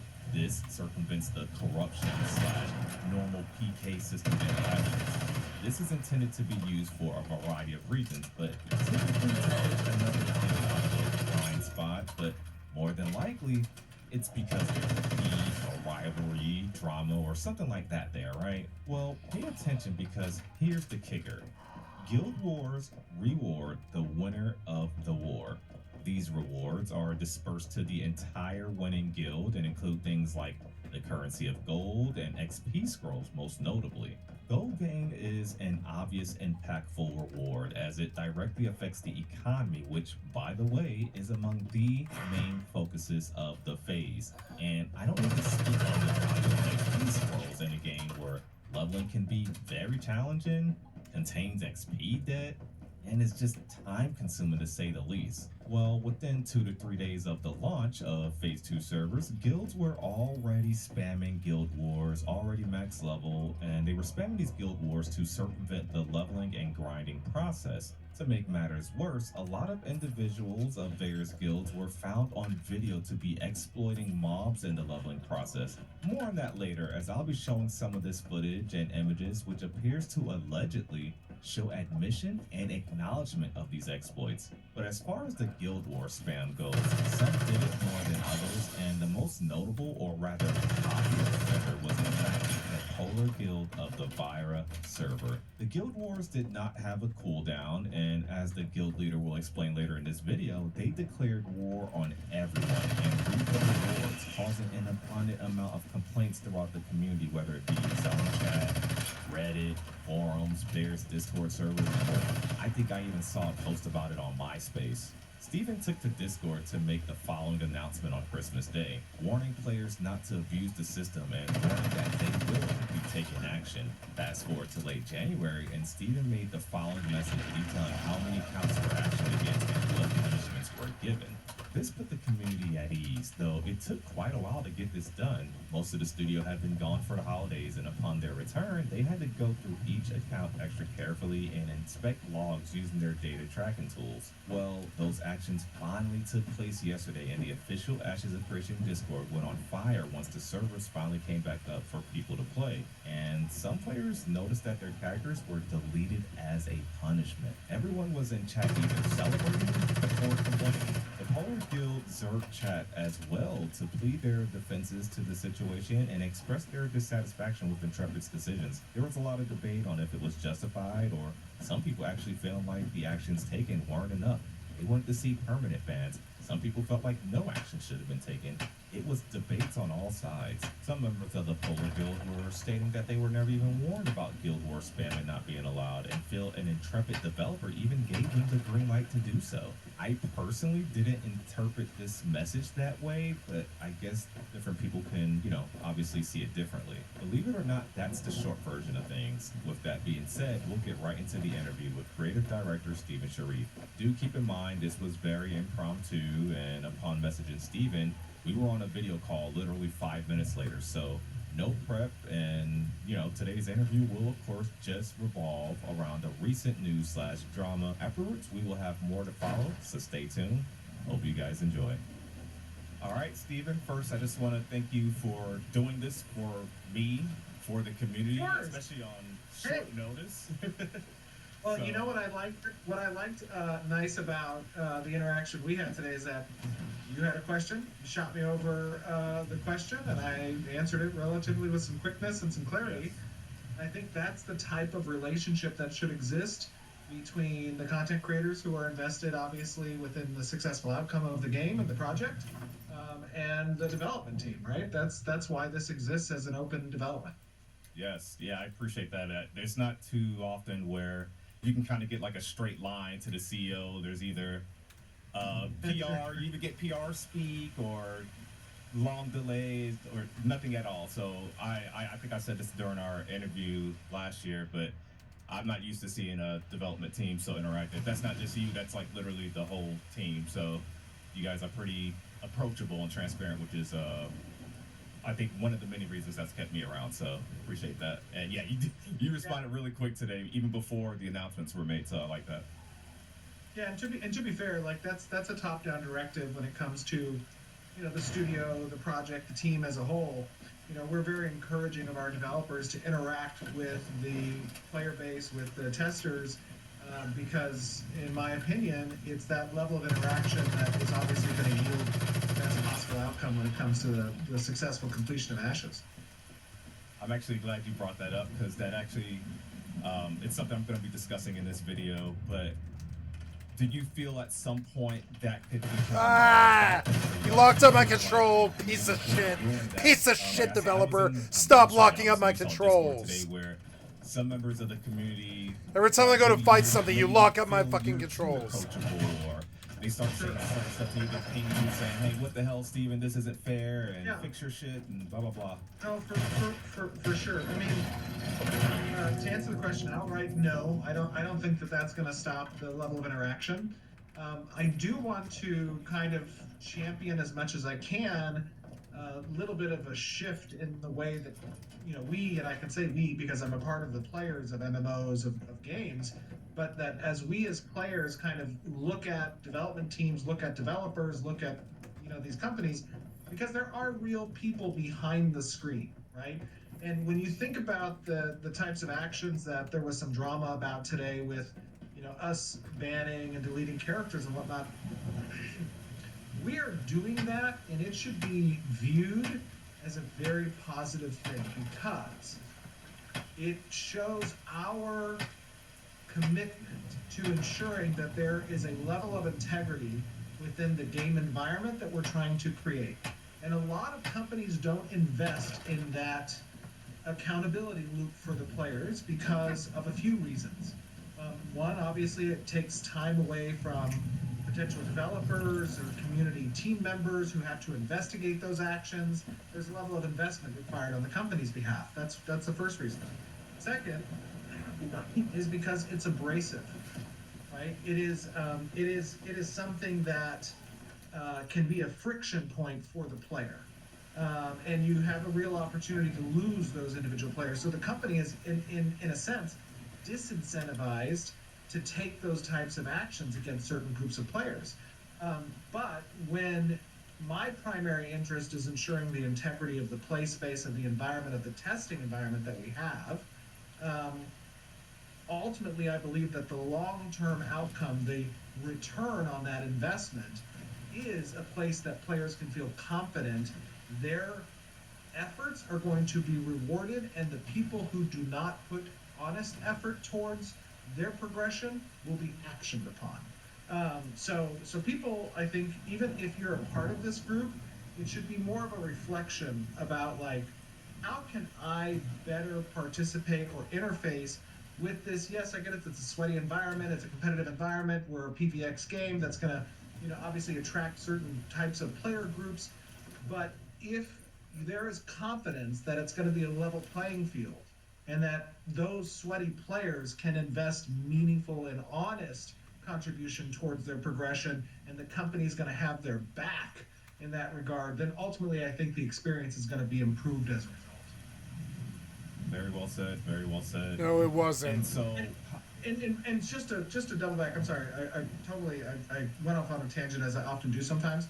But to answer your question about how developers interface with the public, yes, we as players can do better to invite that conversation more, and we can do that by not creating alts now that are derogatory names against the developers, not using them as tools to further an agenda of pushing the boundaries and finding where those boundaries are, not trying to get gotcha moments for non-community facing developers who are there to talk about systems and content, not about community enforcement actions. Right? One important takeaway from this is that when it comes to community enforcement actions, anything that comes from me or anything that comes from the community team is official.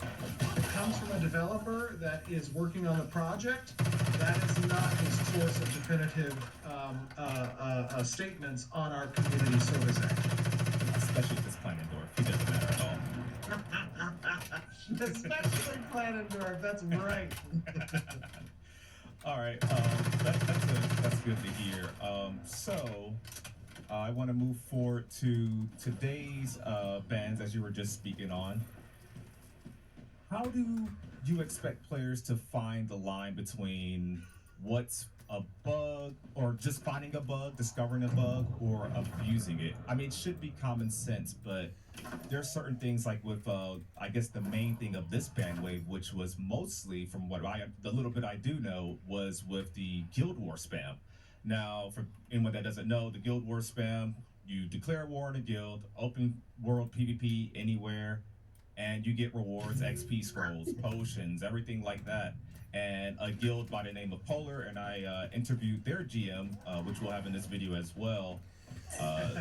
He stated that, hey, they just didn't know better. Like, they didn't know that, because I know you made an announcement where you said it's supposed to have a cooldown of 6 hours, if I remember correctly. And they said, hey, we didn't know we were supposed to be spamming these guild wars. It was never like mentioned anywhere. And just to give you a heads up before you respond, my rebuttal to him was like, I personally, and I'm trying to keep this as objective, like kind of, in the middle, keep my opinion on this. For sure, that's fine.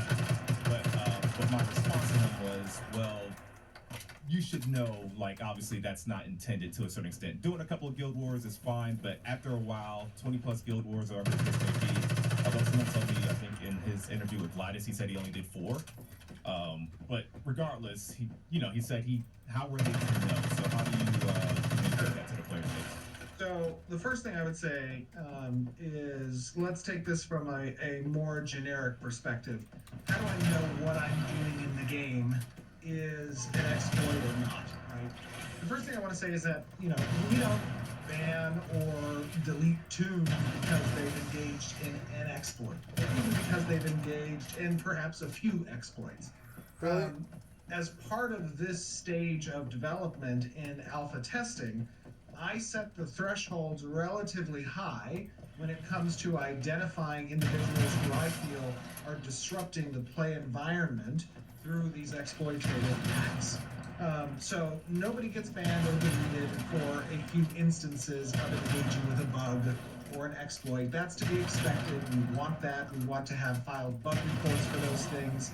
And we want players to kind of think creatively and outside the box in how they can engage with systems so that they find those types of bugs.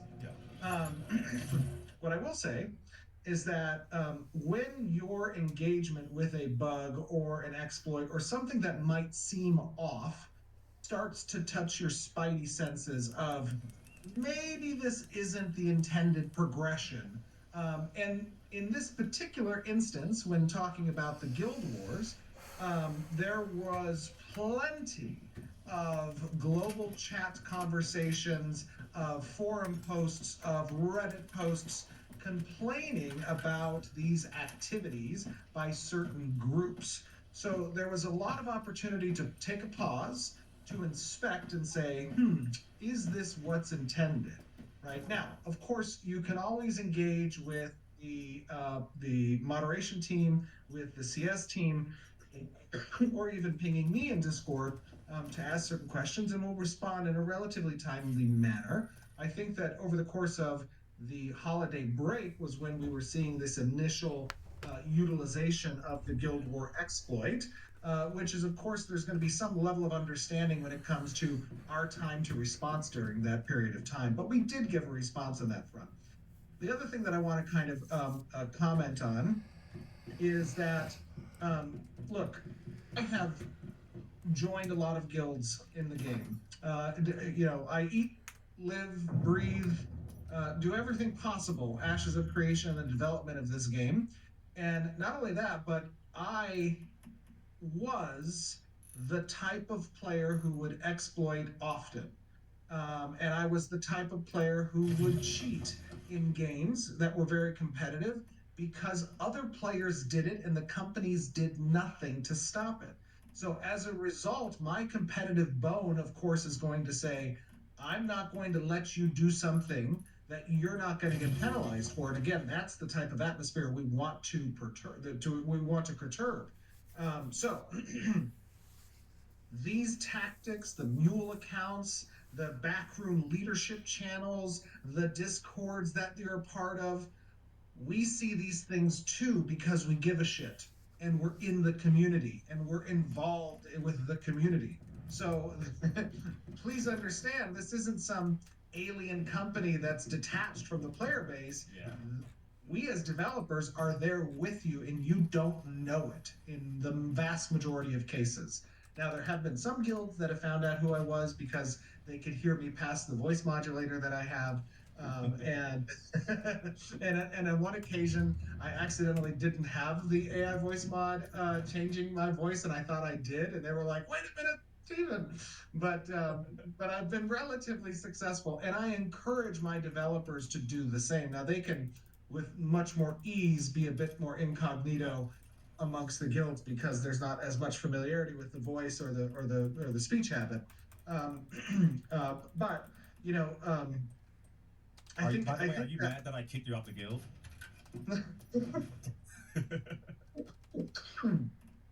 The people that did find out who I was, I did spend a little bit of time during like a personal Q&A with their guild, just as kind of like a parting goodbye.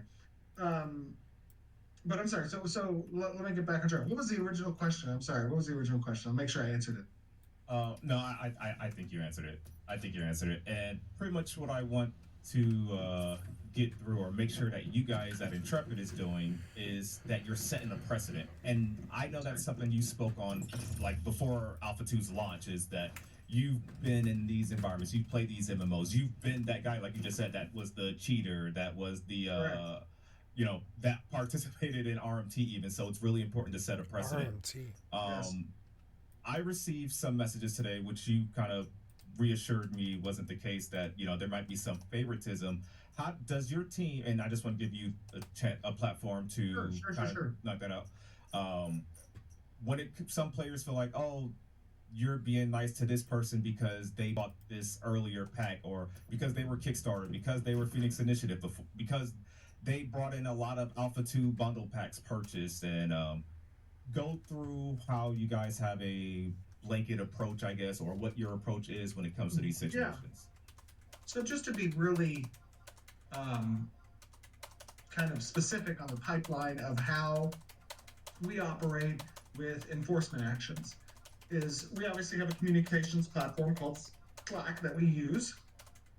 And in Slack, there is a private channel that contains our CS team. I don't want to watch this anymore. It's another 30 minutes of nothing.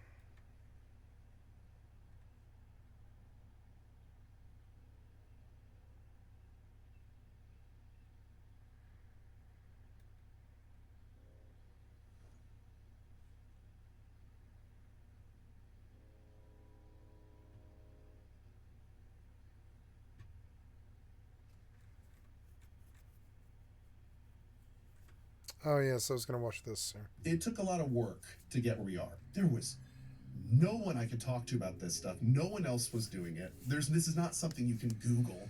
While I'm doing this, I'm watching kind of like my funds that I've put aside for school and everything are kind of, wearing out. So I have, for my entire life, since I was a teenager, treated the internet as one of the biggest social experiences of my life. It was a light bulb. It was a lightning strike where it's just like, oh, this is it. Like, this is you were made for this. But I wouldn't be in this position without thousands of hours of prep work over 10 years to get here. Ben Cassell, better known by the alias CoCarnage, is one of the most prominent figures on the streaming platform Twitch. But before broadcasting to tens of thousands of viewers, Co's journey actually started as an aspiring game developer by day and DJ by night. Through sheer will and a series of calculated risks, Co dropped everything to pursue streaming full-time, and a decade later now employs teams of moderators, developers, and producers. I sat down with Co to get a glimpse of his life beyond the veil of internet fandom, and as I'd come to find out, his ambitions far outgrow simply just streaming. This is Win Conditions.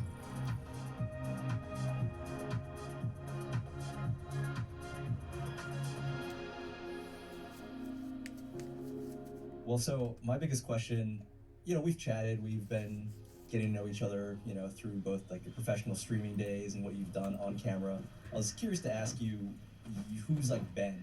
Who's, the person behind CoCarnage? What was the environment in which you grew up, and what led you to, your relationship with games? Where I grew up, there weren't really a lot of other gamers. Because I was kind of an early adopter in some ways for my demographic. It inadvertently was a little bit lonely because I was the only person that was even half as